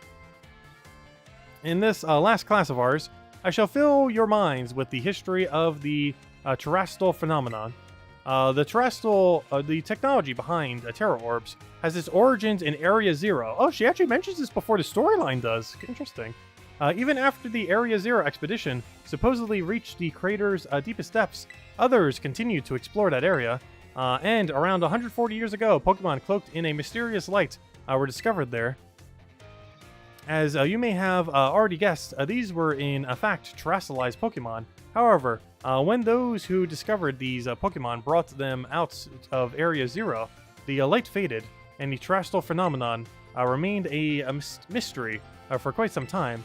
However, 10 years ago, that's pretty recent, that might as well be present day, a certain someone you have definitely heard of unraveled this mystery. Who?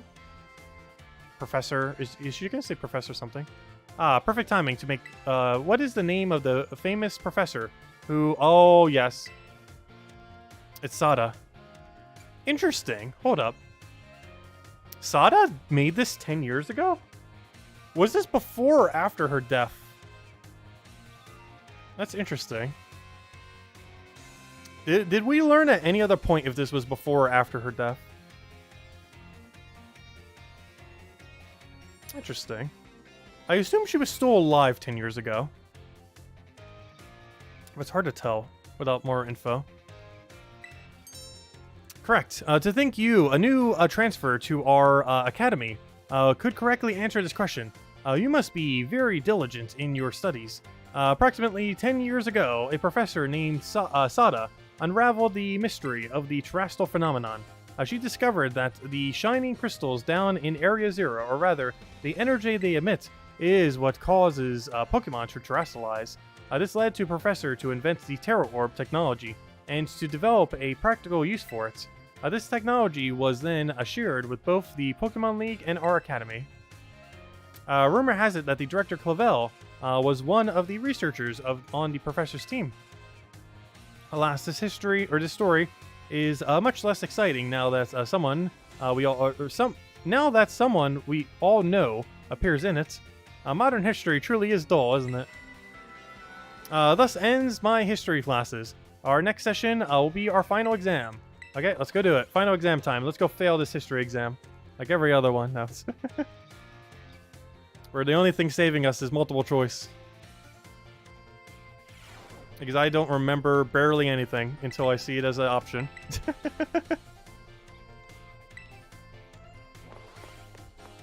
Like non-multiple choice history, I'm getting like the worst grade ever. Multiple choice history, easy A. Greetings, my little students. It is time for our final examination.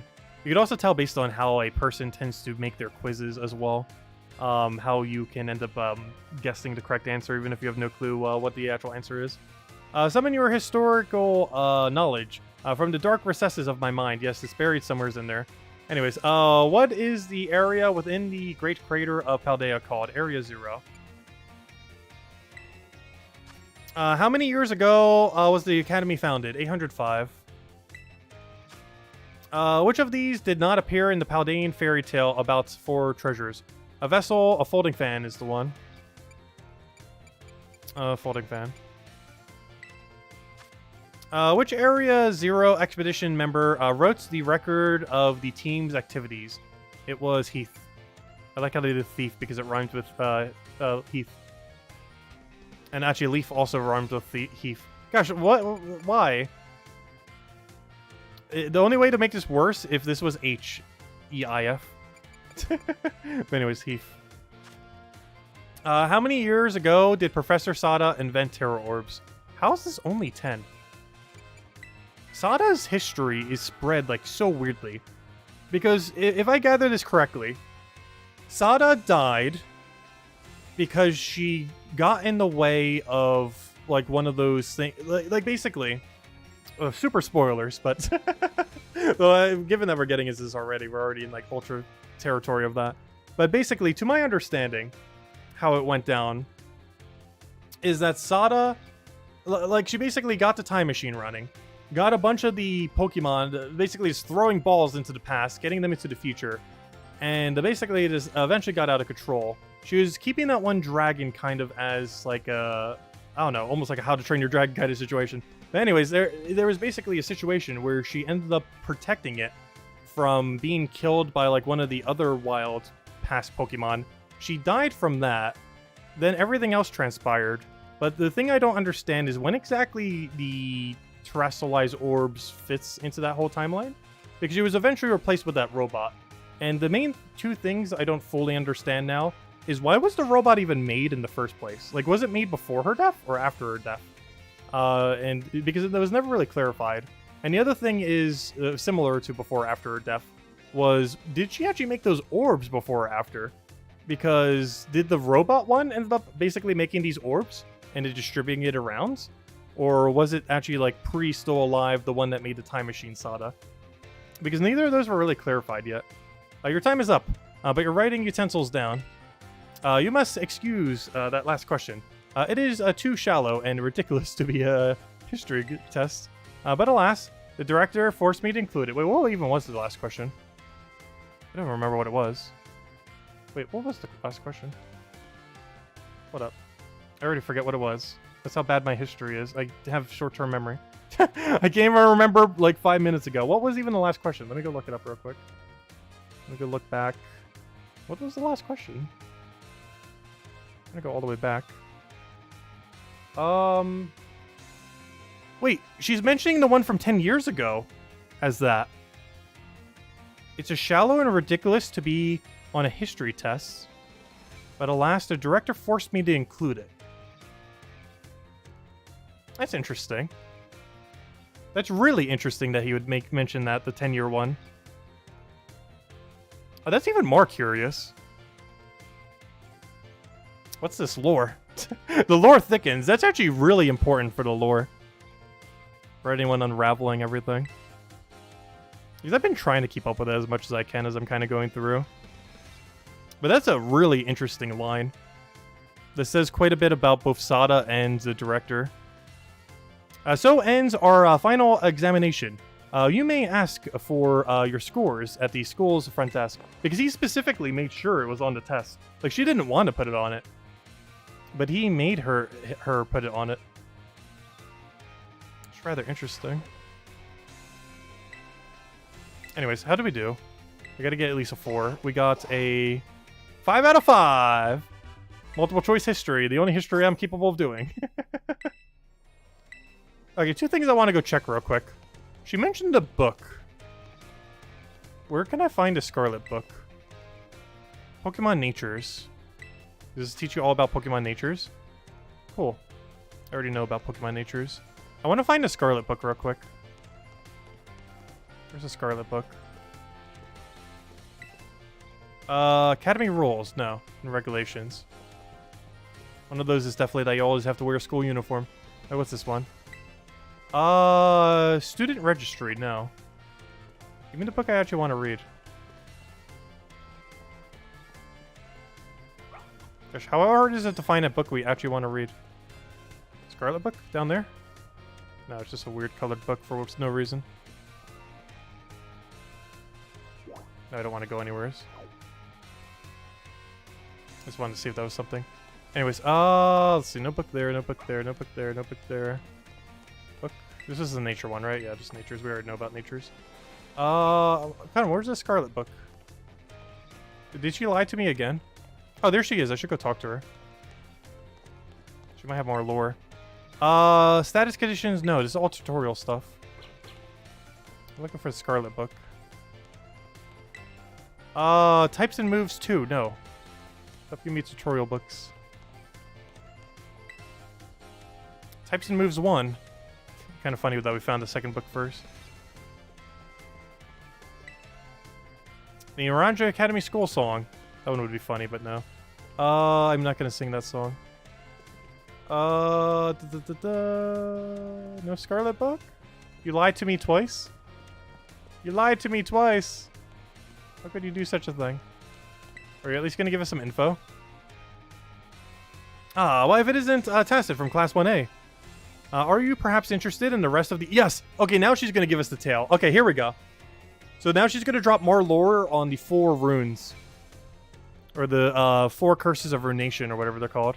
Are you perhaps interested in the... one of those being the fish that we caught at the beginning of the stream. Are you perhaps interested in the rest of the old tale I told you in class? Yes, please tell me the rest. So where's the Scarlet book you were talking about? I want to read more of it. It is convenient that you would take the bait I presented in class. A vessel, a sword, a set of tablets. Oh, the music cut. She's getting serious. And a set of beads. After obtaining these 4 treasures, already got them all, the king's castle was destroyed. Why, you ask? Because these 4 treasures were actually 4 Pokemon! I know, I caught them all. As these Pokemon were passed from human hand to human hand as treasures, they slowly became tainted by hubris and greed. Finally, after coming in contact with the rapacity of the king at that time, they awakened as disasters and began to rampage out of control. The king called for renowned Pokemon wielders to defend the county, or the country, and after a fierce battle, these incarnations of disaster were quelled and then hidden away in those caves that we all found. It is said that these 4 Pokemon were then sealed away somewhere in Paldea, and then we unleashed the calamity upon the world and unleashed all of them, one by one, and then caught them all. So, what do you think? Would you say this story is just make-believe? No, I caught them all. No. Very astute of you. I have read many historical disaster reports, personal journals, and the like. There is much to support the truth of this story. If I am able to prove the stories of... I wonder if I could talk to her again right after this, since I have all 4 of them. Or if there's like special dialogue if I put them all in my inventory. I should try that real quick. I'll be sure to let you know. You became even closer with Miss Rayfort. Okay, I want to talk to her again. I want to see if we get something special. If I talk to her with the 4 runations.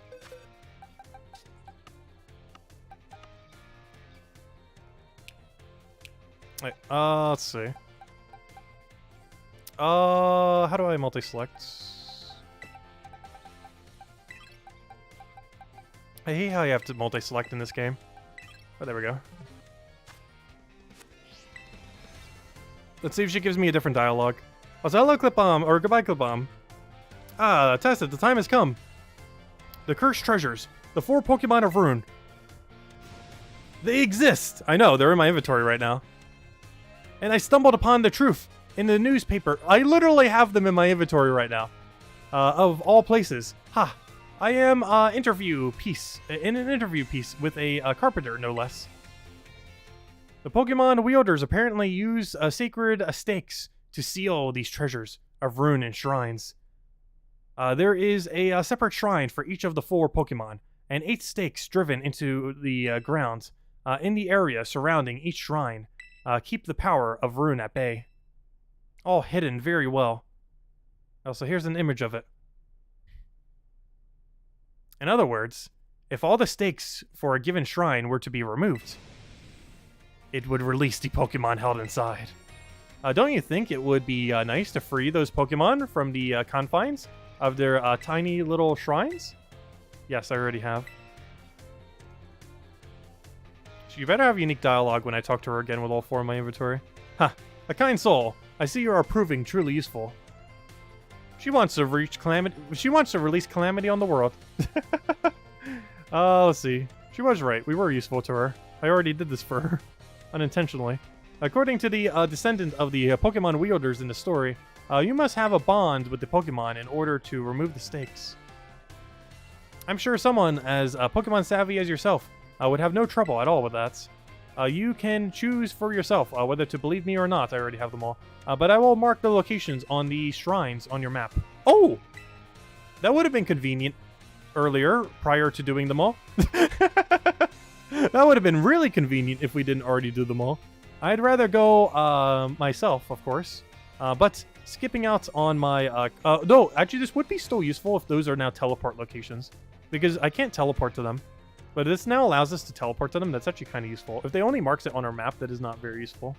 I'd rather go myself, of course. But skipping out on my classes to go adventuring seems to have made the director a little suspicious of me. Ha.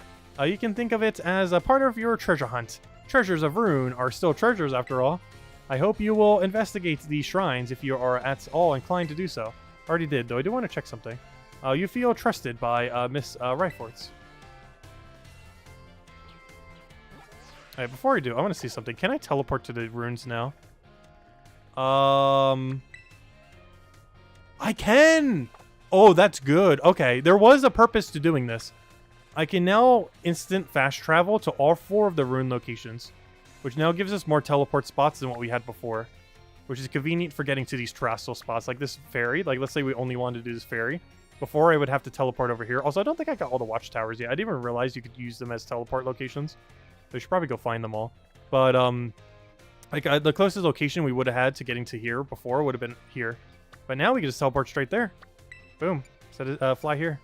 Okay, so that's actually good. So even though we've already done all 4 of the rune nations, it's still useful to teleport there for getting around the map. So that was actually not useless. Thank you for that. Anyways, I have all 4 of them in my inventory. Can you talk about that? Did you find any of the treasures of rune? Yes, all 4 of them.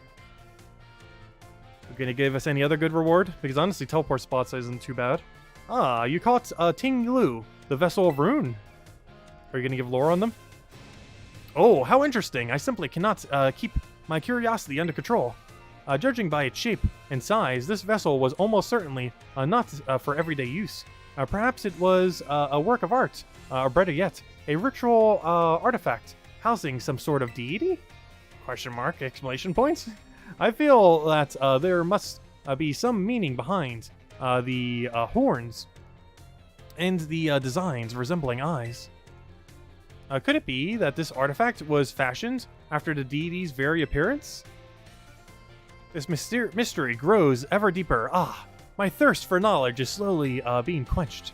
You look like you have something more to report. What is it? Oh, good. This is just like Jock, where since we have them all, it just does one big dialogue. I like that they do that. So if you're doing it all at the end for completionists, like we are right now, you just get one big long dialogue rather than have to keep doing it over and over and over again. Anyways, you caught Chan Pale, the Sword of Rune. Oh, how interesting. I simply cannot keep my curiosity under control.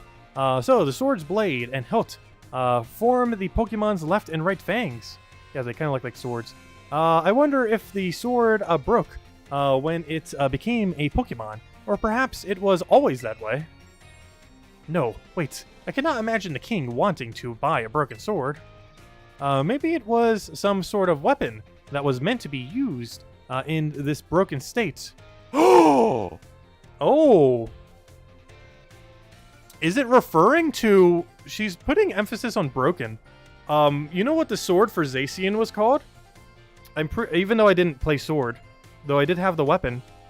Oh no, it was called Rusted Sword. It wasn't called Broken Sword. Though I think its description said it was broken. But that's the first thing that comes to mind when I think about that. It's like Zacian's broken sword weapon. Not specifically, you know, its actual weapon, but the one used to transform it. Maybe some sort of weapon that was meant to be used in this broken state. This mystery grows ever deeper.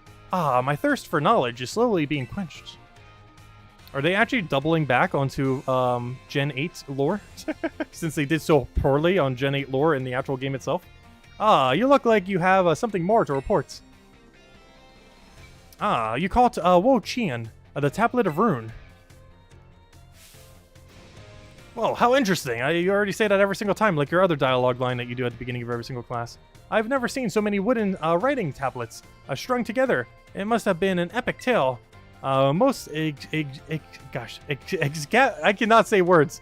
Excavated tablets are tantamount to graffiti or simple memos, still valuable tools for learning about the past, but nothing like this. I can't read it, but given all the length, it must be a story, yes, or perhaps the words of a curse. Oh, if only the words weren't faded. How frustrating. These wooden tablets piqued the curiosity of a king. What might have been written on them? They probably were a curse. This mystery grows even deeper. My third... Yeah, you already mentioned that. You look like you... Yes, I have another one. You're going to say the same dialogue line again and then get some new info. You caught Chiyu, the Beads of Rune. Yes, it took us like 2 hours. He would not come with correct stats. I had to take a slightly incorrect one, but he's good enough. Oh, how interesting! I simply cannot keep my curiosity under control. Beads like these were thought to be sacred, and thus were worn during religious rituals. I believe they were most often worn as a single bead on the neck, like a pendant, but it seems Chi-Yu has 4 of them. Were the beads worn in pairs, like on the ears and wrists? Or were they rituals, perhaps, performed by 4 people?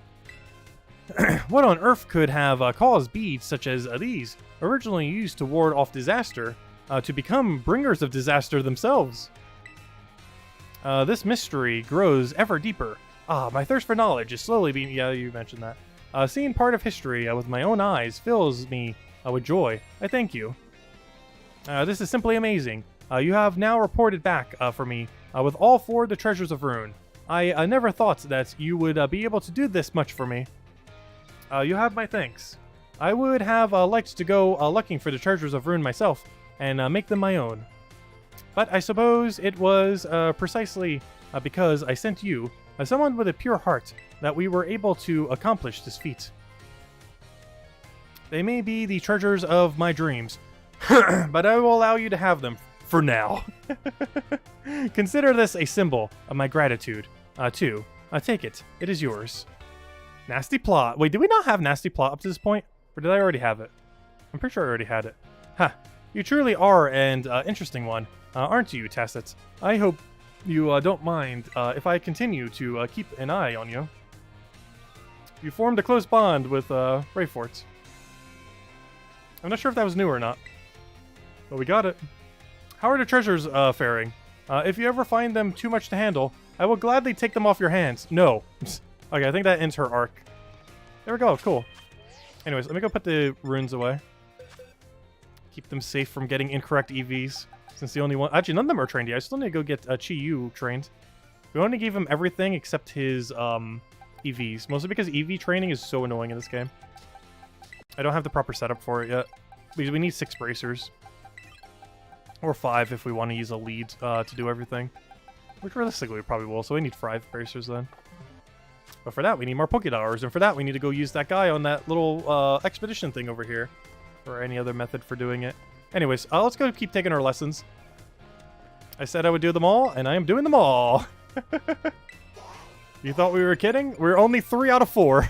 We're not even halfway done. They legit wanted this school lesson to take an entire day. Anyways, language time. How are we not halfway? Alright, let's learn about language and how bad we are at pronouncing things. Is she not seeing them as Pokemon? I believe she is. Was she not? I wasn't picking up on that. I'm pretty sure she was looking at them as Pokemon. Though she did mention something... Like, oh yeah, that is true. That is curious. Because she did mention that whole Pokeball thing. I wonder if she was actually looking at them only as their... what they were rather than the Pokemon itself. But no, she mentioned the fangs of the thing, so I don't know. I think she was seeing them still as Pokemon. My dear students, but it's interesting because it does confirm that there basically were curses then that were sealed away, that the king basically ended up igniting. It's an interesting little bit of side lore for some of the legends. My dear students, how are you all today? Feeling good, I hope. Oh, so who on earth is this guy? I've never seen him anywhere yet in this game. He's Salvatore. G. Malpella Salvatore. My name is Salvatore. Oh gosh, we're gonna learn other languages in this class. Mercepi, what's language? I don't even know what accent to do. Mercy, Bikoop, that is. Thank you very much for your attention here in my class. Is that Spanish? It doesn't seem like Spanish. I'm so, hurricks, or happy, for this chance to re-experience my younger days with you all. Do you know what a Salvatore means? It means a savior. So just imagine, I'm here to save you from spooky new languages. Haha, funny, no?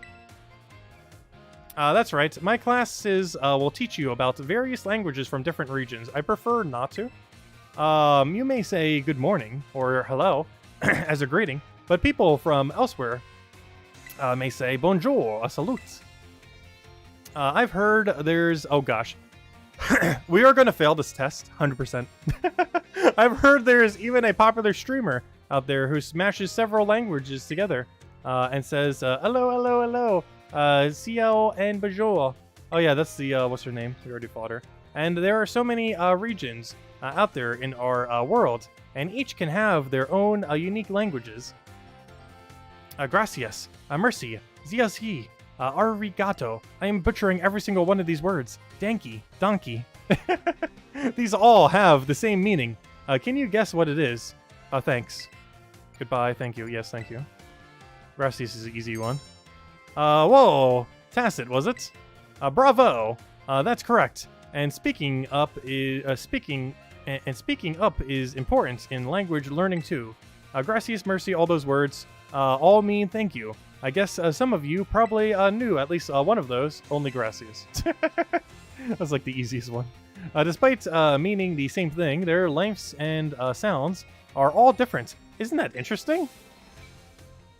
And now, apropos of nothing, let me give you all one of my wise words of advice. When you travel abroad, you should try to speak the local language as much as you can, even if you can't speak it very well. I'm sure your willingness to try will make the people you meet, Trias Horifux, very happy. Well, that's a good life lesson if nothing else. Honestly, from my experience, just being able to say hello, delicious, and thank you in the local language will get you pretty far. For everything else, just pretend you're Mr. Mime and gesture away. This guy's actually dropping good real-life advice. Oh, there's that pesky bell. I guess that's all the time we have for today. Well, adios, matane, a la prachan. See you later, everyone. I'm sorry for every word I am butchering more than normal.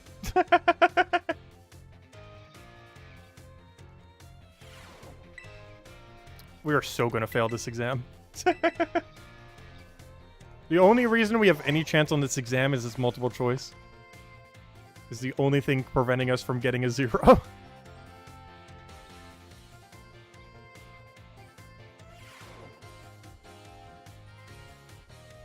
My dear friends, how are you all today? Feeling absolutely fantastic, I hope.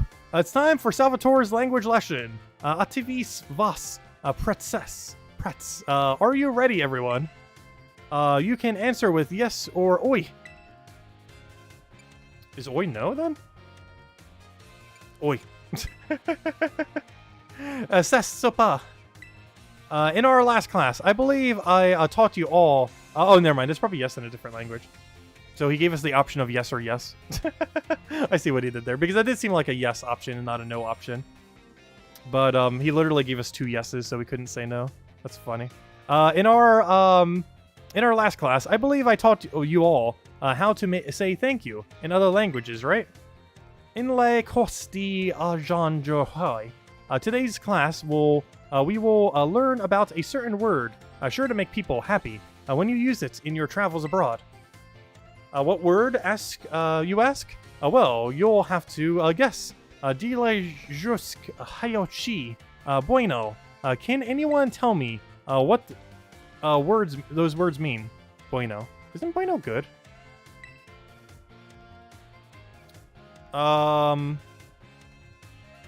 Sorry? Wait, why do I forget what bueno is? Or buono? Am I pronouncing it wrong? Deliciax. Hachi. Bueno. The Deliciax makes me want to say delicious, based on its syntax. I'm pretty sure it's not bueno, and I'm just pronouncing it wrong. It's like Buono.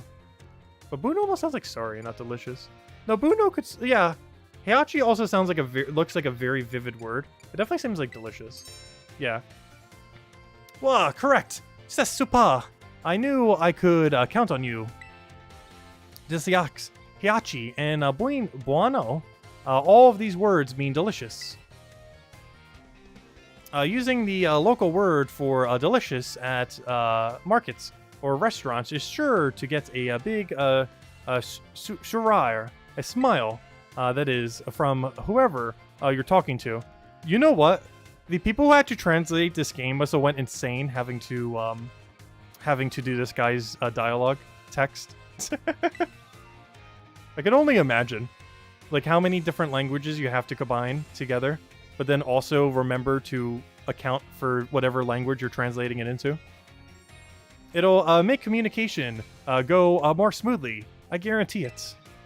Also, would they do a different one if you're in a different language? Like, let's say one of those words was in French, and you have it in, you're playing the game in French. Would it instead be in a different language instead of French? Because then that'd be a dead giveaway if one of the words for the thing is in your own language. So they would have to change whatever that word is for that localized language to be one from a different language than the language that it is in. Oh gosh. Anyways. People love it when someone says the cuisine of their homeland is delicious. Who wouldn't be Hurax happy to receive such a compliment?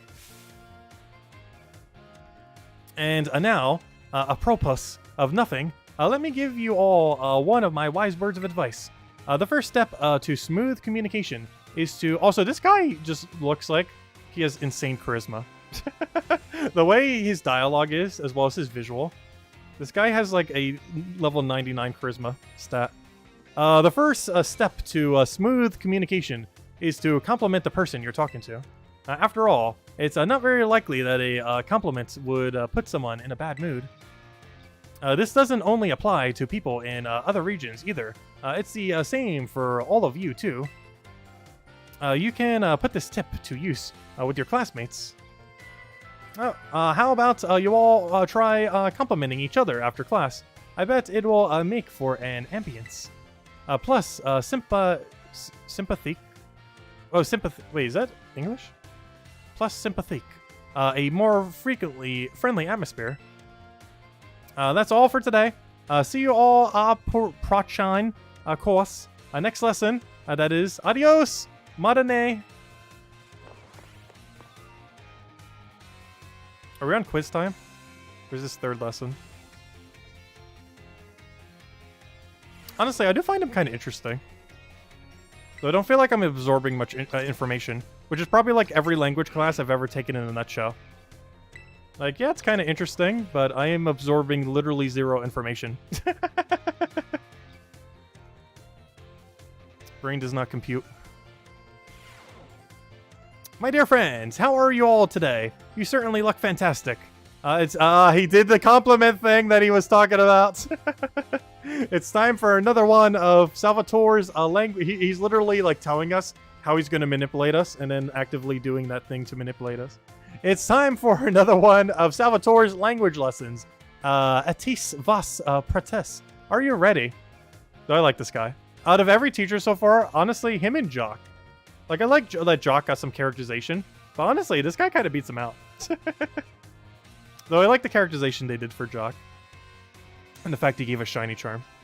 But honestly, I think this is our best professor so far. Though my favorite lesson was definitely the math lesson so far. Though that goes without saying, I like math. But this guy is definitely the best character so far. Estes vos pretis. Are you ready? Yes. Oi, I should have said oi again. Tris bien. Very good. My lessons are not a one-way street. Non. I am trist when no one speaks up. Very sad, that is. In our last class, I believe I taught you all how to say delicious in other language, right? In le costi anjord hoi. Today's class we will learn about a very special phrase that you can put to use when the time is just right. I shchia G Tai aim. I'm not even sure what accent to do because I'm not even sure what language he's trying to do at any given time. Ti amo ish libidish. Does anyone know what these phrases mean? It looks like random typing into the keyboard. Time to eat. I love you. I'm going home. Based on the context clues of previously, I would say I love you. Though those words do not look like they say I love you. Fantastic. Tacit, correct. You deserve a médaille d'or, a gold medal. Words. Supposedly words. J-time T-emo. Ich labe dich. These three phrases you may know. Wait, oh, those three different phrases. Okay, it's not one whole sentence. Oh, German was the last one? Ich liebe dich. Oh yeah, I kind of see it, yeah. I thought that was all one phrase, so that's what threw me off. Though his context clues made it very obvious that it was I love you. These 3 phrases, you may know. I think. Why? Because they're all quite famous ways to say I love you. Are they? Interesting. I've never heard of any of those 3. But based on context clues, I knew what it was. Anyways. Oh my. Have I embarrassed you all, my friends? What's timids, little garcons, et Phyllis, shy boys and girls, that is. It's so very important to express your feelings about things to others, you know? This is especially true for positive emotions. If you get married someday and argue with your spouse over some silly little thing, all you have to do... Gosh, this guy's teaching more life lessons than anything. Like, everyone else is like, oh, Pokemon lore, Pokemon math. This guy's like, I'm gonna teach you about life. And language. All you have to do is apologize and say, I love you. Et tout ira bien. And all will be well. That is. I should know why just last week I had a big argument with my famille. My dear wife, that is. But I was quick to say, I'm sorry, and all was well. And now, apropos of nothing, let me give you all one of my wise words of advice. Literally everything you say is that. It's best to be quick to apologize when you have an argument with someone. That goes for your families, friends, and your crushes. I know you can do it. I believe in you. Our Pochain, of course. Our next class will be the midterm exam. Be sure to review what we learned. Oh gosh, this is gonna be so hard. In all our lessons so far. Adios, madane. I've been pretty quick to forgive people. And like never hold grudges at all. I like, if anything, I'm like too forgiving when it comes to things. Oh, okay, never mind, that's the right one. We're good to go. Also, we will eventually be switching out of this default outfit. As soon as this guy gets out of class, we're changing our clothes to a natural outfit. Though I might need to go farm some gold real quick first. With our little gold goblin guy. I can't remember his name again. Let's see. Ajord Hoy today. We take our midterm exam. Des vas. Relax, that is. And do your best. Now, if this game had voice acting, this guy would be absolutely insane. This guy and that rapper, I would love to hear with voice acting. The other one would have been the streamer one, but we technically already got to hear her in the trailer. But we haven't gotten to hear the rapper or him. Etis vas pretz. Are you ready? Let's begin. Alright, gracias. Arigato. Mercy. And zika. All share the same meaning. What is it? Thank you. That's thank you, right? Yes, thank you. That's a thank you. Which one of the following means delicious? That's a really easy one based on its sentence structure being the same, or word structure. Which of these phrases doesn't belong? Time to eat. Those are all I love you. Well, then again, depending on the context. Let's see. That's another way to say I love you.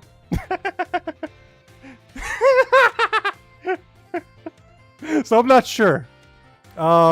It's probably time to eat. Because isn't that one I love you? That one's I love you. That one's I love you. That one can be, but...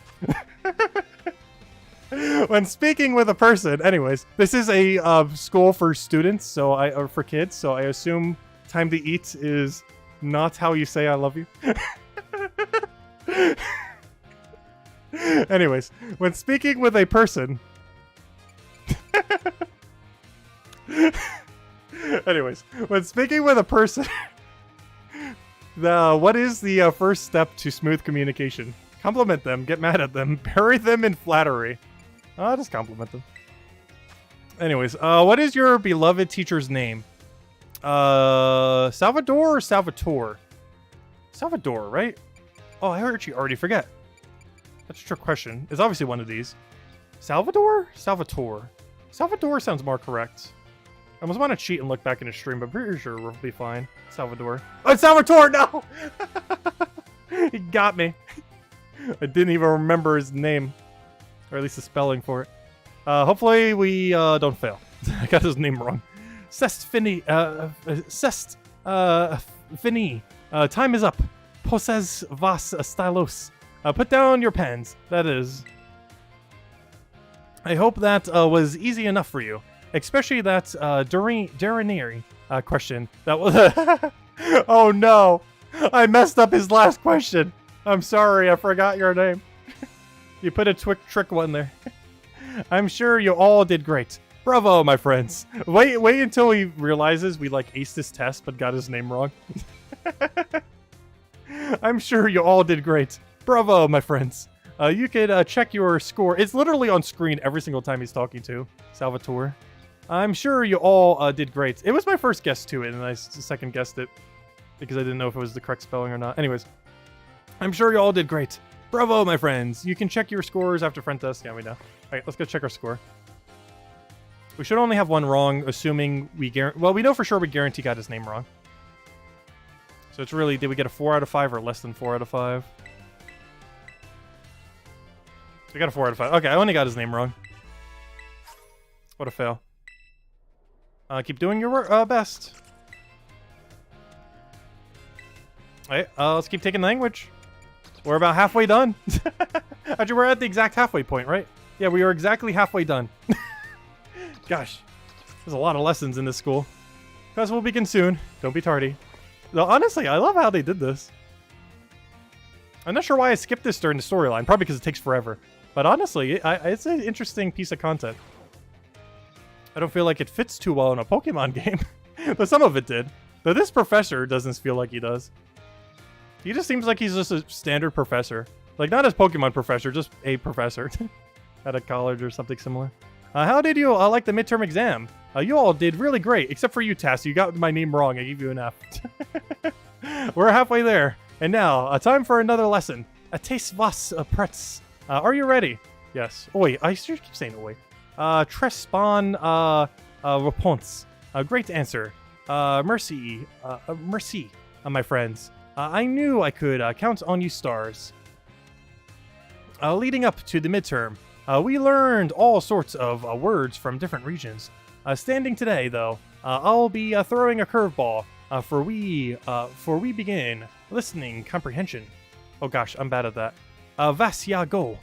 For it, my assistant, Pikachu. Hey, this is a Pokemon game after all. As you just heard, Pokemon can also use words to communicate. Pika. It's not always easy for us to understand them, but their words have meaning, just as ours do. Pokemon can use language to share all kinds of information with each other, like the location of food, or whether there may be predators nearby. The same Pokemon's cry may sound different depending on what it wants to say.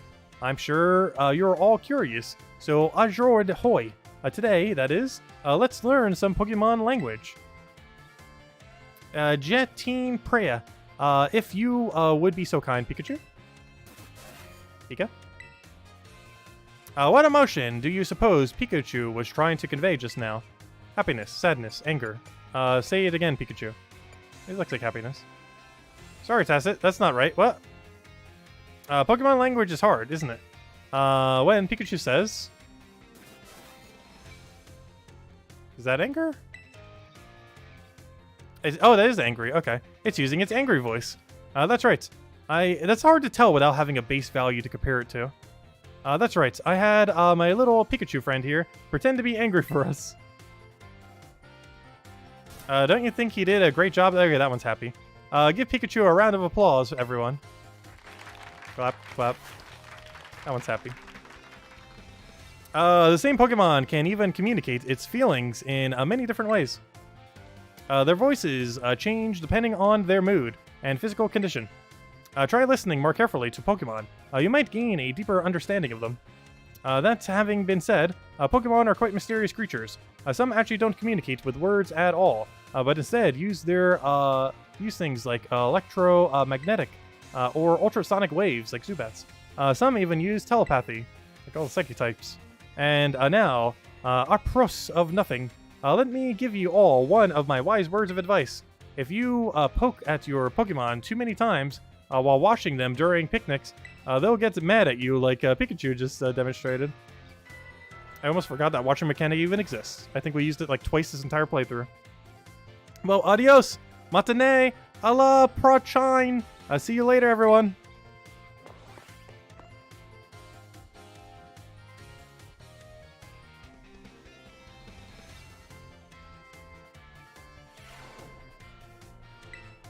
All right, let's keep going. And then we got battle studies, art, and home ec. You'd like language? Yes. Playing the language on us.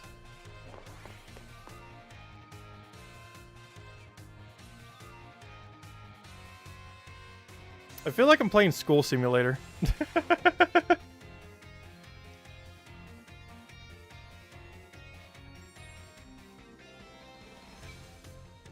The closest I felt to that was Fire Emblem Three Houses. Though this one definitely embodies school way more than Fire Emblem Three Houses. My dear friends, how are you all today? I hope you are all doing marvelously well. Like, this game definitely has a lot of issues, and a lot of parts of it seem very rushed, but there are a couple of gems inside of this game. Maybe that's what they meant by the treasure hunt. You have to find where all the good parts are under all the bugs in this game. But this is definitely one of the parts that, honestly, I feel like is pretty decent. It's decently well written. Even though visually there's not much going on, of course. It's time for another of Salvatore's language lessons. Etis vas prats. Are you ready? Yes. I keep wanting to do oi. I keep spamming too quick. I would expect no less from my excellent friends. Even your replies to my questions are excellent. George Hoy, today, we will once again be focusing on listening. Vasi go.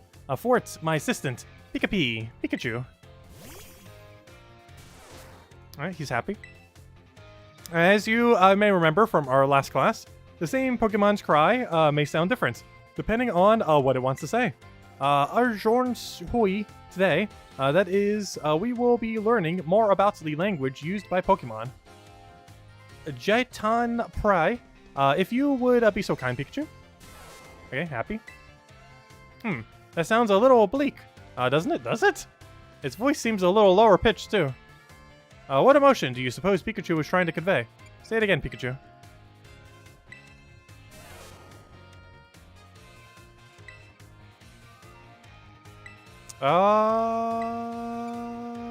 Sadness? Ding ding ding. I could have never guessed. Without other context clues. Seems about the same to me. That's right. Tacit. Fantastic. When Pikachu says... that sounds a bit more distressed. It's expressing sadness. Kind of makes you want to cry, doesn't it? That's right. I had my little Pikachu cry as if it was crying. Haha, funny joke, right? You're abusing this Pikachu. He's making the Pikachu be angry. He's making the Pikachu cry. Don't you think it did a great job? Give Pikachu a round of applause, everyone. And now it's happy. And now, apropos of nothing, let me give you all one of my wise words of advice. If you... Wait, I just realized something. Is Pikachu in this game? Yes, he is. I forgot. Because we ended up catching one. It's kind of funny, because I actually never caught a Pikachu in this game. Because we got the Pichu, I believe, from Egg. The Pikachu was from the gift thingy, as I was standing in front of a Pikachu. And I don't remember how we got a Raichu. But yeah, never mind, he's in this game. Yeah, when would they never not have it in the game? I think it's required that Pikachu is in every game forever. If you hear one of your Pokemon making sad noises like this one, you should treat them with even more kindness than usual. Well, you probably already knew that, though. A piece of cake for you all, I'm sure. Of course, this goes for your classmates and others as well. Friends should support each other in times of sadness. I truly hope that you all can have smiles on your faces all the time, my friends. I do have to say, I like the first part of his class a lot more than the second half. Second half's not bad, though. But he keeps using, like, the Pika model. Our pro-chain course, our lesson, that is, will be our final lesson together. I hope you're all ready for the climatic finale. Adios, matane. Alright, let's go do it. Then take the exam. Then maybe we'll go talk with them after, because last time we did that, there was a whole like story arc there. So maybe I should go do that more often. Wait, have we not done that with the math teacher yet? I should go talk to the math teacher. Because so far, every single time I've done that with one of our teachers, we've gone through a whole thing. With Jock, we got Shiny Charm. With the history teacher, we got 4 marks on our map. I skipped the math teacher as far as talking to her, and we can't talk to our language one yet because we're not done yet. So I should go talk to the math teacher real quick and see if we get anything. Same as Salvatore once we finish the exam. We'll do both of them at once. Class will begin soon. Don't be tardy. Okay, so far, all of them have given us something in one way or another. But Jock's being the most useful, but they still all have given something. At least thus far, so far. My dear friends, how are you all today? It's time for the last of Salvatore's language lessons. Estis vos pretz. Are you ready? I keep forgetting to say oi. What a response. Reponse. Fantastique. Great answer, that is. Perfect for our last class together. I love it. And Arjond Hoy. Today, we will once again be having a listening lesson. Vasia, go for it. Oh gosh, how is this going to be on a quiz? Is he literally going to have a Pikachu doing things and we have to like mark our paper? Because so far every single day has been Pika model. Let's get right to it. My little Pikachu friend. For our last listening class, tell everyone how you're feeling right now. A silty plate. Cha? Ooh, you can feel that. That one's contagious emotion in Pikachu's voice. What emotion do you suppose Pikachu was trying to convey? Happiness, pain, surprise.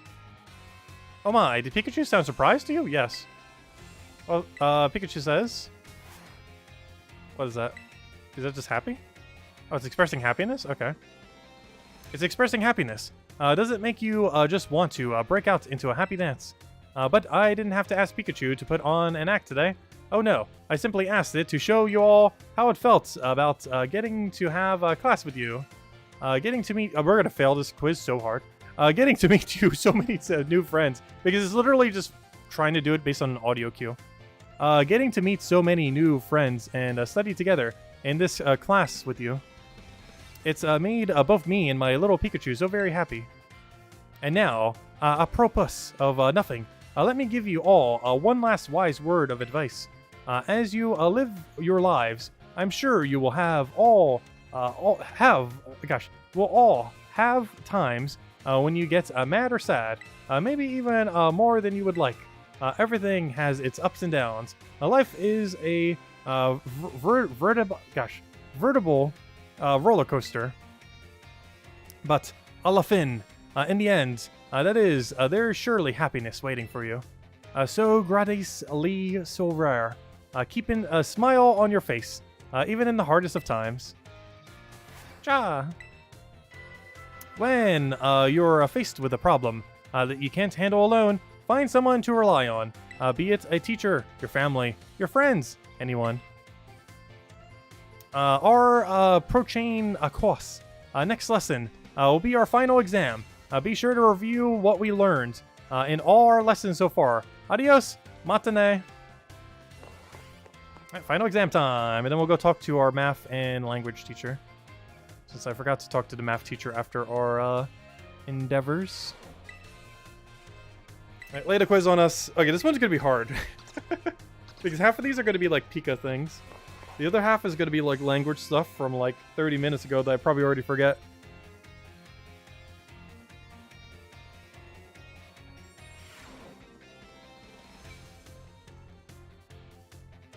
Arjoid Hoy today. He's probably gonna ask something like that. Like, what does Arjoid Hoy mean?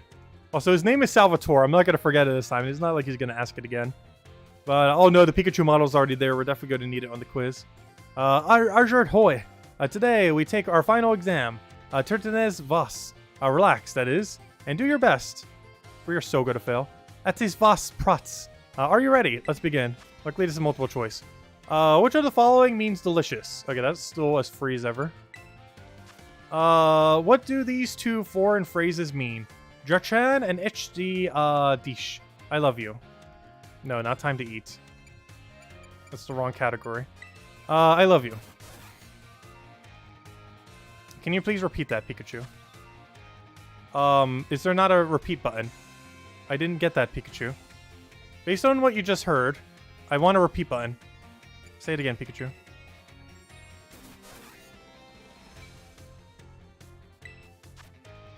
Is that his anger? Can you guys even hear that? That's definitely not as happy. I want to say that's his anger.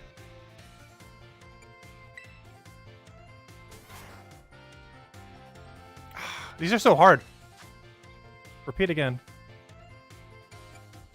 How many can we get wrong?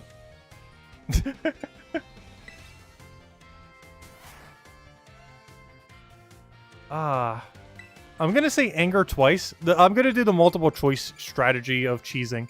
I'm going to say anger twice and then happiness, because neither of those sound like happiness. What is your beloved teacher's name? He did it again! This was super easy. Salvatore. Okay, I think we only need to get 4 right. And I increased my odds by saying anger for both of them. So as long as I got everything else right, we should be okay. The power of multiple choice. C'est fini. Time is up. Poses vos stylos. Put down your pens. That's it. That is. I assume the obligatory durinary question, last question, that is, gave you no trouble. This time it didn't. I'm sure you all did great. Bravo, my friends. Also, that's such a language teacher thing to do, is give like an easy question or a few easy questions to pad out the grade, because they know that language stuff tends to be like lower scored, or, you know, easier to mess up. So they put like a couple padded questions to make sure that the score is like higher, so that not as many people fail. And he literally does the same thing. That's amazing. Honestly, best professor yet. I'm not sure anyone's gonna top him. As far as like an actual character, he's definitely my favorite so far of the professors. Alright, you only need to get 3 of them correct, right? Or is it 4? How many did we get? 4 out of 5! Ha! I said anger for both to guarantee a 4 out of 5. The cheese. Because if I did it the other way around, we could have gotten both of them wrong. But if we said the same for both, we were guaranteed to be right, because that definitely wasn't happy. So one of them had to be correct. And then we just got everything else correct. The power of multiple choice. Alright, let me go talk to these two. Where might they be located? There's her.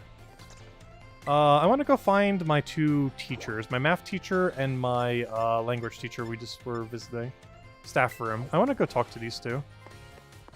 Because so far, every single teacher has given us something, and I have not actually talked to these 2 yet. So let's talk to our math teacher first, since we took her lessons first. Do you have any reward for us? Oh my! If it isn't Tacit, hello there! Do you perhaps have a question about class? Yes, I have a question. What were you having trouble with? Let's have a little review here, shall we? Flying-type Pokemon are weak to Rock-type moves. When a Rock-type move hits a Flying-type Pokemon, what becomes of the move's damage? It will do 2 times damage. Gosh, I forgot we're still playing a Pokemon game, aren't we? Kind of forgot after the language lesson there. When a Rock-type move hits a Flying-type, it's 2 times effective. It's multiplied by 100. Could you imagine? Yes, that's right. The correct answer is that the move's damage is doubled. Miss Time! Miss Time! Oh, I see one of my more energetic students is here to see me. You'll have to wait your turn, dear. There's only one of me after all. Miss Time, is it true that you were gym leader? Oh, are we gonna battle her? That is indeed true. I'm quite the strong... Wait, is she related to Rhyme? I'm not sure why I just mentioned that now. Obviously she is. But yeah, Time and Rhyme are related. Wait, is Time Rhyme's mother? Because Time is quite a bit older than Rhyme. Because that also implies she's older, also just her appearance. But yeah, Time must be Rhyme's mother. I'm not sure why I didn't connect that until literally just now. But I'm pretty sure Time is Rhyme's mother. Interesting. That is indeed true. I'm quite a strong battler, you know. Wow, that's so cool. Why'd you quit? Because my daughter took over. So you want to know, do you? I might be persuaded to tell you if you wait your turn. Okay, I can wait my turn. I sure can. I'm sorry for cutting our conversation short, Tacit, but I seem to be in high demand today. Feel free to come see me anytime if you have more questions. Oh, you became slightly closer with Miss Time. Alright, last time we had to do it like 4 times. Let's do it again. Hello, Tacit. Feel free to ask me questions anytime. Oh, do I have to like go out and load back in? What up? I might. Oh well, let me go do him then. No, I don't want to go. Because wasn't he in here as well? Where is he? There he is. Because I might have to talk to both of them 4 times. Ah, Tacit. Did you come all the way here to the staff room just to see me? Well, technically her as well, but yes. All the way here. What do you mean by all the way here? I sure did. Aha! Seems I've finally made it into the hearts of my students. That makes me trust happy. After all, like I said in class, communication is very important. If there's anything you're confused about in class, or if you're having trouble here at the academy, you can always come here and tell me Tan Api Salvatore, your friend Salvatore, that is, Ois. He became slightly closer. Alright, let me zone out and zone back in. Because we could probably talk to both of them again.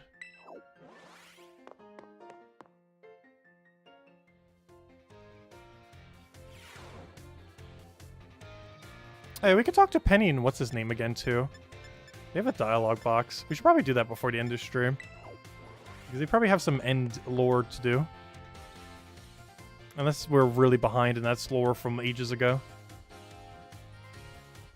Because we already finished the whole storyline with them. Anyways, not more classes yet. I want to go back to the staffing office. Wait, hold up. Why is she right over here? Do I have to play hide and seek with where they're located now? Oh my, if it isn't Tacit. Please forgive me if this is an odd question. Were you perhaps watching me from afar just now? Yes. I just got here. Ah, yes. I suppose you wouldn't have been doing something like that. I'm sorry. You see, how should I put this? Recently, there has been times when I feel as if I'm being watched. Not by a Pokemon, mind you, but by a person. I thought it might be a ghost. Ah! So I tried asking my sister for help. Oh, sister! Okay, not mother, they're sisters.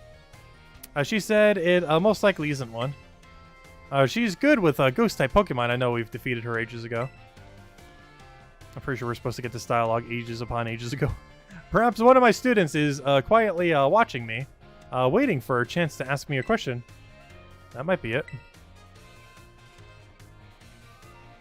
Goodness, if that wasn't an intense gaze I felt. If you notice someone with a sword of fire in their eyes, come tell me, won't you? If they are too shy to come ask me themselves, then I'll go to them. You came slightly closer with Miss Time. Cool.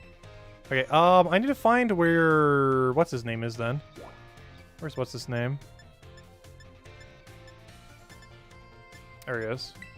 Oh, he's all the way at the stage. Interesting. Oh, also, our rival's over here. Should probably talk to her later.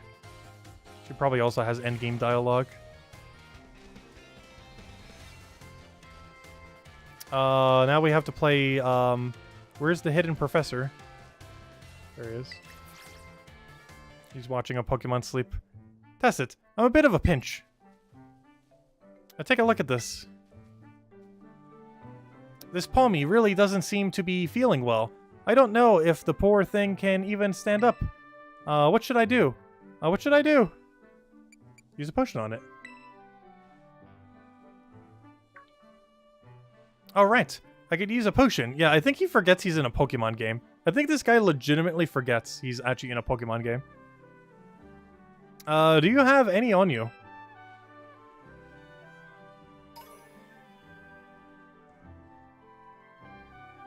You need to get up, but you have 2 warm kitties in your lap. Oh no. I remember when I used to have a cat. They can really weigh you down. Like, you wouldn't think like a small cat would, but they easily can.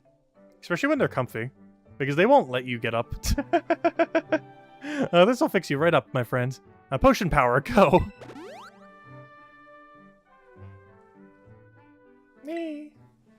Phew, that seems to have done the trick, just in the nick of time.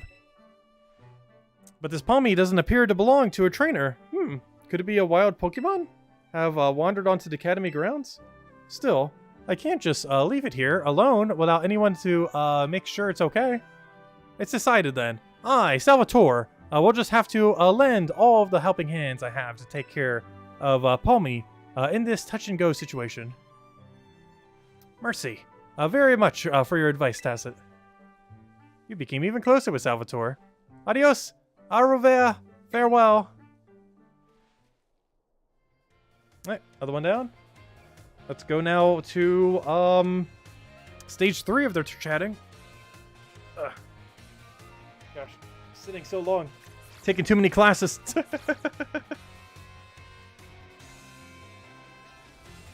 Feels like we've been stuck in class for 4 hours. Because we've been stuck in class for 3 hours. Let's see. Alright, I need to go cycle their location again. Wait, who is that? Nurse's office. Why is she winking? Let's go back over here. And then we can cycle him because he'll move then. Actually, this is working out perfectly having 2 of these at once. Because I could just keep cycling them back and forth. No, I did not want to leave. Where's... what's his name? Also, why does that look like Clavell? No, this is a hat. Alright, where is he? It has to be over here then. It'll let me move. Welcome. Why do you have yellow text? I hope your studies are going well. What do you have today? Oh, you actually sell sandwiches. I don't need them, though.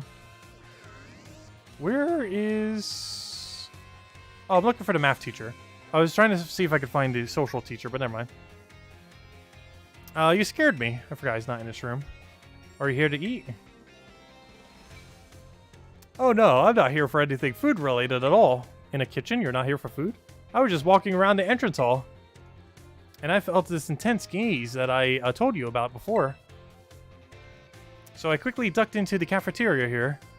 Our cafeteria has only one entrance, so I thought I might be able to discover the identity of the person watching me if they followed me in here. Ah, someone's come in just now. That's weird. I thought I saw her come in here. I guess I won't be able to ask my question today either. That girl. I feel like I've seen her several times before. She seems to be a student here, but I get the feeling that her question is not about her studies. The next time I see her, maybe I'll go start up a conversation myself. It could have been a little scary being here on my own. I'm glad you were here with me. You feel trusted by Miss Time. Oh, so she was our math teacher. Alright, let's go find our language teacher again. Has that same feeling when you just randomly find your teacher in like a public place? When you're in like high school or college?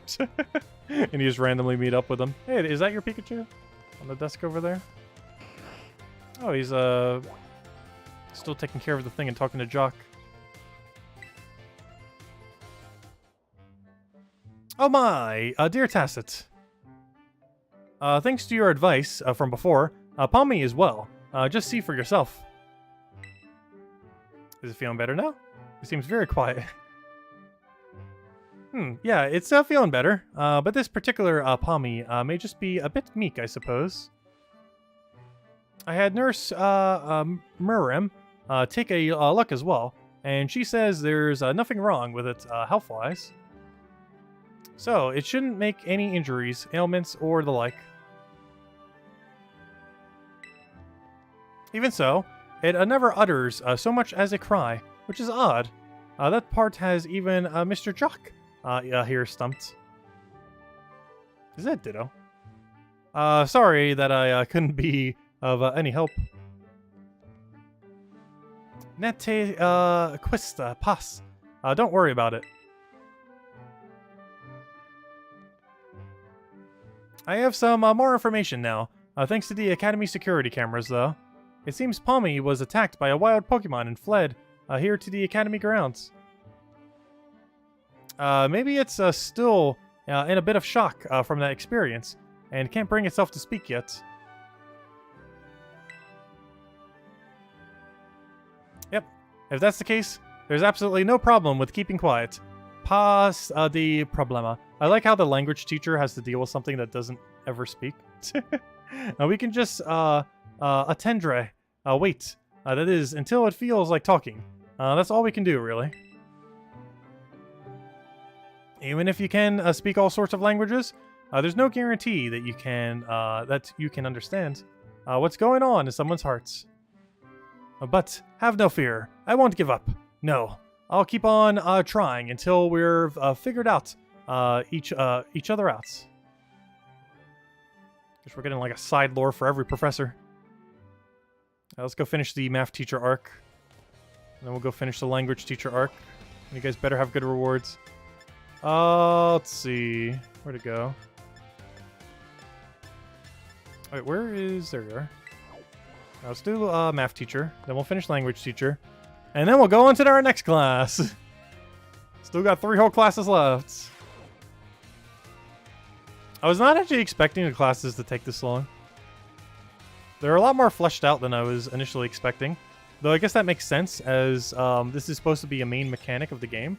You know, the whole academy thing, of which we have barely been touching at all. Wait, can I actually go down this slide? Ah, you can! That's funny. Wait, can you actually interact here in multiplayer? Oh, you can't do cry on stuff, though. Let's see. Where on earth is this guy? Is he like in the middle? Oh, never mind. No wonder why I can't find him. Because I'm looking for her.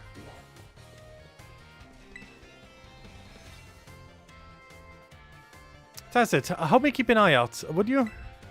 Why would you pick such a big field? I have set up a little ambush here for that girl who keeps watching me. She'll be here any second. An ambush? Why? Well, you see, it's not very pleasant knowing she's just staring at me all the time. And now I know what she looks like after seeing her in the cafeteria. Ah. It's you, isn't it? You're the one who's been secretly watching me recently. Time? How do you know I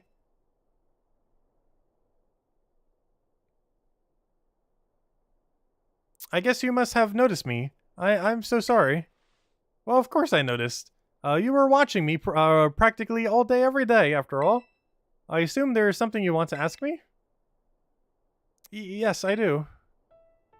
I've been a huge fan of yours since your time as a gym leader, and I love rock-type moves, so very much. So I guess she was a rock gym leader, which is interesting because the other one is a ghost. Is there any ghost rock in this game? I can't think of one off the top of my head. Oh my. But you just suddenly retired from your post as a gym leader a year and a half ago. Oh, she made it into a ghost-type gym now. Why did you quit? My goodness. Is that all you wanted to ask? Yes, your reason for retiring was never made public. But it's well known among the students here that you just avoid the question anytime it's asked. I thought it would be rude to ask you a question that you don't want to answer, so I just couldn't find the courage to ask. Oh, so that's why your gaze felt so very intense. I see. Forgive me. So, very intense? Ah, never mind that. As for the reason I quit my job as a gym leader, I simply wanted to focus more on my job as a teacher. It's not that I disliked being a gym leader or anything of that sort. Plus, my sister took over. Quite the contrary. Talking about the gym. I wonder if they're actually, it's mentioned that they're sister. I wonder if they're twins. Because they're named Time and Rhyme. I guess that's just for the very obvious association, too. Quite the contrary. Talking about the gym fills me with feelings of nostalgia and sadness. That's why I always avoid answering the question when students ask. Oh, I see. Do you have any plans of becoming a gym leader again? No, I'm afraid I don't plan to do so. My sister is doing a splendid job as a gym leader in my stead. Yep, we already faced her. I personally find being a teacher most enjoyable these days. But since I am in fact your teacher, I would appreciate it if you would call me Miss Rhyme. I mean Miss Time, wrong one. As students do, and not just Time. Okay, I am sad to hear that, but I understand. Thank you so much, Miss Time. Well, I suppose that solves the mystery. There we go. Math teacher arc completed. What are you going to give us? That made me so nervous. I said so many things to try to sound cool. I was certainly a little scared when I felt that girl's intense gaze on me. But having you here with me allowed me to do what needed to be done to face what turned out to be one of my biggest fans. I must thank you for always showing up at just the right time. Allow me to show you my appreciation with a little, I hope you these help on your adventure. We got 50 rock terror shards because she was a rock gym leader. That's enough to terrestrialize one Pokemon. You formed a close bond with Miss Time. Cool.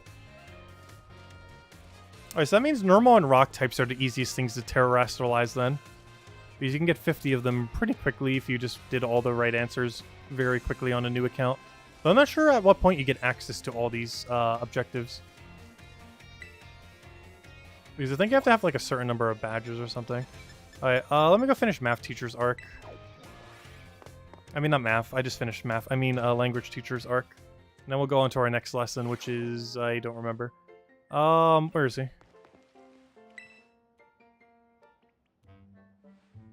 My dear Tacit, Palmy here is as healthy as can be. Still silent? Dots. Haha. Well, it seems being quiet is simply a part of this one's personality. But it's hard for a Pokemon to communicate with its fellows without speaking up. As you know, wild Pokemon use their cries to tell each other all sorts of things, like the location of food, or whether there are predators nearby. So, even if I were to release it back into the wild, I'm afraid that it may not be able to do those sorts of things. So you shall protect it. The cute little fluffball. The Pikachu reject of this gen. What do you think? Where does Palmy belong? How about here? With you, Salvatore. Oh, I didn't expect to hear Mon Nom, my name. So, hello, Mad Dog. Sure, what's your question? So you think it should stay here with me? I was so focused on getting it back in good health, so it could return to the wild, that I didn't even consider that possibility. What do you think about the idea, my little Palmy friends? He likes it. Hey, he said a word! Palmy, it spoke, at last. Even without speaking Pokemon language myself, I know that it replied means yes. Oh, my dear Tacit, mercy so very, very much for all your help with Palmy. All the more reason you should have this. Here, a rare Pokemon for you to raise. You received a Meowth from Mr. Salvatore. Oh, is this going to be a Alolan Meowth? Ah, I'm so happy. Yes, I, Salvatore, will take it upon myself to look after Palmy for good. I will indeed. You formed a close bond with Salvatore. Cool. Alright, what Meowth is this? Because it's like... Oh, it's Galar Meowth! Because I was going to say, there's multiple different Meowths. Interesting. If you have the Violet exclusives, could you have them for the Pokédex? I actually do not have the Violet exclusives yet. I do plan on getting them, but I actually got them from Touch Trade from someone else. So I actually don't have any of the Violet ones yet. Though I do have Violet version, I just haven't gotten all of them. I have the full Pokédex, but I don't have them physically. Only all the Scarlet ones. Interesting. Wasn't Galar Meowth kind of useless, though? Although I think its hidden ability was somewhat useful. Though ability patches are pretty rare. So we'd probably just want to get someone else's. So we want to ability patch the one that we specifically get from his thing. Actually, does it count as our trainer or his? What trainer ID does this have? It has a trainer ID of mine. Interesting. What does it say its location is? This Pokemon is pretty brave. Location, Naranja Academy. Interesting. Is it possible to hatch eggs in Naranja Academy? Though even if you can, they would show up as level 1, not level 5. Interesting.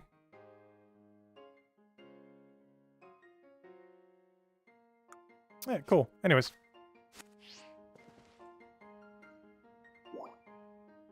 Next objective. Should I go talk to these other ones now? Gosh, everyone wants to talk to us. Why does everyone here want to talk to us? Oh, let's just finish our lessons. Let's focus on the lessons for now. Because we still have 3 left. We finished 4 out of 3. I mean, 4 out of 7. Gosh, so many lessons. Also, let me save before we have to redo all this. There's nowhere we're going back. Boxes. Let me put this in the rare level 5 Pokemon category. Next to our starter and our only shiny we found so far.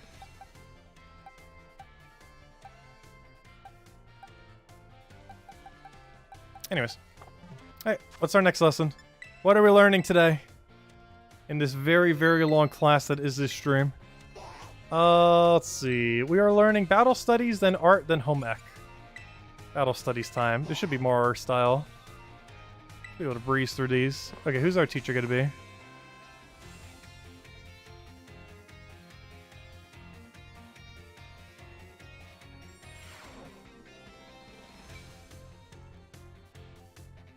Asu!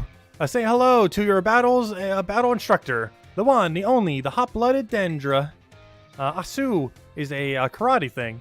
By the way, look it up. My age? 25. My hobby? Working out. My type? Well... strong and muscular fighting types, of course.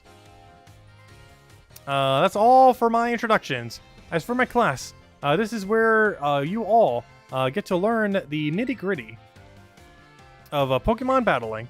We'll start with the basics so that no trainer gets left in the dust. Even if you're new to this stuff, have no fear. Leave it to me and my muscles, and you'll be pros in no time. Let's set our fighting spirits ablaze together. Pokemon have all kinds of attack moves at their disposal, and each move has certain qualities that you'll want to remember. I'm talking about the power, type, and category of these moves. Higher power means more damage, especially if the opponent is weak to that move's type. Heads up, a new kid question coming your way. There are 2 categories of attack moves can fall under. Do you know what they are? Yes, they are physical and special. Light and darkness. Let's see, moves you love and moves you hate. Honestly, all these are true. But physical moves and special moves. But yeah, there are only 2 types of moves in this game. Moves that are good and moves that are not good. Also, you're just as sharp as I expected, new kid. Looks like you have a handle on the basics. Anyway, attack moves are split into 2 categories, physical and special. Physical moves do more damage the higher the Pokemon's attack stat is. But be careful, it also does less if their defense is higher. The special move do more damage the higher the Pokemon's special attack is. On the other side of things, Pokemon getting hit by the moves can take less damage by having a high defense or special defense stat, respectively. What's our Pokedex looking like? Oh, we just finished 400 out of 400. We only needed 1 more at the beginning of the stream. And it was that 1 fish. The only reason I took it last was because I was trying to get it with 0 attack. We ultimately settled on getting it with what was effectively a +1 higher attack than 0. But overall, it's not that bad. But I was trying to get a perfect one. We gave up and eventually settled on a 1 off from perfect.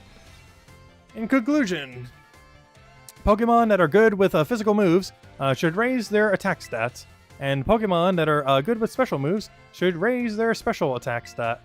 Trying to raise both of these stats equally will just make it hard for the Pokemon to shine in battle, though there are some rare circumstances where that is viable, though generally she is correct. Make your strong point stronger, I always say. That goes for both people and Pokemon.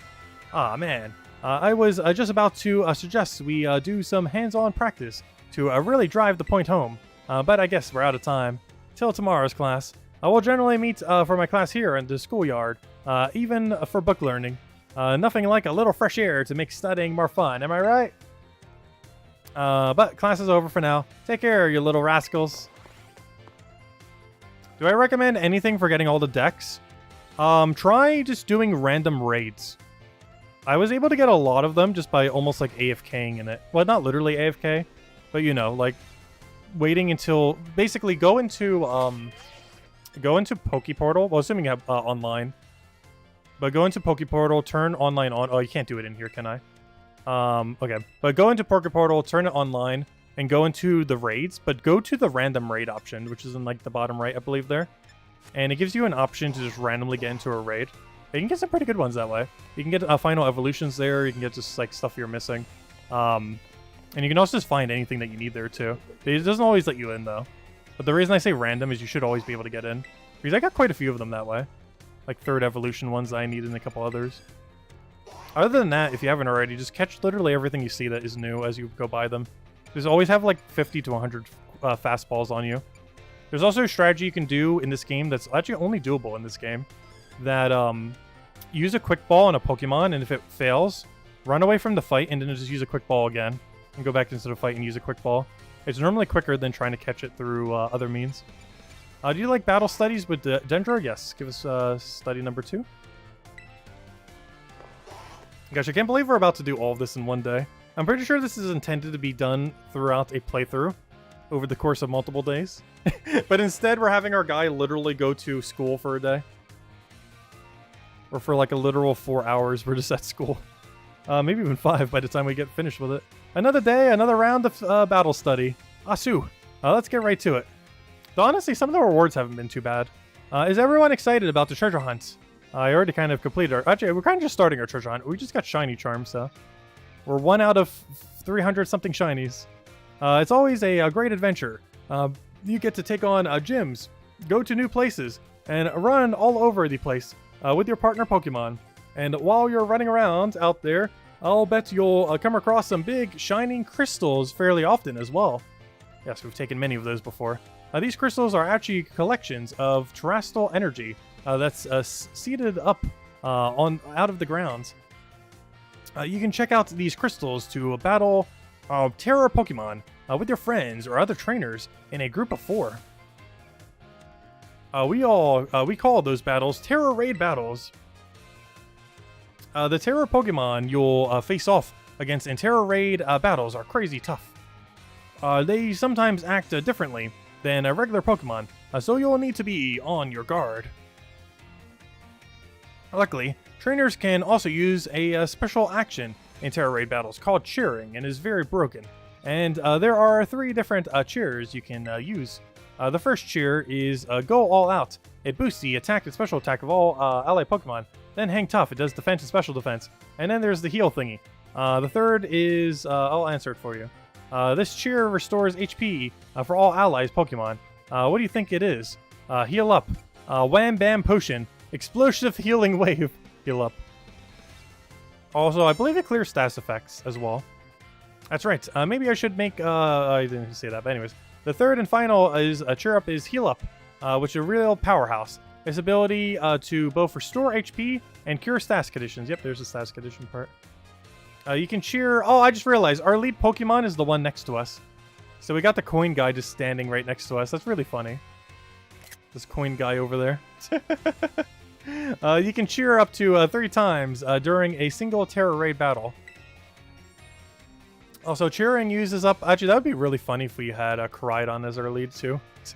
Maybe we should do that for the next cutscene if it actually does it there.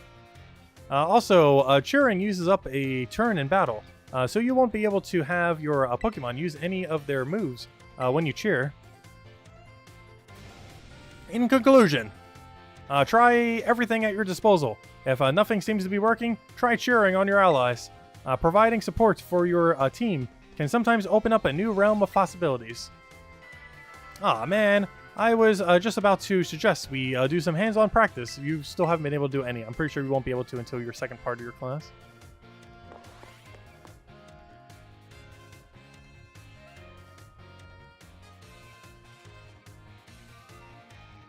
Slowly but surely, we shall progress through all of this. Let's go swap them real quick.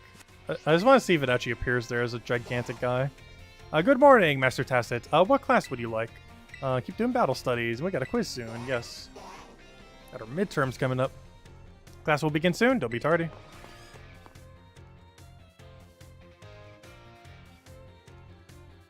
Those quizzes more so feel like those quizzes that you get like... Hey, he is there! Oh gosh, he's massive. But they feel like those quizzes that you get like midway through a class, where the teacher like checks to see if anyone's been paying attention. Another day, another round of battle study. Asu! Let's get right to it. Gosh, look at how massive he is. Last time, we learned about Terra Raid battles. Did any of you have a chance to try them out? Yes, we've done every star level, except for 7, because 7s don't exist till next month. Terra Pokemon are super strong, and we'll be getting Charizard as well when they do that. I wonder what kind of loot we'll get, because the loot must be absolutely insane. Terra Pokemon are super strong, and the more difficult ones will use an even tougher tactic that you'll need to deal with. I'm talking about a Terra Shield. What happens while a Pokemon has its Terra Shield up, you ask? They gain a lot of durability. Well, it'll take way less damage, for one. It has a big effect on morale, too. When trainers see the shield go up, they feel doomed, like there's no way to win the battle. So, here's a question for you. If the Pokemon you're battling puts up its Terra Shield, what should you do?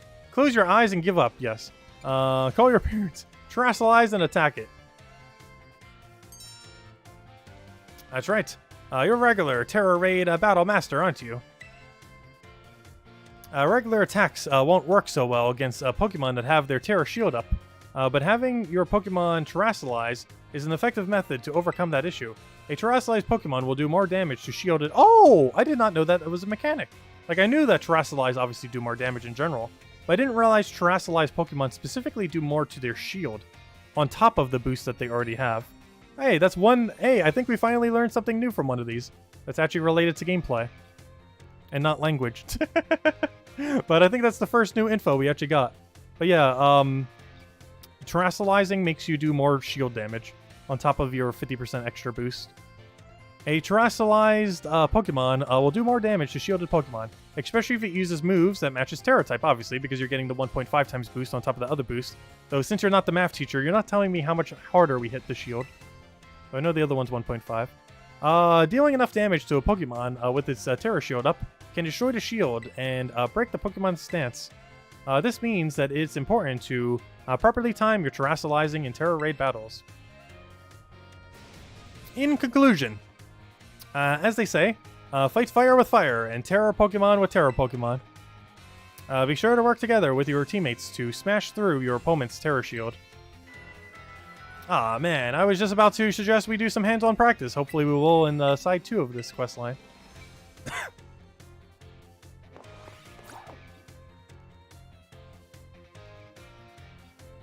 Alright, let's go take our exam.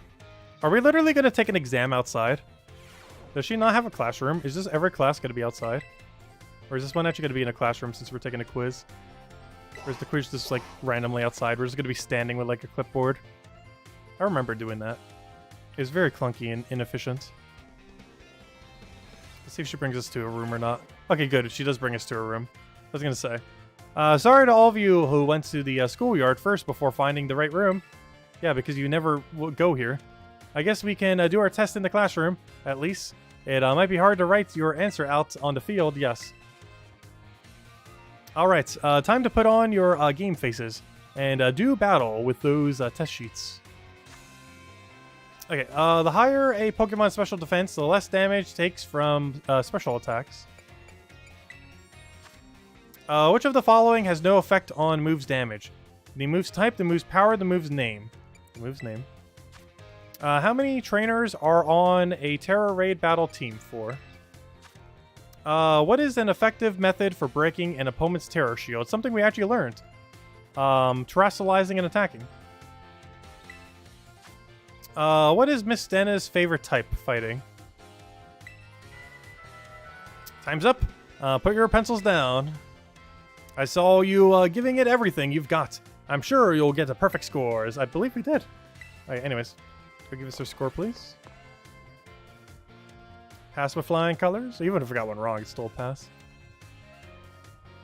Show us our score, please. Okay, what do we get? We get at least 3, and we got a 5 out of 5, right? Yep, perfect score. Alright, there we go. Let's keep going. Let's see if she does any hands-on approach this time. Alright, we only got 2.5 left. 4.5 down.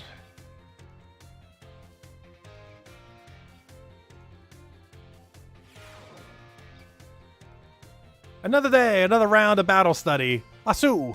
Let's get right to it. You all gave everything you had on the midterm exams. Well done. We'll resume our regular classes today, so keep up the energy for the second half of the term. Have you all been using the R button to send out your Pokemon? Yes. They will auto-battle everything. If you do, your Pokemon will run off in the direction you are facing. It's a super useful tactic that lets your Pokemon pick up faraway items for you. And that's not all. If there's a wild Pokemon near where you sent your Pokemon, they'll start battling each other. We call those battles auto-battles. Just as the name implies, your Pokemon will act on its own during auto-battles, meaning you won't have to give it any commands. It also one-shots everything. And if your Pokemon wins, it'll get EXP points, just like it would in a regular battle. No, it would get way less EXP points. If you make a good use of these battles, they can be a really efficient way to train your party. No, it actually isn't. Did they leave this text in on accident? Because the actual amount of EXP you get for this is abysmal. It's more so for the resource drops than it is for the EXP. But you'll want to remember that Pokemon won't evolve or learn moves right away if they level up from an auto battle. I did learn that on accident earlier. Also, if a Pokemon loses an auto battle, it'll come back with just a small amount of HP left. Make sure to heal it up right after. Whoops, I just about did the whole class as a one-sided lecture. Does anyone have any questions so far? How do I stop an auto battle? How can I catch wild Pokemon in auto battle? No. How do I stop it? Actually, I'm curious. How do you? I think it's a ZR, right? Call it back. There's no stopping an auto battle. Okay, or you just can't. Once it starts, you'll have to wait and see how it plays out.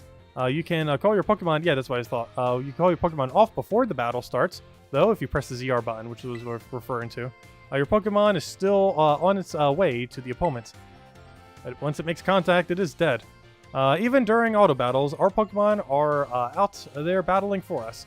They're trainers. Keep an eye on them as much as possible, and if it looks like they're going to lose, be sure to have them retreat. Also, this goes without saying, but Pokemon with low HP are already worn out. They probably won't enjoy auto battles as much, so don't work them too hard, okay? Oh, can I actually make their friendship go down? In conclusion, auto battles only work if a trainer and their Pokemon have a relationship of mutual trust. Be smart with how you use auto battles, so you don't lose the trust of your Pokemon. Ah, man, I was just about to suggest we do some... Gosh, you're never going to get hands-on practicing. Not a single time. Oh, hello, Barbara. Welcome, welcome. Alright, we're almost done with the fighting side. Yep, keep giving info.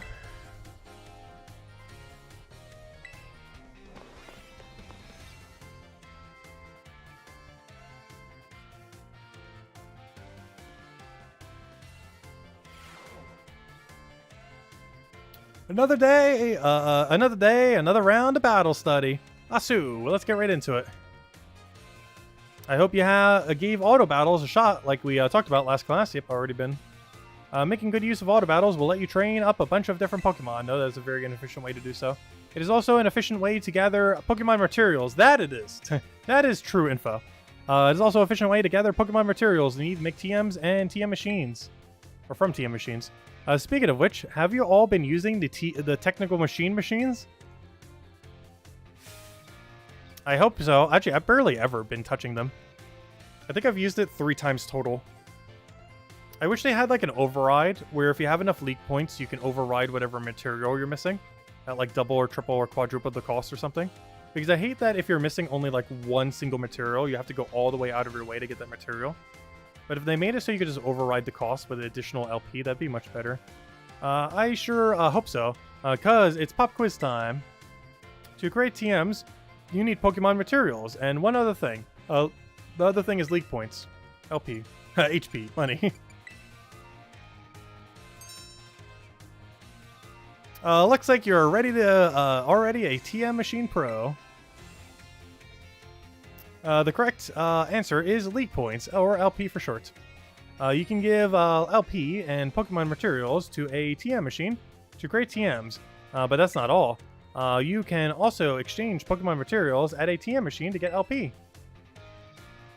Which I haven't actually done yet. I haven't really seen what the rates are. I'm not sure what would be the best thing to farm for that.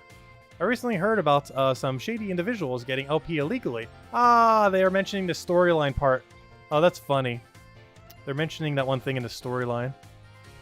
I recently heard about some shady individuals getting LP illegally using a technique called hacking? Or something like that. I don't want any of you getting involved in bad stuff like that. Got it? Anyway, you can also add TMs that you want to make to your watch list. This will let you keep an eye on the materials you need to gather. Wait, how do you do that? Hold up, that's new info. In conclusion, in order to make TMs, you need Pokemon materials. Would it actually show you where it is on the map? And if, well, actually, I guess you could indirectly look it up because you could check what the material is and check the Pokédex and then do it that way. And if you want to get hold of lots of materials, you'll have to battle all kinds of Pokemon. Ah, yeah, I know, you didn't have time to do hands-on. You're never going to be able to do hands-on, will you? You're going to go 6 classes and never once go hands-on. You don't have the animation budget. They're only the most profitable intellectual property to ever exist. You don't have the budget to animate that.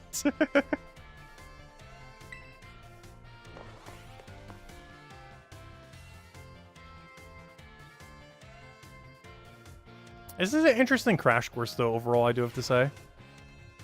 Some of them are written pretty well. This one's definitely one of the more average ones, though. But some of those were actually written really, really well. The language teacher is definitely my favorite still. Asu, this is our last class. But don't let those energy levels drop before we wrap things up. Because even his side quest afterwards was kind of cool. Though the history teacher definitely had the biggest side quest, so we did it beforehand, though. So we didn't get to really experience it through her, necessarily. You've shown that you have more than enough knowledge to be super strong battlers. I don't know that I have much left to teach you. But we can always aim for ever greater heights. So today, I'm going to teach you about the rules of link battles. I haven't done any link battles yet. When 2 trainers participate in link battles together, they can engage in either single battles or double battles, something that almost barely exists in this game, with each other. And if you're playing in a group of 4, you can all battle each other in multi-battles. Wait. Oh, that's a new info bit. You can do a 2 versus 2 with 4 people? With each of you controlling 1 character? Probably with 3 Pokemon being chosen. So you have 6 total. Oh, that's interesting. Now, when you're out having battles during your independent study, you can use whatever number of Pokemon you like. And they can be any level. But in link battles, there are special rules to keep in mind, like all of them being lowered down to level 50. Some of these special rules involve adjusting Pokemon levels. Now, the no restrictions rule set lets all Pokemon stay at their current level. It lets trainers use multiple Pokemon of the same species and multiples of the same held item too. But if you choose the normal rules, all Pokemon will be set to level 50, which is why we were looking for a 0 attack or a 1 attack for the fish, because both of those would have been 0. However, we ultimately got like a 3 attack, which ended up being a 1 attack, which ended up being 1 above the actual value we needed. But because of the normalized level 50, you can get away with slightly off IVs and still have a correct stat. Ours is still off by 1 though, when we're hunting it later, but I just figured we'd just go for it to get Shiny Charm. It's close enough. Anyways, Pokemon will be set to level 50 for your battles, regardless of what level they actually are, even if they're level 1, and even if they're level 100. This even includes lower level Pokemon, as you mentioned. They'll get a power boost to participate. Normal rules lets you use multiples of the same Pokemon species, and normal rules let you use multiples of the same Pokemon species and of the same held items too, does it? That doesn't sound like normal rules to me. The great part about this rule set is that it lets any of your Pokemon participate. All they have to do is learn some good moves. Unless there's a third rule set. Oh yeah, that's the flat rules. Yeah, that's the one I'm thinking of. Because this is what most competitive is played at. Lastly, the rule set called flat rules mostly affects Pokemon over level 50. Such as Pokemon will be set to level 50 for the duration of the battle. The flat rule set is the one often used for official tournaments, yep. This rule set does not allow trainers to use multiple Pokemon of the same species, nor multiples of the same held item. It is also the only format that matters. Alright, here's a question for you. Which rule sets should you pick if you want to use a lower level Pokemon and keep its level low? Normal rules. Wait.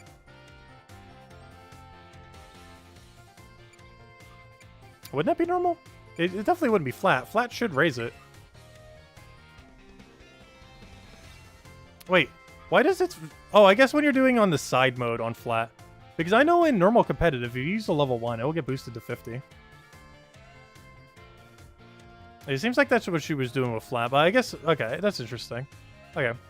I got you there. Normal rules adjust all Pokemon to level 50. Even lower level ones.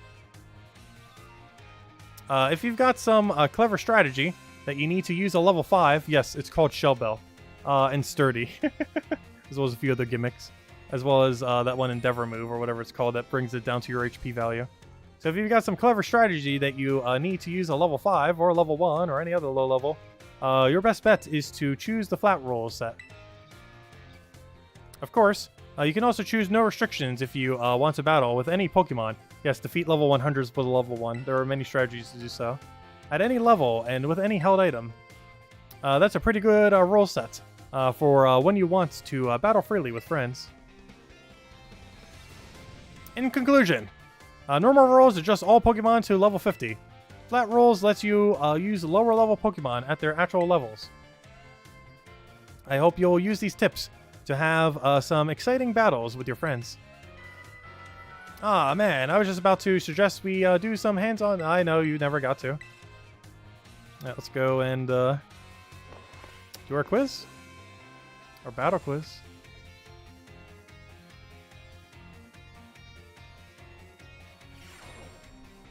But yeah, I almost want to use that TM tracker thing to see what is up with that.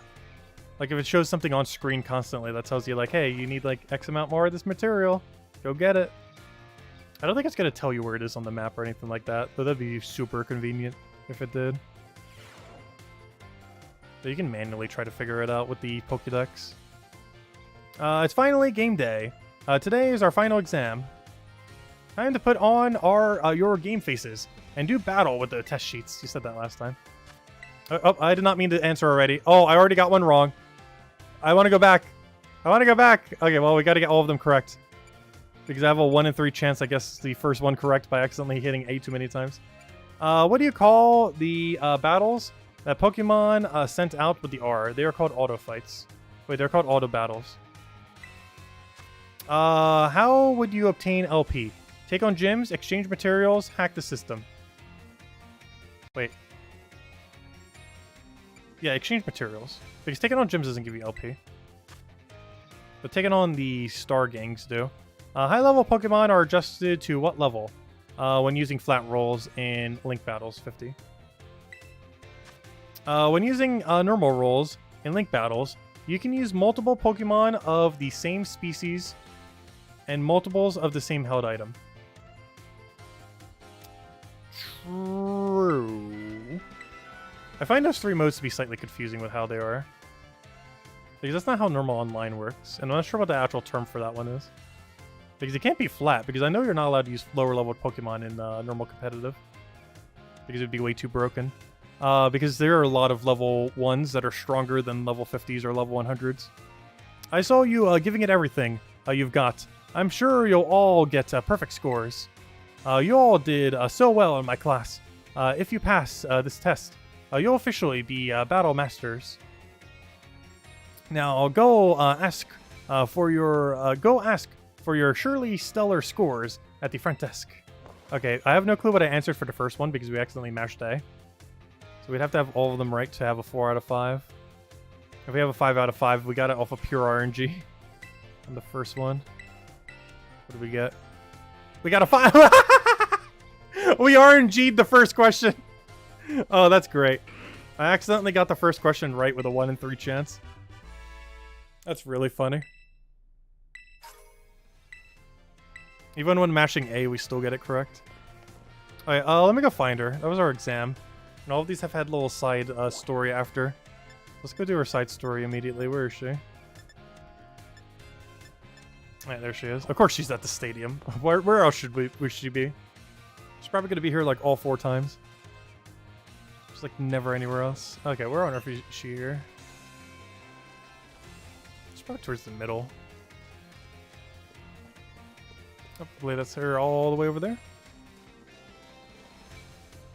It's dark out, gosh. So I never looked up at that. Interesting. It's like the little Pokeball dome. So, new kid. Have you come out here to the schoolyard for some training? Sure.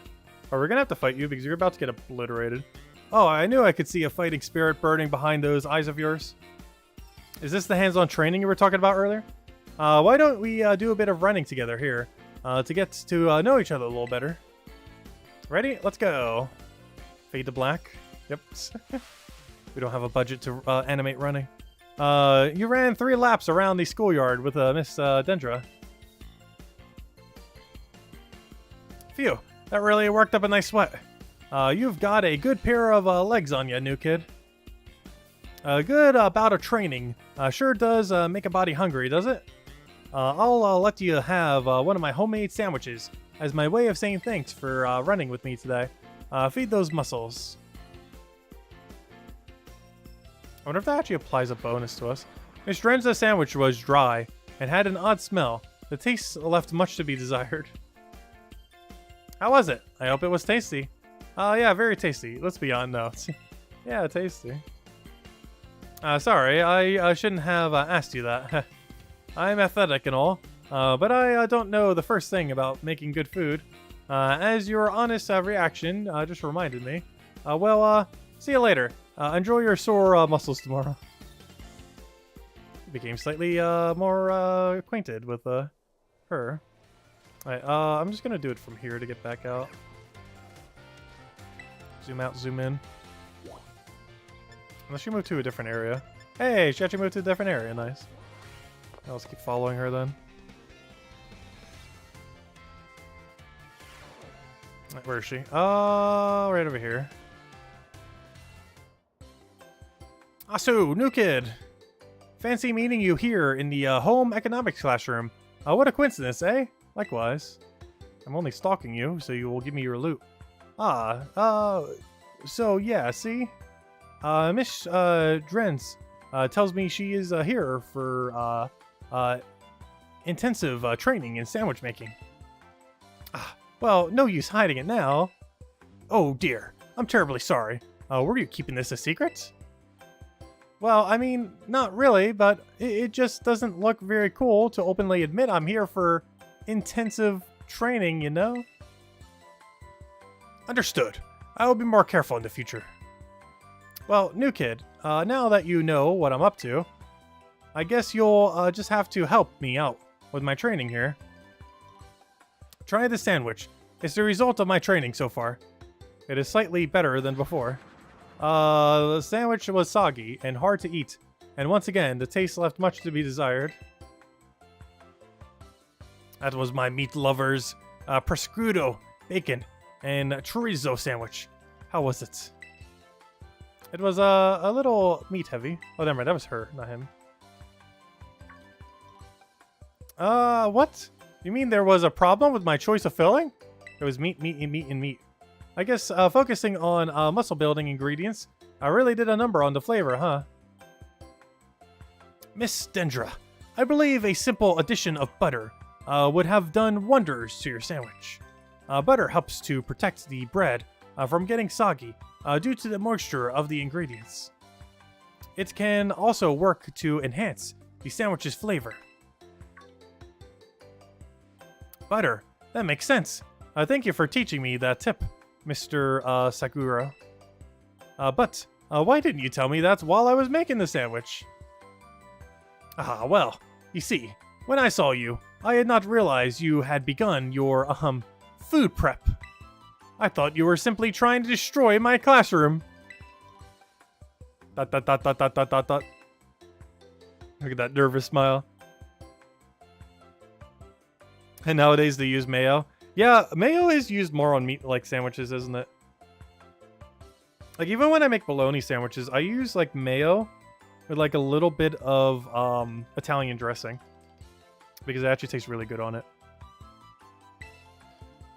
Like, just lettuce, like, basically, bologna, like, a pretzel bun with bologna, lettuce, cheese, normally American cheese, unless I can find something else. And then a little bit of Italian dressing with mayo. Works out pretty well. Anyways, new kid. Thanks to you and Mr. Sakura here, I may finally be getting the hang of this. Thanks for your advice. Also, that's something I still haven't done too much in this game. Cooking sandwiches. It's like such an integral part of the game. And when we're doing shiny hunting, it's going to be more relevant. But as you progress through the game, you didn't really need it much. But we're definitely going to use it a lot in post-game. Unlike in Sword and Shield, where you like never use camping in post-game, which is actually kind of ironic. Because camping was a mechanic in Sword and Shield, where you used it mostly as you were progressing through the game, and then never pretty much touched it ever again in post-game, unless you were like curry hunting for shinies, to get the shiny mark thing. But now it's the exact inverse in this game, which is kind of interesting. Because now in this game, you basically don't touch food at all the entire playthrough. And then in post-game, you're cooking like every second you're playing. Constantly. Also, what's with the glitch where the most recent ball you used is stuck in the ground at the center of every room? There's just an electric ball we just used earlier. It's such a weird glitch. Like, you thought they would like patch out by the time of launch. It's so weird. Anyways. Here to talk to you.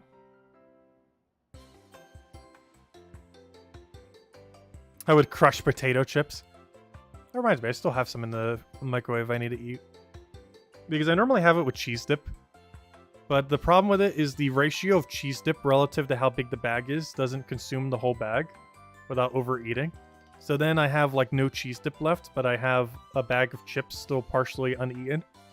And then I have nothing to use those chips on. Because I hate just eating just straight plain chips. Anyways, no way, no way, no way! Come on, Miriam. Just try it. Oh, she's trying to force her poison sandwich down her throat. Isn't that the nurse? She's trying to poison the nurse. Oh, great timing, new kid. Nurse Miriam here won't try the sandwich I made. She's a nurse. She knows it's poison. Well, duh. I don't want to get a stomach ache. You won't. Probably. I still remember that sandwich, quotation marks, you made me with meat filling and meat for bread. Oh, that's funny. Actually, lettuce for bread is insanely good. Definitely would not advise using meat as bread, though. But lettuce bread is really good bread. Also, you don't get as many carbs. That one really messed me up bad. I hadn't trained in the art of sandwich making yet back then. I was young and faultless. And young and thoughtless, it was last month. So, as you can see, I'm not getting anywhere trying to persuade her. Oh, you're going to make me eat the poison sandwich now? Even after I went through that intense sandwich making training, it makes me sad. She went through intense sandwich making training? She worked really hard at it. I guess I have no choice. If you've got one of our cute little students on your side. Gosh, that she shouldn't be hitting on the kids. There's an age gap somewhere there. So fine. I'll try your sandwich. Let's see it. Because that nurse is definitely older. Yes, I knew you'd come around. Here it is. She even has a winky face in her little profile thingy on the other page. Munch, munch, munch. It's a little strongly flavored, but I guess it's not bad. I'll take a not bad and don't eat it. Woohoo! My training paid off. You got a not bad. I'm so glad my sandwich pleases the great nurse Miriam. I look up to you, you know. You feel more trusted. Okay, I think we have one more of these little cutscenes with her. Maybe she'll finally make the perfect sandwich. That, like, instantly gives you a shiny every second. And she's run off again. That was weird. But that's just how Miss Dendra is, I guess. She's always coming into the nurse's office with some injury or another, too. And now she's gone. There's a lot of Pokemon sleeping here and resting. Alright, where's our last quest with her? Oh, it's a cool store. I almost forgot this place even exists. Does this place even sell anything good? I'm pretty sure it's in other shops, everything that's sold here. What do you sell? Here to buy. Oh, you can mass buy lemonade and stuff. It's such a good place to stock up on healing items. If we ever start running low. Because lemonade's a good value to cost perspective. For the auto heal function. Oh, you can also get Moo Moo Milk here. Wait, is Moo Moo Milk better ratio? No. Lemonade's actually best ratio, right? Because 200 is 35 per thing. This is 33 per thing. Yeah, lemonade is the best ratio for money spent. That's a missing one here. But yeah, your best ratio is lemonade. Why does Moo Moo Milk even exist? Why do any of these even exist? It's literally just lemonade. Like these 1, 2, 3, 4, 5, 6, 7 options can be summarized with buy lemonade. It's your best option.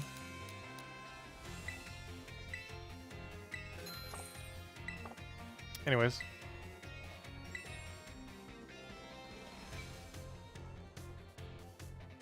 Oh, Sue, new kid. Are you here to do a little shopping? Actually, I did do exactly that.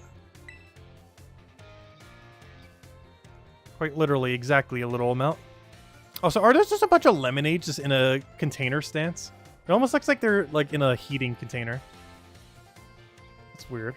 Maybe it's hot drinks. I can't think of what you would put in there other than coffee. Hot coffee? Anyways, the school store is a nice place. They've got everything you need right here. I'm sure to check out the sandwiches they've got for sale. The school store sandwiches taste great and have excellent nutritional balance too. You're not making your own? I gave up on that dream. I'm just gonna mooch off of other people's sandwiches. Haha, I guess I'm just not used to it yet. All that training kind of wore me out. I achieved my goal anyway, so I'm going to take a break from sandwich making for a bit. And focus on sandwich eating. Alright, I didn't tell you what my goal was. I wanted to pay Nurse Miriam back for everything she does for me. It was my way of saying thanks. Since you're there like every other week, getting an injury. She's so nice and so skilled at what she does. I really look up to her.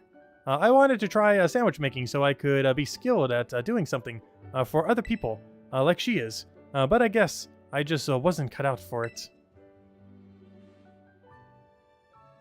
What I am cut out for, though, is being full of energy, so I decided to focus on that instead. Like I said in class, I think people and Pokemon should make their strong points stronger. You really helped me out, new kid. Take this as my way of saying thanks. We got 10 bottles of protein. Cool. That was not super worth it, but I'll take it. All right then. What should I go with today to get my protein in? You formed a close bond with her. All right, 5 down, 2 to go. So close, yet so far. All right, let's do it. We got this far. We can't not finish now. All right, 2 more classes. What do we have left? I think one was home ec and the other was something. Wait, let me save before it crashes and we lose some progress.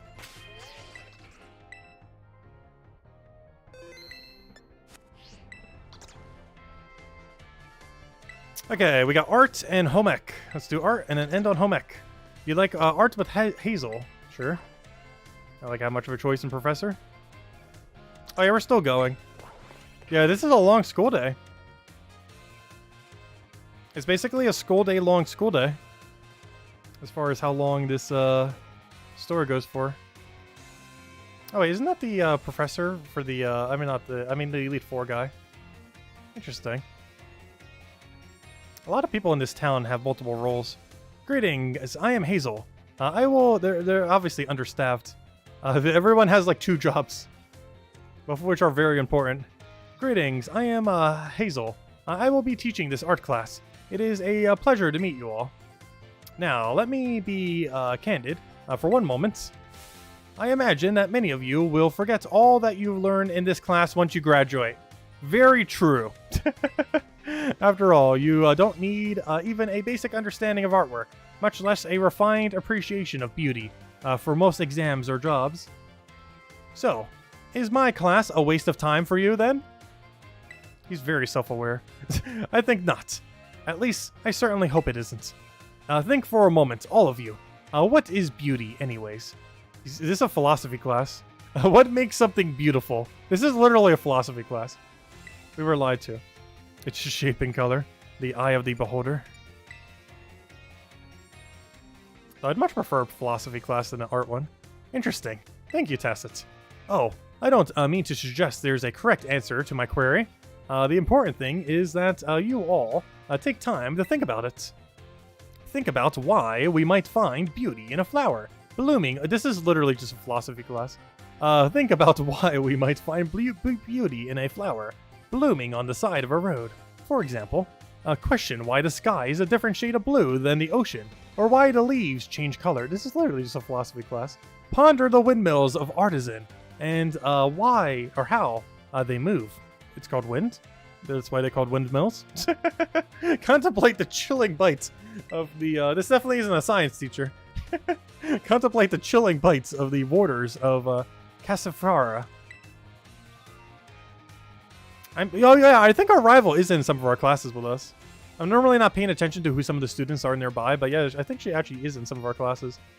I'm sure you will find that very little detail of your lives will seem more vivid, more impactful, if you take a moment to stop and think.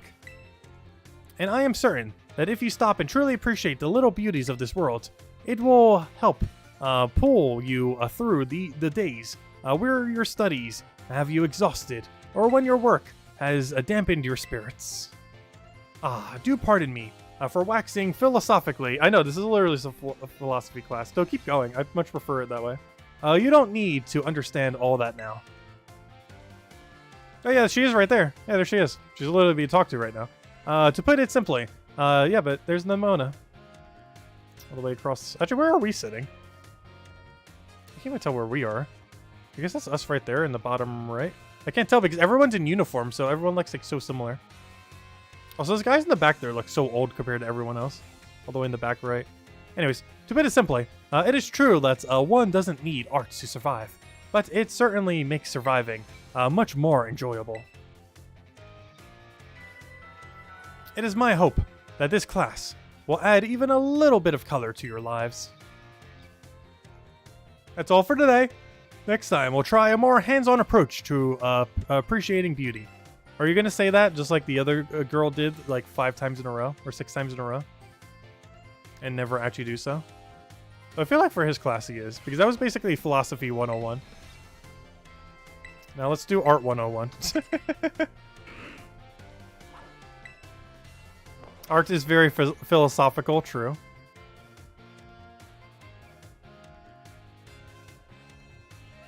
Also, what did we even learn that would be on an exam in that first section? Hello class, it is I, Hazel, yet again. In our previous class, we discussed that what beauty is, which might have been a little boring for you. No, is actually good. So today, I thought I would mix things up a little and pique your interest in art. Also, I love those drawings in the background. They definitely look like kids made them. Allow me to introduce our special guest. It's a Gibble. It's not a Fire Gibble, though. Or Fire Gibble's better. This is Professor Gibble, the assistant lecturer for today. Now then, Professor Gibble, if you would be so kind as to terrestrialize for us. Fire Gibble? Literally Fire Gibble? Aw, it's Grass Gibble. That would have been really funny. Because we named our fire starter Fire Gibble. That would have been really funny if he actually turned into a Fire Gibble. But unfortunately, he turned to grass. As some of you may already know, a Pokemon can terrestrialize if you use a Terra Orb. Normally, Professor Gibble would be of the Dragon type, but by terrestrializing, it succeeded in changing its type. So, class, what type of these lovely glistening flowers above Professor Gibble's head represent? It is grass type. Oh, I want to say fire. He's definitely a Fire Gibble. I should have said fire. Excellent, Tacit. Full marks for you. These beautiful flowers blooming above Professor Gibble's head. Should that... oh, is he? Are we actually going to be able to see a Fire Gibble? Please turn to fire for one of these. That'll be so funny. Because that's exactly what we named our starters, Fire Gibble. These beautiful flowers blooming above Professor Gibble's head show that it has now become a grass type. The shape of the Terra Jewel above a Pokemon's head depends on the Pokemon's Terra type. To summarize, if an opponent's Pokemon terrestrializes during battle, observe a Pokemon's Terra Jewel closely to see which type it has become, and choose effective moves accordingly. It is my sincere hope that today's lecture will help you all achieve beautiful victories. Alright, that's for this one. Class number 3. Are we going to see a Fire Gibble in class number 3? He's just going to teach us about the different Terra types and what they look like on their head? These will be very easy if so.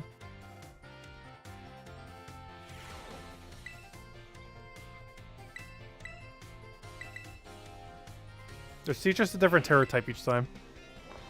I'll make this ultra easy.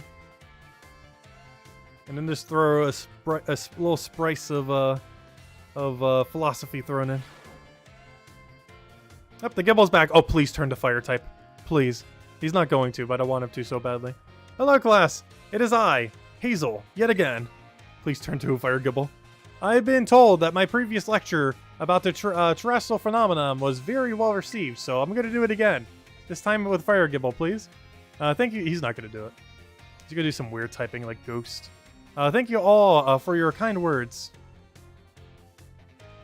In fact, Miss Dendra specifically requested that I impact even more battle knowledge to my students. So, I have decided that today we will take another look at how Pokemon can terrestrialize. It's going to be a fighting type because you suggested it, right? And of course, here is Professor Gibble to help us. Now then, Professor Gibble, if you would be so kind as to terrestrialize, come on fire,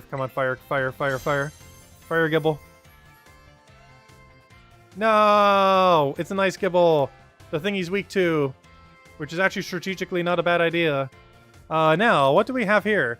Last class, we saw grass type terrestrializing, but this time we have something of a different type or different shape.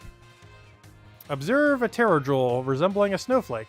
Its a dendricate shape is stunning to behold. It's a little chilly standing so close to it.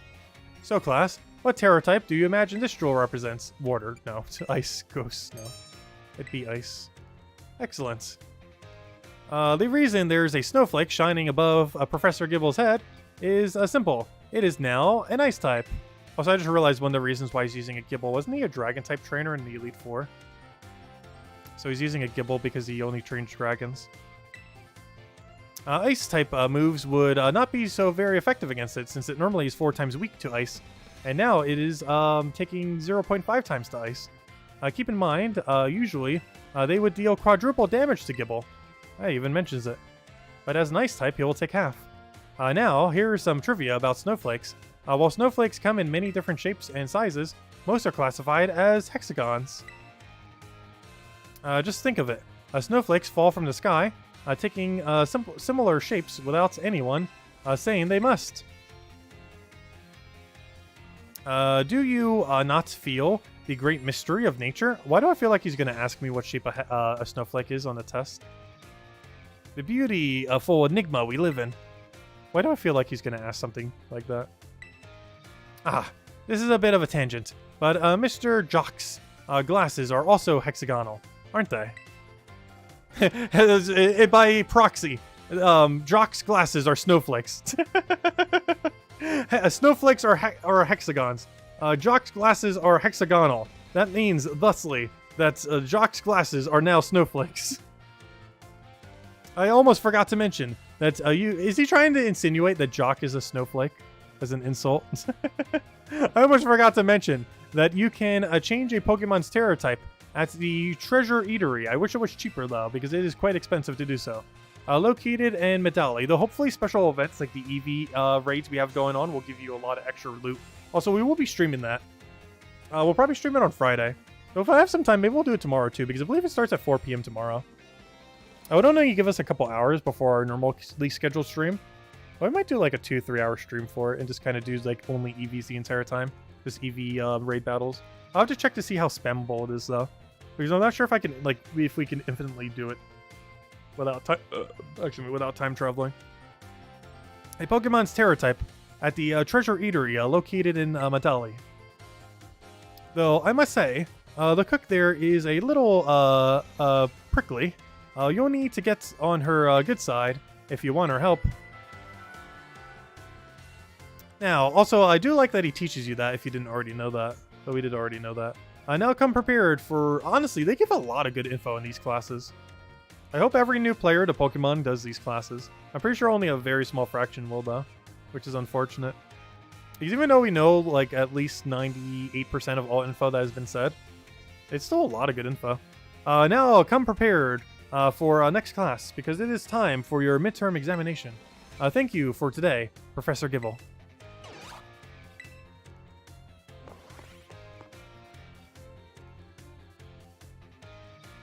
But yeah, it's a pretty good optional tutorial. And luckily it's all optional, because at the beginning you only had to do it for like 2 hours or so, and then it got straight into the game. But they put all the extra stuff between all this. Let's go do our art midterm. I only have 1.5 left. We're so close yet so far. Should take another 1.5 hours or so.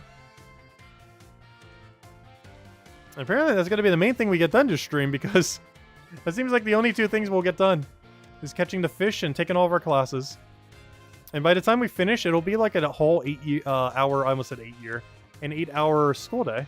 Because let's see, how long does school normally go for? It normally starts at 8 and like ends at like, what, 3-ish for most time zones? So that'd be 7 hours, which means we might actually quite literally spend as much time in this school as you would an actual school day. Though luckily you only have to do this once and not every day of your life. Not every day of your life, but you know. Like every day other than weekends until 18. I do hope you're all ready, because it is time for your midterm exam. Focus and do your best. This is a one-off day. And begin. What is the name of the gemstone that glows over a Pokemon's head when it's terrestrialized? Terror Jewel. When the answer to question 1... Wait. When the answer to question 1 is in the shape of flowers. Oh, I see. So it doesn't give you the direct answer. That's funny.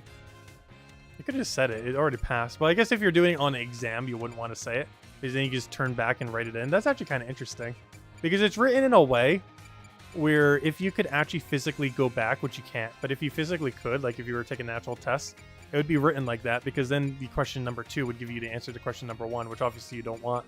So it's written in a way where it wouldn't do that. That's interesting. Anyways, it's obviously grass. Except for Fire Gibble. What shape are most snowflakes classified as? Hey, I was right. It was on the quiz. Hexagon. Just like the Fall Guy thing that they spam too much. There is the eatery that allows you to change the terror type. Oh, I like that they have this on the quiz because this place is really useful. It's called Medali. What makes something beautiful? Its shape and color? The eye of the beholder? I don't know. There's no correct answer. Time's up. Though saying there's no correct answer also implies that there's a correct answer because I chose that there's no correct answer. Implying that there's no correct answer is a correct answer, which is contradictory to me saying that there's not a correct answer. Because I said that there's a correct answer and saying that there is not a correct answer.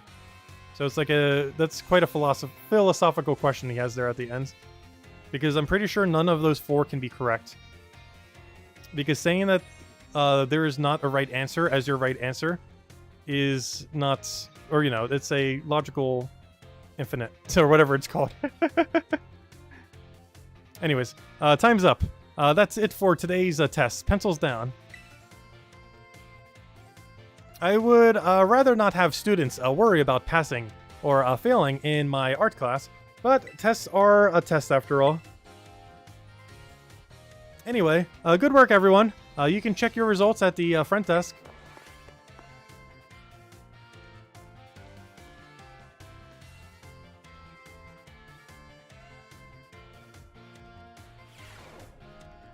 It feels great to get a test out of the way, doesn't it? Let's take a look at your results. You must get 3 questions. Oh yeah, how many did we get correct? Let's see.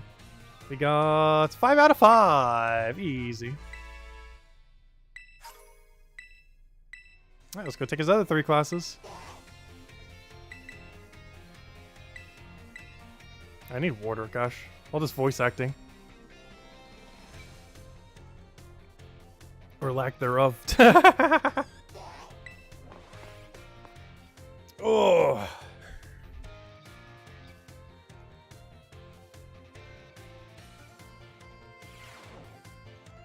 Oh, class, it is I, Hazel, yet again. I'm pleased to say that everybody did very well on the midterm exams. As a reward for all of your hard work, we have a special guest visiting us today. It's Professor Gibble. Now then, Brizzy, please come in. Who's this? Is it Pokemon? A person? Oh, it's, what's his name? The guy that really likes art. Who's here to help with art. I am Brassius. I am an artiste, and I focus exclusively on grass-type Pokemon for my work. Brassius here mainly creates 3-dimensional pieces, such as statues and the like. One of his major works is the installation titled Surrendering Sunflora, found in Artisan. Many of you who've challenged the Artisan Gym are no doubt familiar with these sculptures. Yes, I do recognize some faces among your students, one of which has defeated us quite hard twice. I hope you all understand how fortunate you are to be able to attend Haas's classes. Oh, Haas is the man who saved me when I had lost all hope and given up on myself. Backstory. But he never gave up on me. I do not exaggerate when I say that he is my mentor in life. It is precisely thanks to Haas that I was able to establish my current art style. My dear Brassy, even has a nickname for him. I have nothing against me reminiscing about old times, but today I hope you will guide this class in a way only you can. Of course. Let's see. Why don't we discuss what Haas mentioned? Surrendering Sunflora. Can anyone tell what my mood was when I crafted its detached expression? Very high and overwhelmed. A happy mood. A sad mood. An angry mood. That's one way of putting it. Happy mood. No. No. Completely and utterly wrong. Oh, you didn't give the correct answer as any of your 3 choices. When I made the sculpture, I had surrendered all hope. I was prepared to give up everything. I had resolved to give up my life as an artist. I thought he was just going to end it there. I had resolved to give up my life. Period. End of sentence. As an artist, if that piece did not receive proper recognition. Hence the name Surrendering Sunflora? That's exactly it, Haas. When I started out as an artist, I experienced my hardships. I even began deathly ill and fell into a slump that drove me to desperation. Depression sounds like the correct one, though.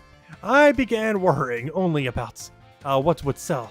I was concerned only with fame and fortune. But all of my pieces during this time had no depth. They were all shallow trash. I still sold them, though, because I needed money to survive. It was then that I met Haas. He helped me realize how petty I was being. I'll spare you the details. But in the end, I was able to leave all that behind. And that is also when I crafted the Sunflora. Remarkable. Even I did not know the full story until now. This kind of thing is hard to tell someone, especially when they are close to you. Now, I don't doubt that you adolescents will often find your heads crowded with worries. My advice to you is simple. Be honest with yourself and not do whatever your heart desires. So long as you don't cause trouble, that is. That is all from me. I must admit, I am beginning to feel a bit embarrassed, so I bid you farewell, Haas. And farewell to your pupils as well. May they one day have an ounce of my talent. Ah, Brasi, I can't believe it. Much a wonderful class.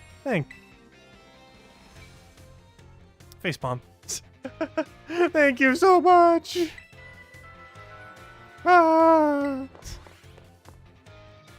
Alright, quiz time. Wait, was that the... I can't remember what one we're on.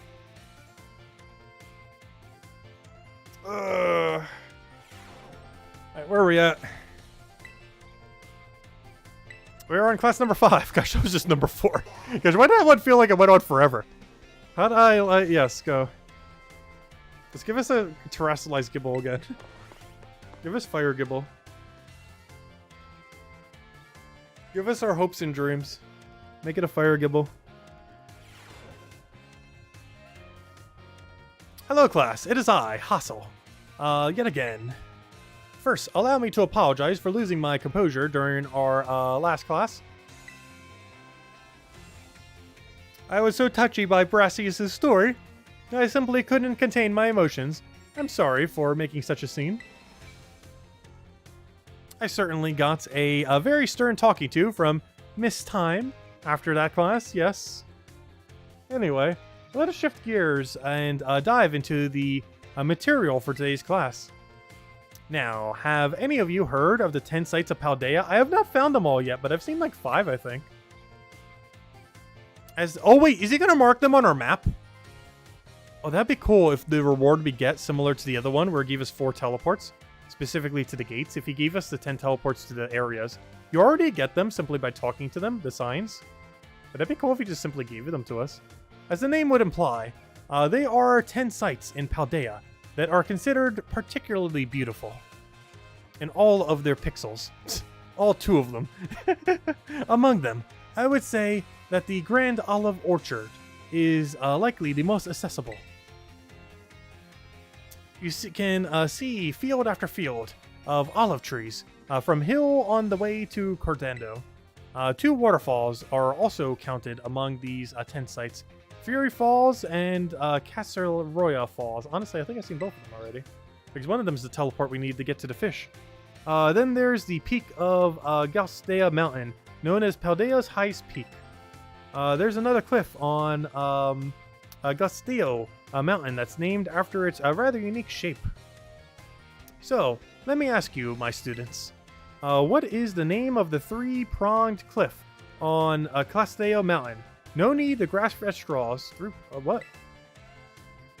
Glasdeo's grasp. Reach, run. It's either reach or run. I'm gonna say grasp. Exactly. Okay, it is grasp. Exactly. It looks like a hand taking a hold of something, doesn't it? The three-pronged cliff of Glasdeo mountain is in fact known as Glasdeo's grasp. Gotta get that alliteration in there. Though its shape is far too stubby to be that of a human hand, I imagine someone thought it looked like a Pokemon hand grabbing something. There's also the mountain in the area, Area 3 of the East Province, where you can get a good look at Levincia. It's particularly gorgeous at night. In fact, the view is so brilliant, it is known as the Milan Vault Skyline. Million. A million. Oh, wait. I was trying to say that in a weird way. It's just million. Million Vault Skyline. I hear it's quite a hotspot for dates. Ooh. And deservedly so, for having such a romantic view. I imagine it's, what do the kids say these days? A very, fleek selfie spot? No, that's so probably a decade ago. Gosh, when was Fleek even in? I'm out of touch, but he's like at least a decade out of touch. Of course, you may feel that not all 10 sites live up to their... Actually, that's so out of touch that I'm not even sure Gen Z knows what Fleek is. I must want to Google that. Does an average Gen Zer even know what Fleek is? I want to say no. Because they probably would have been like low single digits when Fleek was in. Of course, you may feel that not all 10 sites live up to their grandiose names. Mostly because they're all pixels. Very small pixels. Pixelated pixels. How often do we visit some tourist spots only to be disappointed? No, they're just really good teleport spots. No, not to say that you shouldn't visit them, only that you all should keep your hopes in check.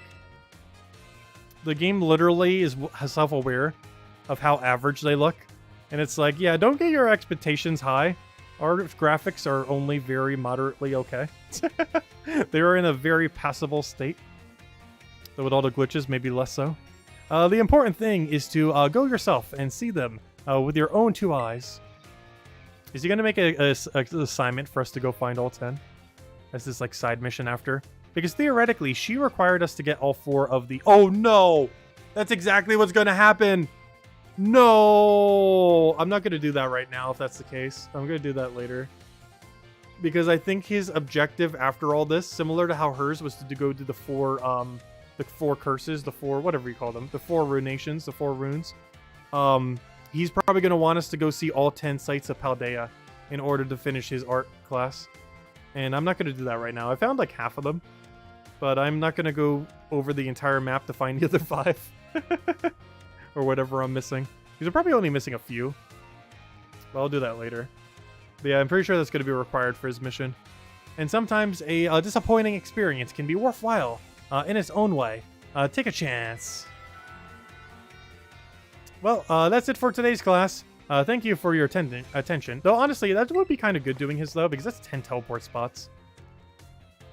Plus, we'll get whatever loot he gives after, which probably will be dragon shards, if I had to guess, because he's a dragon trainer. Because the rock trainer gives us rock shards, so a dragon one will probably give us dragon ones. Right, let me save. Keep our progress up.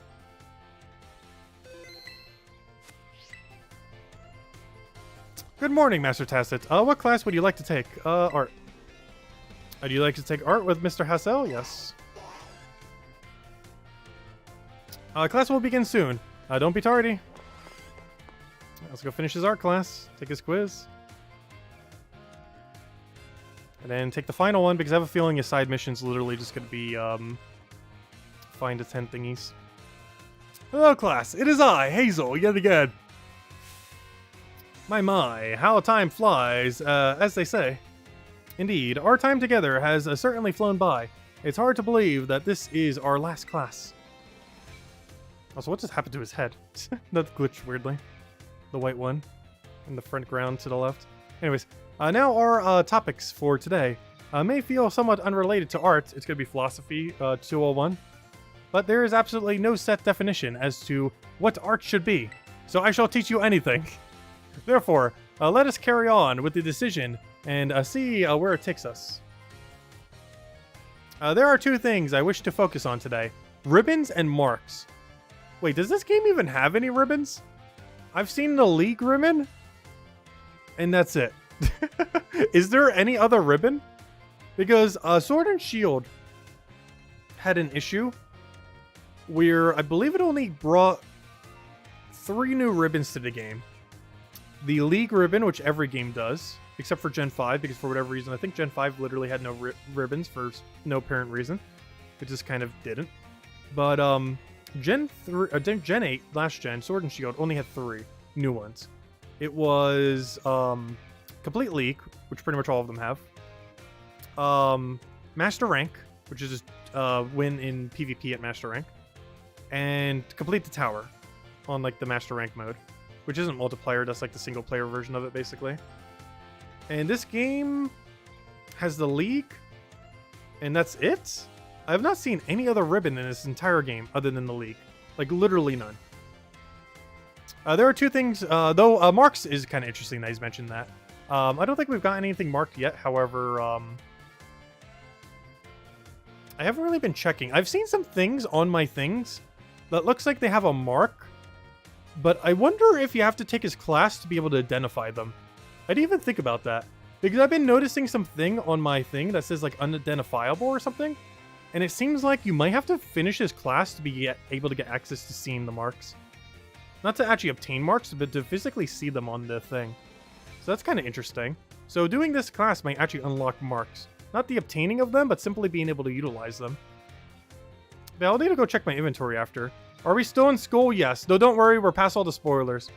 But yes, we're still doing the school. We've been in school all day. But no worries, we're past all the spoiler classes, I think. There are 2 things I wish to focus on today. Ribbons and marks. Both ribbons and marks are special honors that capture a Pokemon's qualities. There will be times when your Pokemon gives maximum effort or has a noteworthy experience. In recognition of its feats and accomplishments, and it can be given a ribbon. I find it interesting that he's mentioning that, despite there being like almost none in this game. Though there's plenty of marks in this game. If anything, this mark probably does it better than the previous gen, but it doesn't do ribbons better. It's probably like the worst game to have ribbons since ribbons have existed, unless they're planning on adding a bunch more in the future. To give an example, if you manage to become incredibly close to a Pokemon, it may be granted the Best Friend ribbon. Wait, is that even in this game? Where do you get the Best Friends ribbon? Is that even in this game? Where do you claim it? Incidentally, there's a person in... Oh! Found it! Cascarafa. Cascarafa. I need to remember that for later. Cascarafa. That is very relevant information that I actually did not know. Okay, Cascarafa is where you get the friend ribbon. Can you tell me where you get the effort ribbon? Because that's also in every game. Marks, on the other hand, are mostly found on wild Pokemon when you meet them for the first time. They can symbolize the character of a Pokemon, such as with a Rowdy mark or a Vigor mark. It's completely up to luck whether you'll run into a Pokemon with these marks. It's also based on food, because there's food that buffs it in this game. Also, hopefully they'll bring back Mark Charm with the DLC, which unfortunately doesn't currently exist, but hopefully it'll re-exist. Because Mark Charm combined with Mark Food is going to make Marks almost guaranteed. Maybe not literally guaranteed, but it's going to be like a 1 in 3 chance or something, or 1 in 4. Like, the odds that you would end up getting one is like super absurdly high with the 2 together. If it's a good one or not is within question, but your actual chance of getting one, I think will go down to, I want to say a 1 in 6 or 1 in 4, somewhere around there. Like something insanely high. So you're able to catch a Pokemon with a mark. Rejoice at your outstanding fortune. Does anyone have any special thing you can do with Pokemon that have ribbons or marks? He gets a title. You can exchange ribbons. No. You can show them off. Yes. You can change their title. Yes, that one. Wonderful, Tasset. Your knowledge is impressive. The correct answer is that Pokemon with ribbons or marks can be given titles. A new feature added in the previous generation of Pokemon that we're now having to explain because very few people picked up on it on the previous generation. What's more, because Sword and Shield explains nothing, both in storyline and mechanically. What's more, they can be sent into battle displaying a title of your choosing. For example, you could send out a Gibble with the fire mark now, with the best friends ribbon, by declaring, "Go, Gibble, the great friends." And while I know I just said that marks are generally found already on Pokemon when you meet them for the first time, it seems that more recently... Oh wait, is there a new way to get marks? People can be awarded certain marks based on their efforts. What? That's a new mechanic. How? When? Where? Why? These are marks such as the Gourmand mark and the Item Finder mark, the Pathfinder mark, and so on. What? Hold up. How do you obtain these marks? Hold up, this guy's dropping a lot of info. What are any of these? Gourmand mark sounds like what? Doing a bunch of food? Item Finder, you probably have to go have them do those little sparklies on the ground X amount of times. Pathfinder, I have not the slightest clue. Maybe walking with them for X amount of time. And so on. Hold up, that's new info for me. I need to do research into... I need to study this class further. Perhaps it might be fun to try to work out how to get each mark, using its name as a clue, or looking it up online, to guarantee that you'll know exactly how to do it and min-max it efficiently. Hold up. That's huge. That's the best thing literally the last class we take. Or actually second to last class. And he's dropping the most useful info we've gotten yet. Well, that just about wraps up the last class. Next is the final exam. Please review our material closely so that you pass on your first try.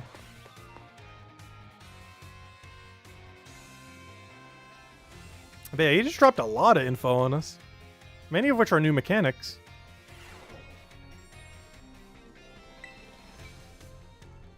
I would like to take the exam. And then we go to talk to him and then do home ec. I will talk to him. I have a feeling he wants me to go see all 10 Wonders. If it gets to a point where he requires us to go see all 10 Wonders, I'm not going to complete him out this stream. But if he can be done without doing the 10 Wonders, we will complete him this stream. I do hope you're all ready, because it is time for your final exam. Focus and do your best. Because I'm almost guaranteed he's going to force us to do 10 Wonders to finish his side story after the fact. And begin. What's the name of the restaurant where you can change a Pokemon's Terror type? The... Treasure Trove? Treasury? Treasury sounds wrong. The Treasure Eater. Why do I forget which one this is? I have to go the alliteration route. It sounds wrong. But it's too much alliteration to be wrong. What is the name of Brassy's signature art installation that we discussed in class? The Sensitive Sunflora, the Sobbing Sunflora, Sobble, or the Surrendering Sunflora? Surrendering. How many waterfalls are counted among the 10 sites of Paldea? It's either 2 or 3. He was talking about 2, but I think he mentioned 3 total. I was gonna say 2. Where can you find the... This is gonna be our worst quiz yet. Million Volt Skyline. It's not Medea. Cabo Poco sounds correct. The marks a Pokemon has are present when you first meet them, and none can be added later. This is actually false. In Sword and Shield, this would have been true. But there are apparently, as we just learned, marks that you can earn for the first time ever. Which are basically just ribbons at that point. Not all of them can be, I would assume. But there are some that are earnable. Which makes that false. Time's up. That's it for today's test. Pencils down. Thank you all so much for learning about art with me. The time we shared has left a mark that I will treasure. I promise you. And it is my sincere wish that all of you go on to even greater, more prosperous futures. And that's that. Good work, everyone. You can receive your results from the front desk. Oh, was it the Treasure Eatery? Oh, no. Let's see if we pass. I think we actually fail for once. This might be the first quiz we ever fail. Wonder what happens if we fail. How many do we need to win? You need 3 questions to be correct. How many did we get? You got a 3 out of 5. Hey, still passing, barely. Unfortunately, wait, we need 4. Never mind. I thought I said 3. Unfortunately, that is not enough to pass. We need to take the exam again. Oh no! What did we get wrong then? It was probably the location one and the eatery place. Pretty sure it was location and eatery. Ah, that's the first and only quiz we got wrong. Of course it was art. I'm so bad at art.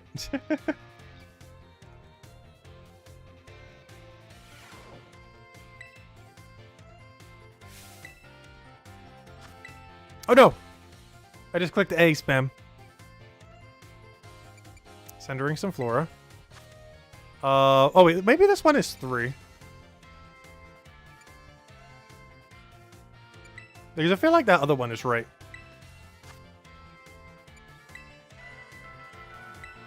Let's see what this comes out to.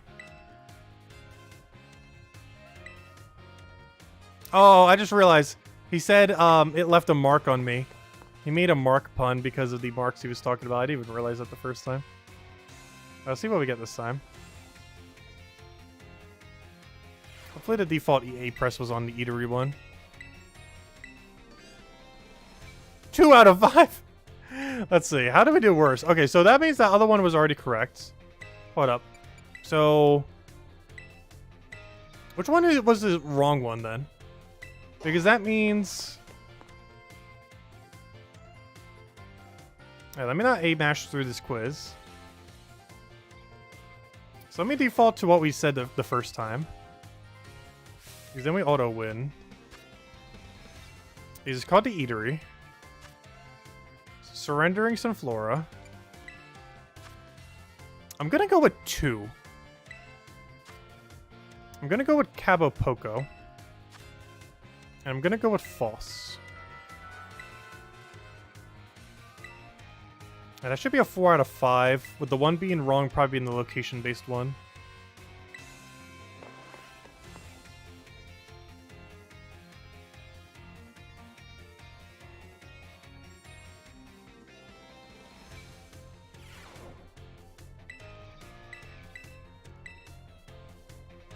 Yep, there we go. 4 out of 5. That's all we need. There we go. Why is that one so hard? Anyways, let's see. Where's his side quest after the fact? Wait, does he have one? There he is. He's in his art room. He's gonna tell me to go see the 10 sites of Paldea. Calling it now. Oh, if it isn't Tacit. I have a question for you. Do you find my class difficult? A little, yeah. Perhaps I need to improve how I convey the material. So, Tacit, are they even... Well, were they self-aware that this one would be one of the harder ones? It's kind of funny if so. You choose to take on the gyms as a part of your treasure hunt. That must mean you like Pokemon battles. Is that correct? Yes. One naturally becomes skilled at doing what they enjoy. That must be why you are so strong. Do forgive me for springing such an odd question upon you so suddenly. I often find myself pondering the nature of strength these days. Anyway, thank you again for your inputs. Oh, maybe we will be able to do all of his quest line. Okay. Might just be generic-y stuff then. That we don't need to go hunt for a billion things to go complete. I still need to go find them at some point for the teleport spots.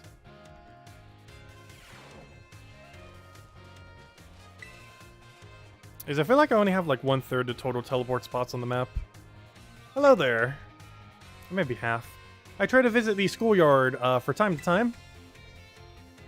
It's good to see young ones with so much energy and vigor. You think so? Oh, yes indeed. Just watching is enough to make even an old man like me feel more alive. Master Hezo, might I have a word? Stop stalking the children. You, What are you doing here? I have told you many times not to bother me here at the academy. Yet I am bound to come. Our family's future is of our paramount importance.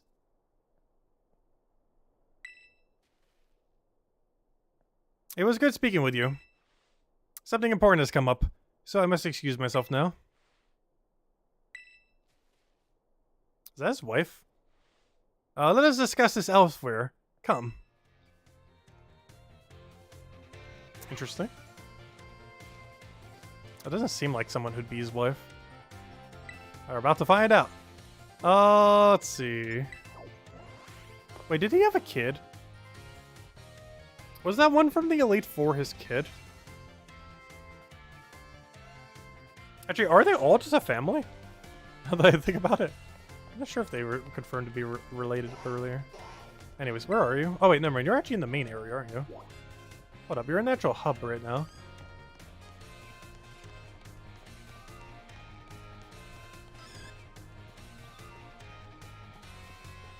Somewheres. Supposedly somewhere's in this hub.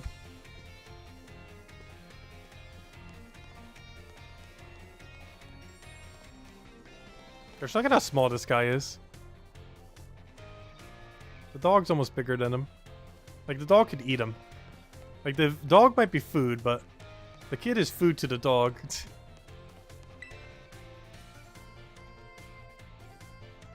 Dots. Have you found the Scarlet Book? Oh, why hello there, young Tacit. I'm sorry, I was lost in thought and didn't notice you approach. I feel I must again apologize for what transpired in the schoolyard. It didn't bother me. Ha, that is very, magnanimous of you. That woman who showed up is a dragon tamer, and a relative of mine, I might add. When you say relative, what's the relationship? You see, I come from a very long line of trainers who specialize in dragon-type Pokemon. We're aware. They're a little dragon gibble. There was a child in our family who was expected to stand at its head and lead it to greatness. But the young lad, rebellious little fellow that he was, ran away from home one day. He made quite a show of it, too, swearing he'd make a living with music. Wait, who is that in this game? Do we know who that is? Is that from a different Pokemon game? I don't know, who in the Pokemon series wants to make a living from music? I think that might be something from Gen 6 or 7 or something. A lot happened since then, and now he's the arts teacher, an Elite Four member before you. Oh! Wait. Oh. It's him. Wait. I see. So that's why she was here. Interesting. Yeah, we know who that is now. It's you. Well, that clarifies things. After I so rudely took my leave during our last conversation, my dear relative encouraged me to give up teaching and return home at last. I've been told the current leader of my family, that is to say, my father, is in poor health. But I do apologize. Perhaps I am not cut out for teaching after all. What sort of teacher grumbles on and on at his own students? You're a great teacher. My dear Tacit, you have no idea how much your words mean to me. Thank you. Thank you so very much. You've gotten closer. Okay, one more time. I gotta go find him. He's probably back in his art class. You know, he's also standing right in front of us.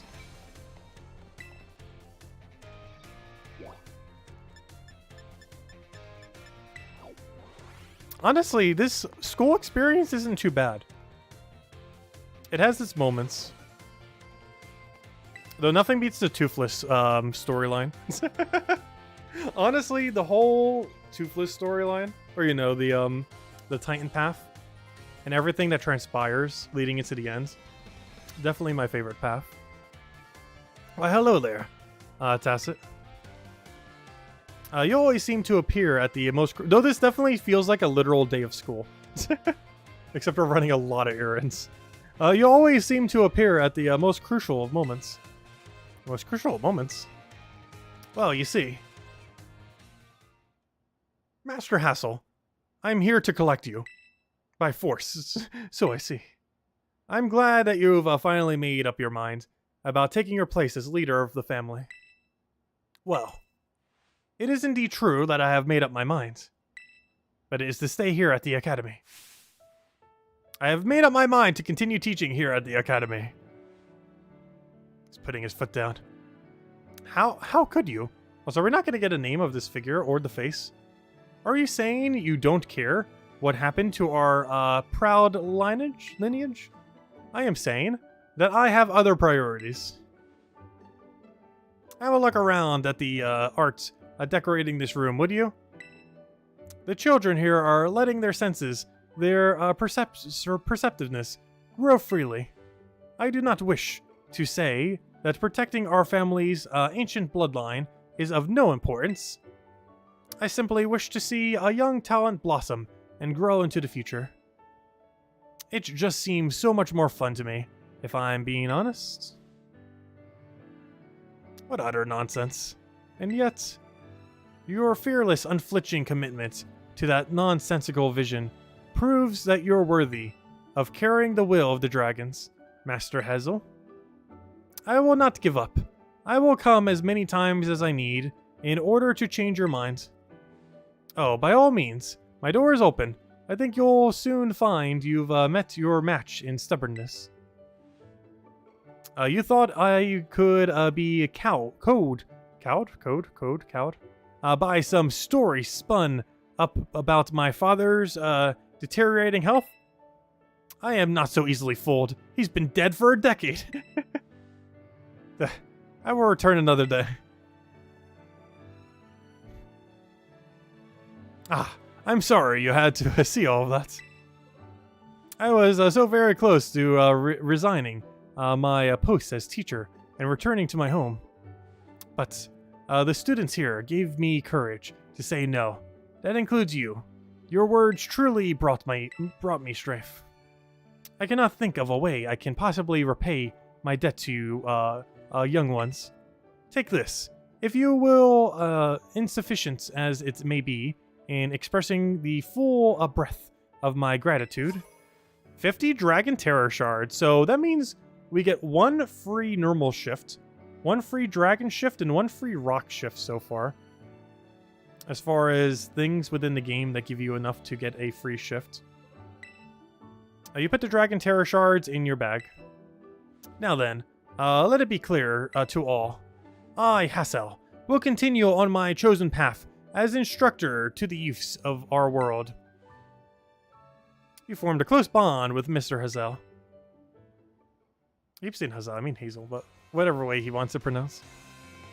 Also, I like how the bird is looking at bigger bird, while also having another smaller bird.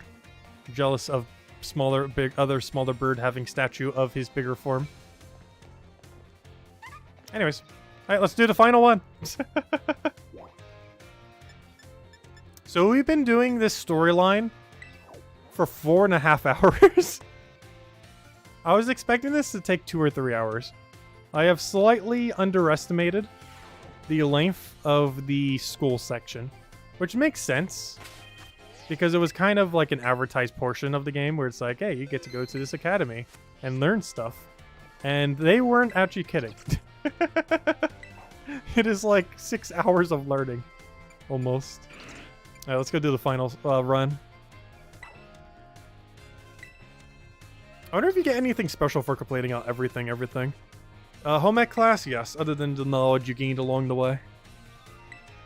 So far, it's mostly just been Shiny Charm, False Swipe, some balls, a bunch of terraforming stuff, some protein, and that's it so far.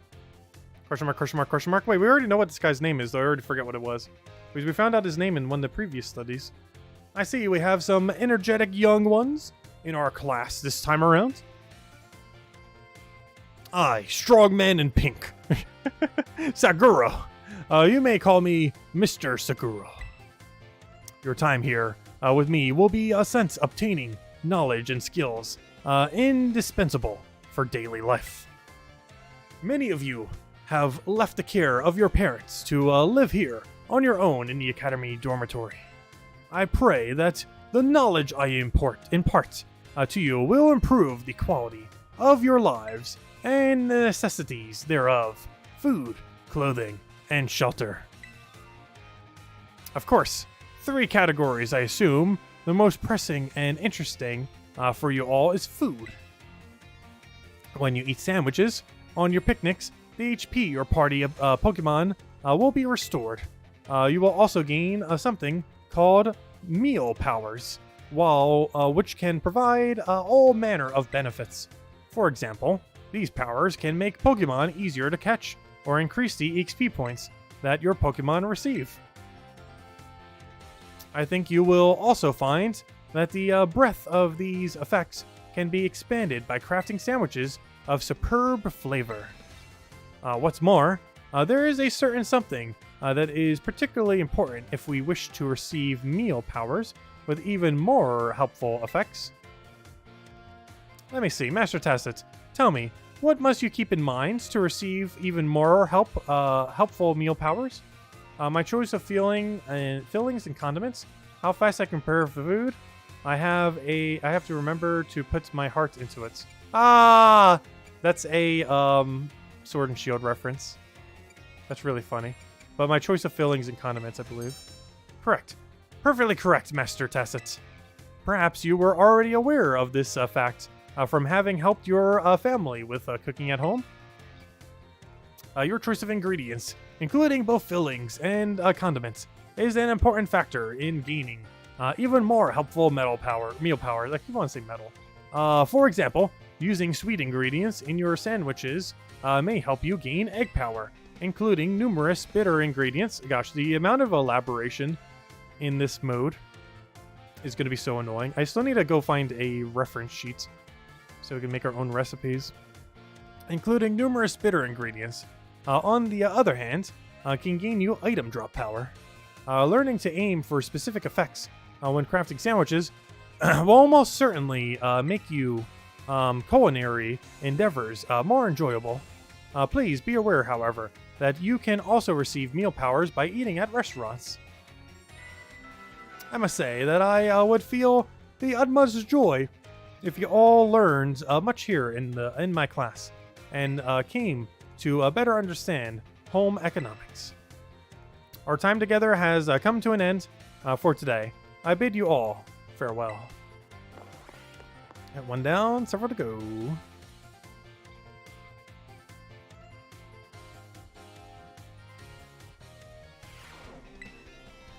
What are we on? Number 2? Alright, last 5 classes. Last 7 if you count the quizzes. Gonna lay down some more sandwich info. Honestly, most of what I could say we probably don't know. Because sandwich is a new mechanic in this game. We haven't messed with them much.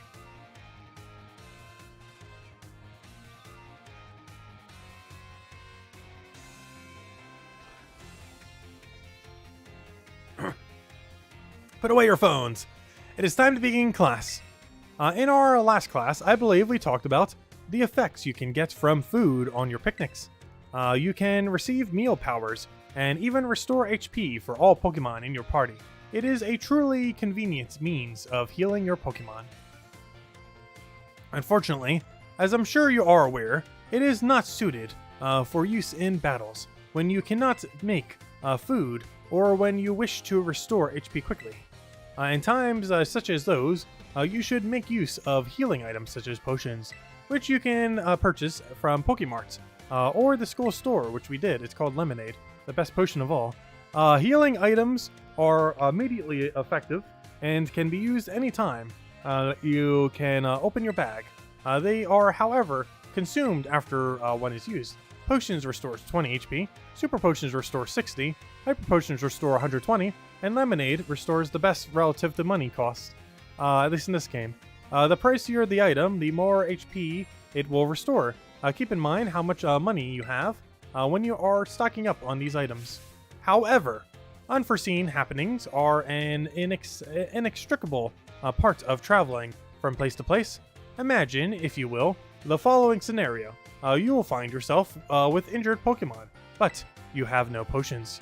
You are out of sandwich ingredients, and there are no Pokemon centers nearby. What do? Fly to a Pokemon center. Let's see. Tell me, Master Tacit, what should you search for when in perilous situations with no way to heal your Pokemon? A place with water, a teacher, items on the ground. The water seems better option, but in this game, it's not so much. Perfectly correct, Master Tacit. I see you are well learned in survival techniques. If you see something shiny on the ground, it is actually an item that has been dropped there. You may be able to find a restorative item, such as an Oran Berry. That is a really bad use of an Oran Berry. Or a potion in this way. You can use R to find out use R to send out your Pokemon in order to grab it for you. And then there are berries, of course.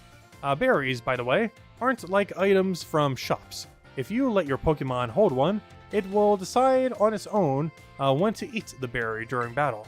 Normally in a pinch when it goes below 25% HP, though there are a couple sections like exceptions like Citrus Berry that allows you to use that 50%, even if they don't have the gluttony traits. Letting your Pokemon decide this timing for itself can be quite interesting. At any rate, if you find yourself in need of any healing, I suggest that you look around for shining items on the ground. If you find such items, there are other methods you may employ for healing your... but that's the bell. Okay, on to next class. All right, number 3, then we take our midterm, then we take another 3, then we take our final, then we are done. Oh, actually, we still need to do a side storyline. And since we're already talking to a billion people, I might go talk to the people who we haven't talked to as well, who all have exclamation points in the area. Make it so we have like no exclamation points left in the in all of the school. Unless what they have in that what they're saying takes too long, but we'll see. Because I have a feeling Penny will want us to go do all the raid bases again. All 5 of them. Something we will not be doing this stream. Put away your phones, assuming that is what she requires. Put away your phones. It is time to begin class. In my last class, I taught about HP restoration. However, after class, I was asked by several of you about PowerPoints, commonly known as PP. One of the worst abbreviations we have ever come up with, and we won't change it, so we'll keep using it, even though we've been using it since Gen 1. But yes, PP. You gotta get your PP up. When a Pokemon loses all of its HP, it faints and can no longer battle.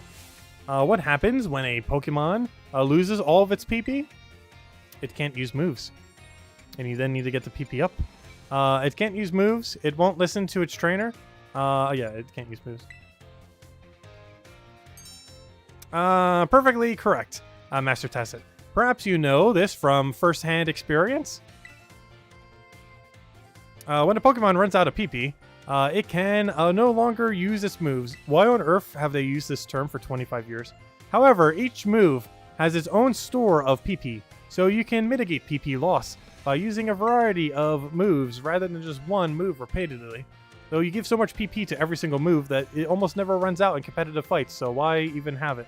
Anyways, if a Pokemon loses all PP for all of its moves, it will only be able to use Struggle, an action that also damages the Pokemon that uses it. I believe it's like 1/6 HP and only does a 40 neutral damage move. In order to avoid this predicament, PP can be restored at Pokemon Centers along with HP. Items such as Ethers and Max Ethers, of which they put a lot in this game compared to a normal Pokemon game. Like, they just drown you in them compared to normal, because normally you only really get them through... it's kind of weird, because in most Pokemon games, you can only end up getting them from random drops and from pickup Pokemon. And you generally get a really limited amount. This game gives you a lot more naturally through the game. However, there is no shop that generally ever sells them in any game. The closest we ever got to that was, oddly enough, Legends Arceus, where you can craft infinite of them, and due to how easy the crafting system was and the fact that you could buy all the crafting material, means you could infinitely buy Ethers and similar mechanics. This is not the case in every mainline Pokemon game for whatever reason, as these items are generally really hard to accumulate a lot of, despite this game being one of the weird exceptions where they give us a surprisingly high amount of them. Anyways, be careful not to confuse potions with Ethers in the heat of battle. However, Ethers are not sold at shops. Yeah, why? Why is there like a lore reason to this? Why ethers are never sold at any shop in any Pokemon game? So you should use them judiciously if you find them, though there's a lot of them out there. The stronger the move, the lower its maximum PP. Is he not going to give us the lore as to why they're not sold? Because that's something that I've always wondered in Pokemon games. Like, why does no Pokemon game, or at least the mainline ones, why do none of them have a good way to get a lot of that item?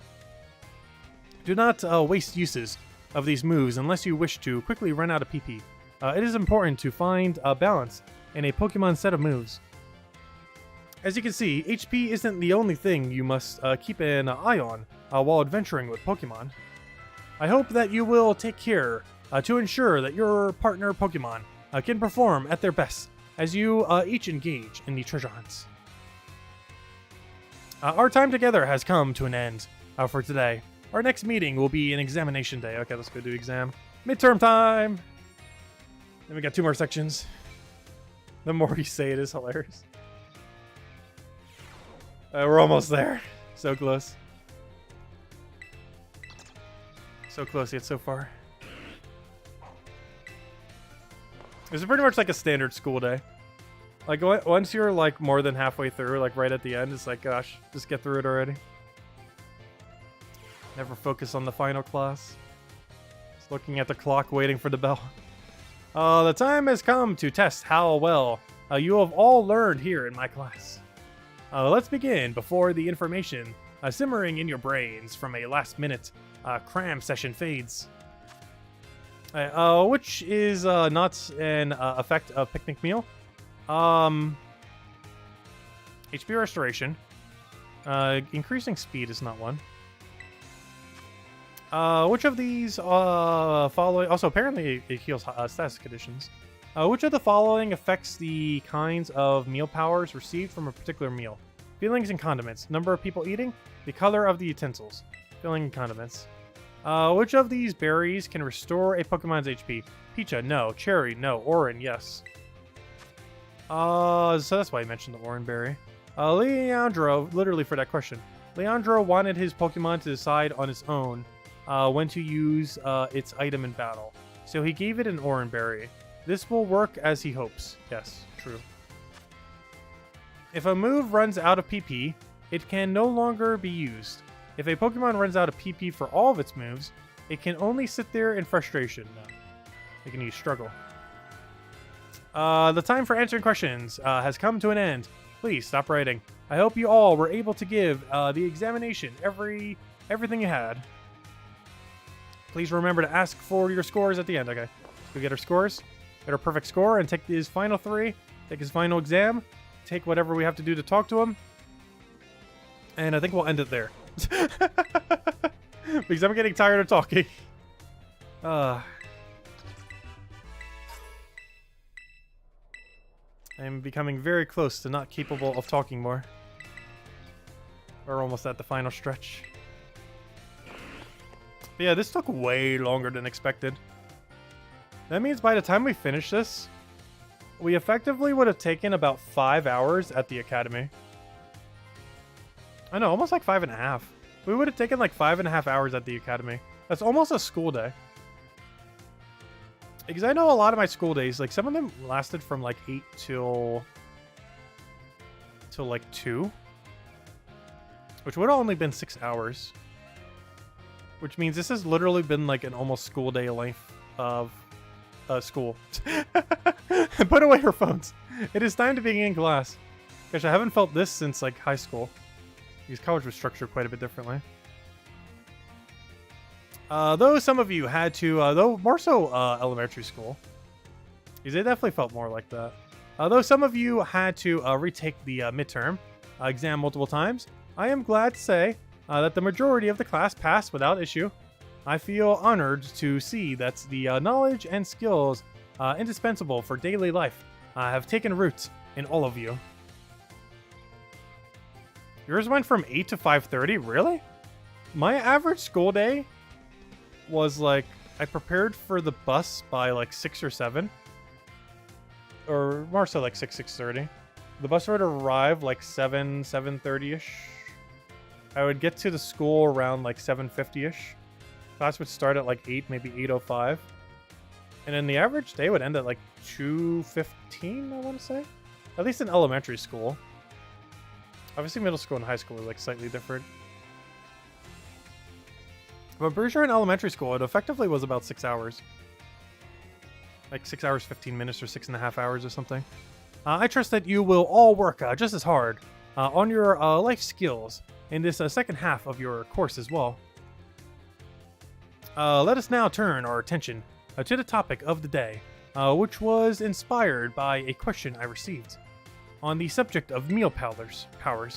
The student who asked this question is a young man who enjoys the culinary arts. He tells me that he regularly researches culinary techniques on his own and pays careful attention to the ingredients he uses. He also spends day and night studying all aspects of the culinary arts. Yet, despite this, he is baffled by his inability to increase the effectiveness of his meal powers. So tell me, Master Tacit, since you did quite well on the midterm exam with a perfect score, what would this young man, wait, who is he going to say? Because that's not what's her name's name. Her name began with a D.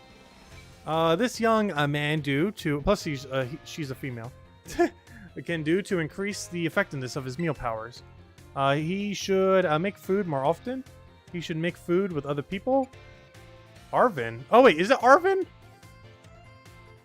What up? Oh yeah, Arvin's in our class too. What should Arvin, this young man, do to increase the effectiveness? Oh, cool. Interesting. Yeah, Arvin is in our class for this one. I wonder if Penny's been in any of our classes. You should make food with other people. Perfectly correct. I see that you are knowledgeable about the culinary arts. To increase the effectiveness of meal powers, your sandwiches must be filled with many different ingredients. For a single person, this may prove difficult, but if you prepare a sandwich with others, you will be able to handle a larger serving of bread. Interesting. With a larger base to start with, it becomes quite simple to add more ingredients to your sandwich, which in turn makes it possible to receive meal powers of increased effectiveness. Wait, can you only get some upper bonuses if you do it in a group? Well, I need to use my second Switch account to make a sandwich with me in order to get even higher bonuses. Is that a thing? Is that mechanic a thing? I know very little about how sandwiches work in this game. But that's interesting. That means we might have to use multiplayer in order to get the maximum amount of bonus. But it's probably efficient enough just doing the single player variants of them. Interesting. Oh, hello, Imperial. Welcome, welcome. Anyways, this applies more broadly as well. When dealing with a difficult issue, working with others to solve that issue may be the best course of action. I'm sure that Arvin will likewise work with friends to craft his sandwiches in the future. Ah, I said his name. Oops. The identity of the male student is a matter of privacy. So I would ask that you do not pry too deeply. Our time together has come to an end for today. I bid you all farewell.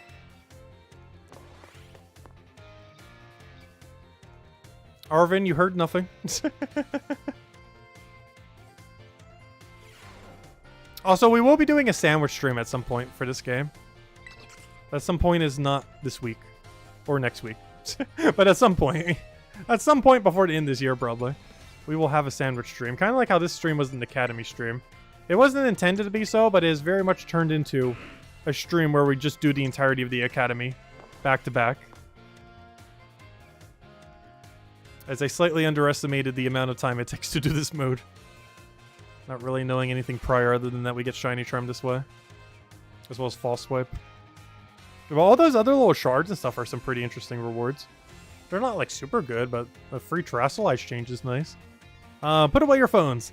It is time to be in class. While you're out performing of field work with one of your Pokemon walking alongside you, have you ever noticed changes in its coloration? Now, I don't mean that it suddenly becomes a shiny Pokemon or any nonsense like that. That'd be really cool. I am speaking of it becoming filthy. Wait, that's a thing? Oh, is that why you're supposed to clean them? I never have them walking around, so I've never actually seen that mechanic. But apparently they can get dirty. I thought that was just for fun, just to water them. But apparently they can actually get dirty. What if you keep them dirty and you send them out in battle? Will they actually look dirty? Pokemon Battle, because honestly, I almost want them dirty just for the aesthetic of having a different aesthetic. If they actually look different when they're dirty rather than clean. Pokemon Battle. They get hurt by moves used against them. They get battered by wind and rain. They get covered in sand and mud. They get, in a word, filthy. I have seen many a trainer walking about with their adorable little Pokemon without addressing this issue. It is deplorable. Let me ask this question of someone who I am sure would not tolerate such shameful conduct. Yes, Master Tacit. What should you do if your Pokemon gets dirty? Clean it up. Pat it on the head. Yes, we must pet the pets. While patting our Pokemon on the head to express appreciation for its hard work would make for an adorable moment. Yes, it is the only moment worth having. That would not clean its filth. When your Pokemon are dirty, clean them. This is, of course, simply common sense. You do so at the little thingy. While you are having a picnic, you can approach the Pokemon on your team and perform a variety of actions. One such action is putting them through what I like to call Pokemon's wash. In other words, you are able to clean them like a car wash. You start by getting your sponge lathered up with soapy bubbles as you gently and carefully scrub your Pokemon. Once your Pokemon is nice and covered in soapy bubbles, the bubbles will encapsulate the filth. Then you simply wash it away with a spray of water.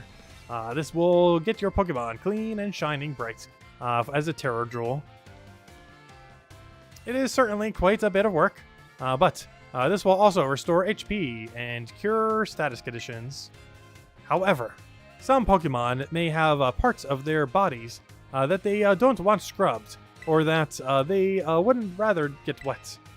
Be sure to keep this in mind when cleaning your Pokemon. What is the actual benefit of doing this, though?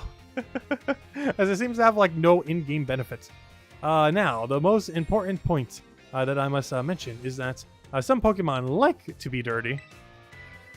Though I will contradict myself by saying this. Please do remember that cleaning your Pokemon is not always the kind thing to do. Yes, let's clean a muck.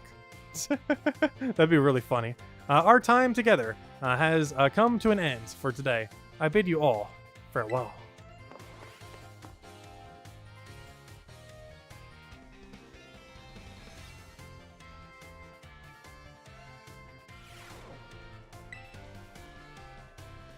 Before we go into this, let me throw down a save. Hasn't crashed yet, but it has never stopped it from trying.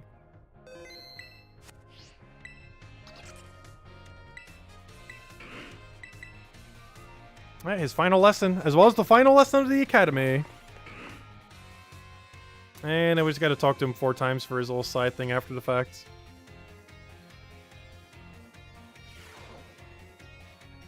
Put away your phones. It is time to begin our last class together.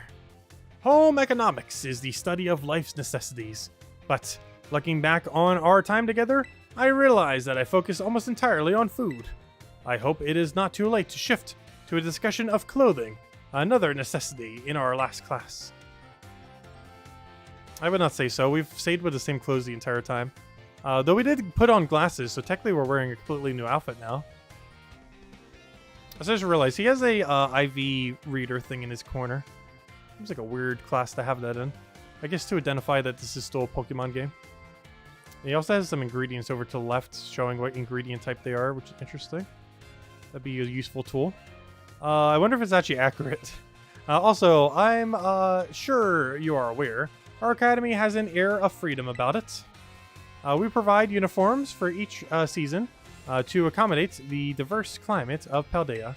However, students are free to wear whichever style they wish whenever they please. You should all have received 4 sets of tops and bottoms, 1 each for spring, summer, fall, and winter. Yes, we have. When the academy accepted you. If by chance you were not aware of this, you may wish to pursue your wardrobe. Yep, we already are aware. As long as you wear our school uniform, the rest of your ensemble need not be school issued. This includes your bag or your hat if you choose to wear one.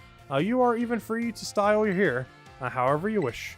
Mr. Salvatore's hairstyle, for example, would almost certainly have been against school rules when I was a boy. That reminds me. There is one more thing you all like to decorate, which I must say I find quite charming. Our classroom desks, our dorm rooms, our Rotom phones. Yep, perfectly correct. That's the adorable little thing I was speaking of. Oh, it interests me so. I must admit that I am fascinated by Rotom phones and how to customize them. What's that? How very intriguing. So there's a shop called Delibird Presents, where you can purchase cases for your Rotom phones, we are aware. I thank you for that useful bit of information. I shall have to go myself, first thing tomorrow, to get an adorable case of my own liking. Such a softie. Forgive me, I seem to have forgotten a little carried away with this small talk. As this class, known as Home Economics, nears its end, I offer these final words to you, who have been honing everyday life skills with me. My field of study is not so decisive as the likes of mathematics, for instance, where test scores might play a part in deciding your future. However, as you go on to cook for yourselves, to take care of your Pokemon, to decide what to wear in the morning when you awaken, I would be honored if what I have taught you serves to soothe and enrich your lives, even if only a little. This sentiment was imparted to me by Mr. Hazel, and this particular outlook on such matters. I thank you all from the bottom of my heart for seeing this class through to the end, as well as all the classes through to the end. Final exam tomorrow. Okay, let's go do it. Let's finish it. And then we gotta do his little side quest real quick. So much dialogue. We've been reading for like 5.5 hours straight. This is literally a book at this point with little graphics over top of it. Let's go take the final. That even quizzes you to make sure that you've been reading the book.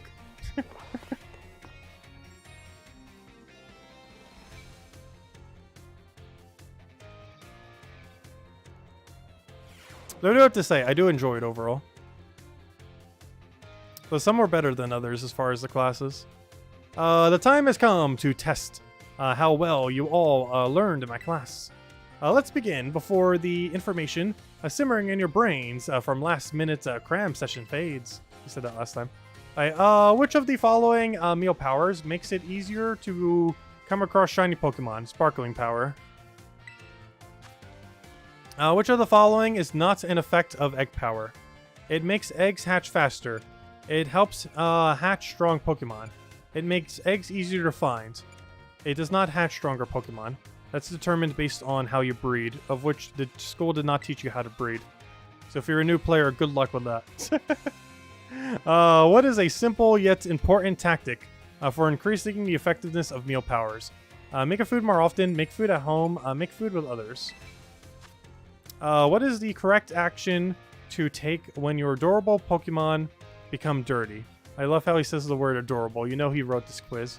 Pokemon Wash, Pokemon Dash, Pokemon Wish, Pokemon Wash, Car Wash.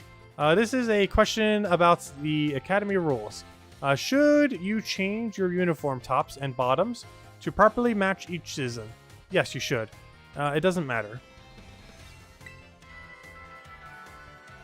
The time for answering questions has come to an end. Please stop writing.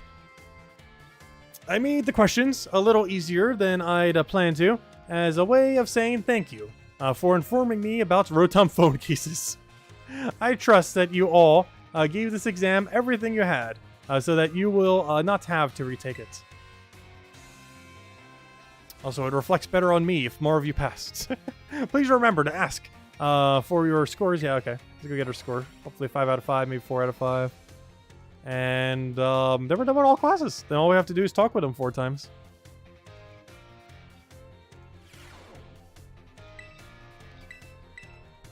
How do we do? 5 out of 5.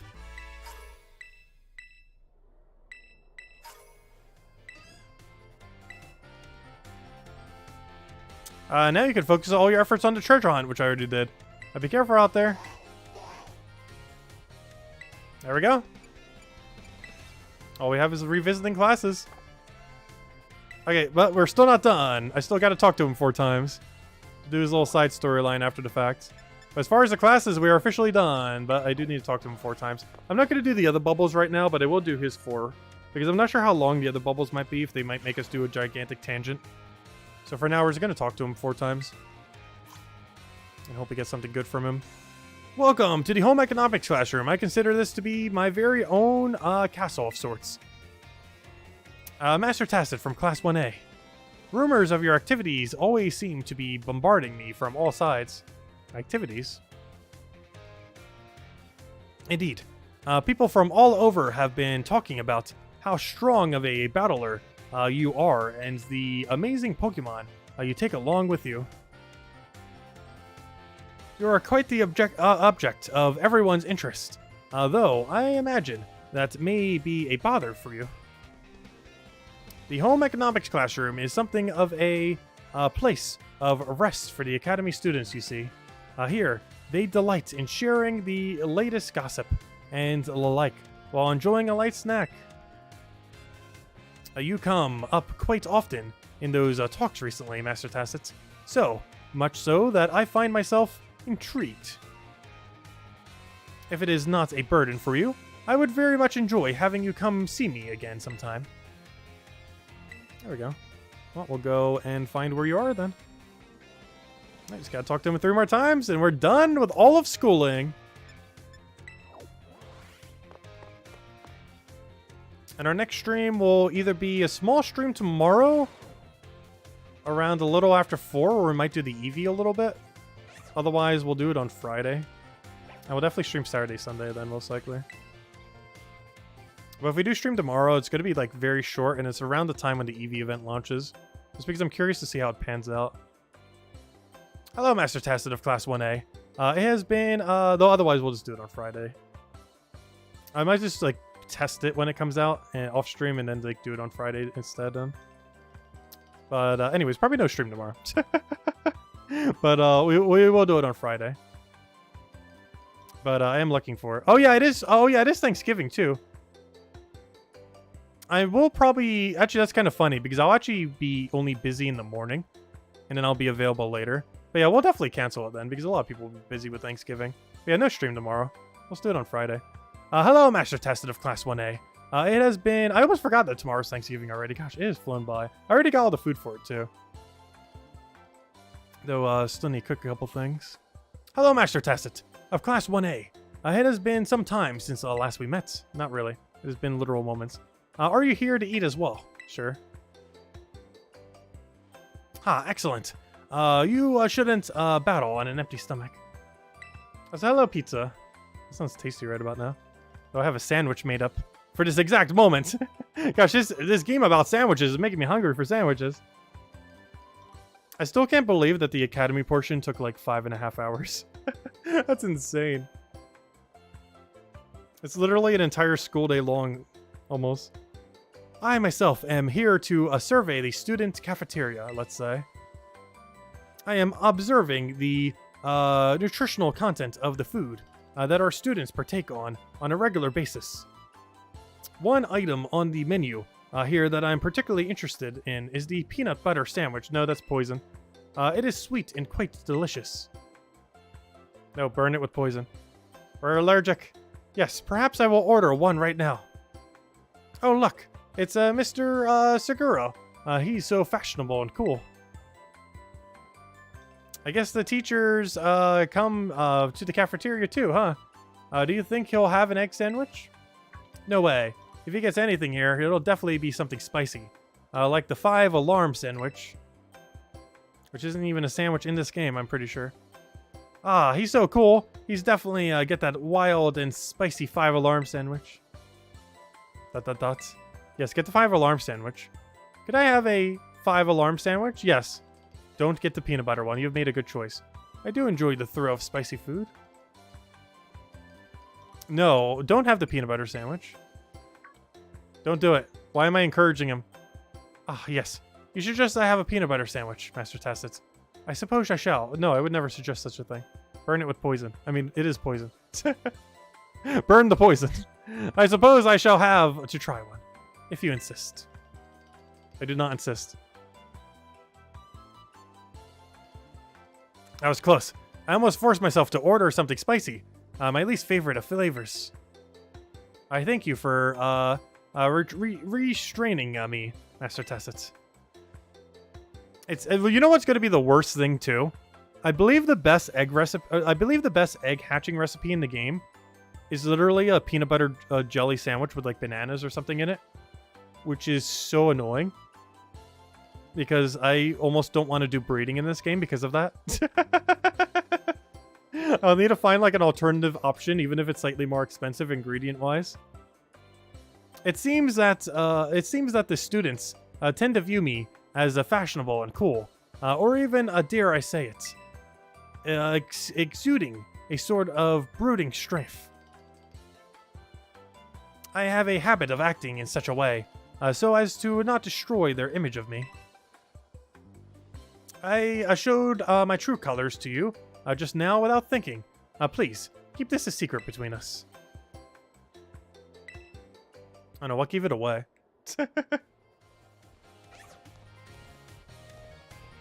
You're only covered in more pink than any character in this game.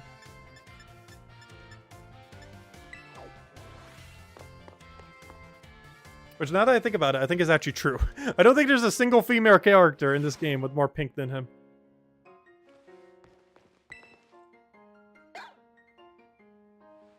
Ah, Master Tacit. There is something that I would very much like to ask for your help with. You need my help? Well, you see... oh, gosh. Hiccup. I do not want anyone to overhear this, but... I hear rumors of an incredibly sweet condiment that exists somewhere in the Paldean region. I better not have to fetch it right now. I absolutely must experience that... oh gosh, is this the sweet herba mystica? I absolutely must experience that aboriginal sweetness for myself. You are the only one who knows of my insatiable sweet tooth. Thus, I have no one else I can turn to for help in this matter. I cannot go looking for this condiment myself, lest I destroy the image students have of me. I will repay you for your troubles, of course. Give it some thought, if this piques your interest. What do you need? In the meantime, I will gather what information I can about this this incredibly sweet condiment. I will share what I find with you as soon as I have more detailed information. Wait, is this going to unlock a new ingredient that we don't have access to?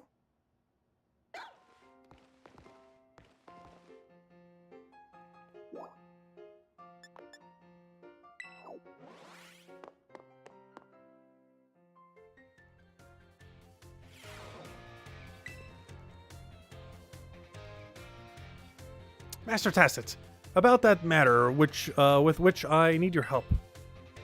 I have discovered the name of these incredibly sweet condiments. It is called, yeah, he just wants a sweet herba mystica. No, fine, I'll part with one. I probably have more than one. But yeah, take my herba mystica. If you should find it during the course of your treasure hunt, I would be grateful if you could waste one by giving it to me. There you go. Master Tacit, have you anything to report about the sweet herba mystica? I better have one in my inventory. I should. Give Mr. Suga some of your sweet herba mystica. It pains me, but I shall. You handed over a shaker of sweet herba mystica. So, this is sweet herba mystica? I must create something with it right away.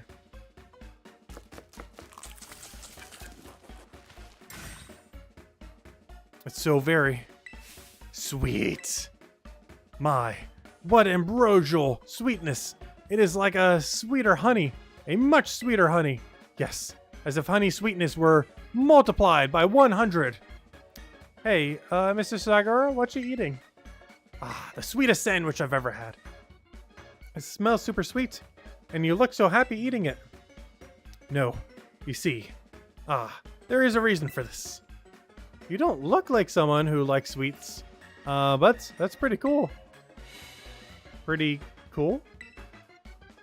Yes, I seek the approval of everyone, and now that they like me as I am, I shall be more like myself. I have spent my entire life trying to maintain the image of others have of me. But now I see that it is possible to reconcile the differences between my outward appearance and my inner love of sweets. And pink. Lots of pink. Well then, Master Tacit, here's a reward for your efforts as promised. Probably not worth it. Slowpoke Cup. Interesting. I got a unique picnic item. Thanks to you, I was able to have a most delectably sweet experience. I wonder if you get stuff like that for completing out to these sandwich decks. You did it in Sword and Shield. Moreover, I even feel that my narrow-minded views have broadened ever so slightly. Please, accept my heartiest of thanks. Oh, now we have to use that cup. It's the completionist cup. But there we go.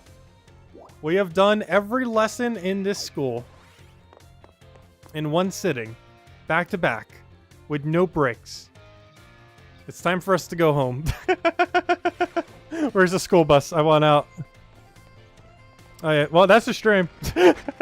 We did two things today. We caught a fish, a legendary fish. We got Shiny Charm, and we got the entirety of the school lesson part of the academy done. So next stream will probably be on Friday, and the Eevee event will be running then. So we will be running the Eevee event. We could do it together. And if you have the game, feel free. I'm not sure how good the loot is, but I'm probably going to try, assuming they are available. We will try to end up getting one of every single Eevee typing. So I'm not sure if it's going to be that big of a variance, but assuming it is, it gives every single type, we are going to try to get every single Eevee with like 5 IVs with each individual Terra type. The only problem with that is a lot of evolutions want to have 0 attack, but I'm not sure, since I haven't messed with breeding much, or shinies in general, I'm not sure if the terrestrial form, it gets inherited or not when you do it through eggs. I'm not fully certain on that. Something I'll need to look into just by doing it. But if it is inherited, then that will actually matter if we have one of each, because then we could change the no good attack later. Though that'll be a little bit annoying if not, because that means a lot of EVs will have incorrect attack stat, where they have best attack instead of no good. Which, as you guys know, with the 2 hours or so that we spent trying to get that fish, that I like to get my zeros when we can. Like that no good attack on you, this slightly off but still good enough fish.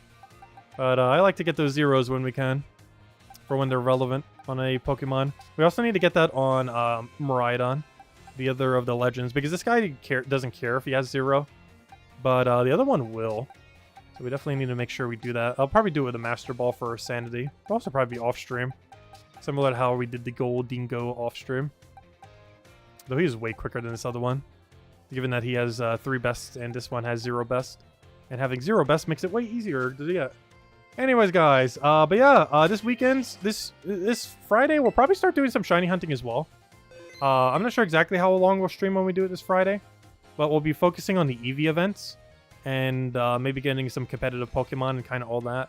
And then this weekend, we might start some shiny hunting then too. But this weekend, we're going to like really start our actual shiny hunting grind. I guess technically on Friday too, since that'll be 1 week into the game. But particularly this weekend, we will be. And I don't have the setup yet to run 2 switches at once, but we will be doing that at some point in the future, where we'll have like 2 running at once. We'll probably have a smaller screen of our Violet one, and kind of have it almost like this format, but it's like a way smaller one of Violet, or something similar, we'll see. Not sure exactly how to set it up, because we'll primarily be playing on one while we're like slightly playing on the other.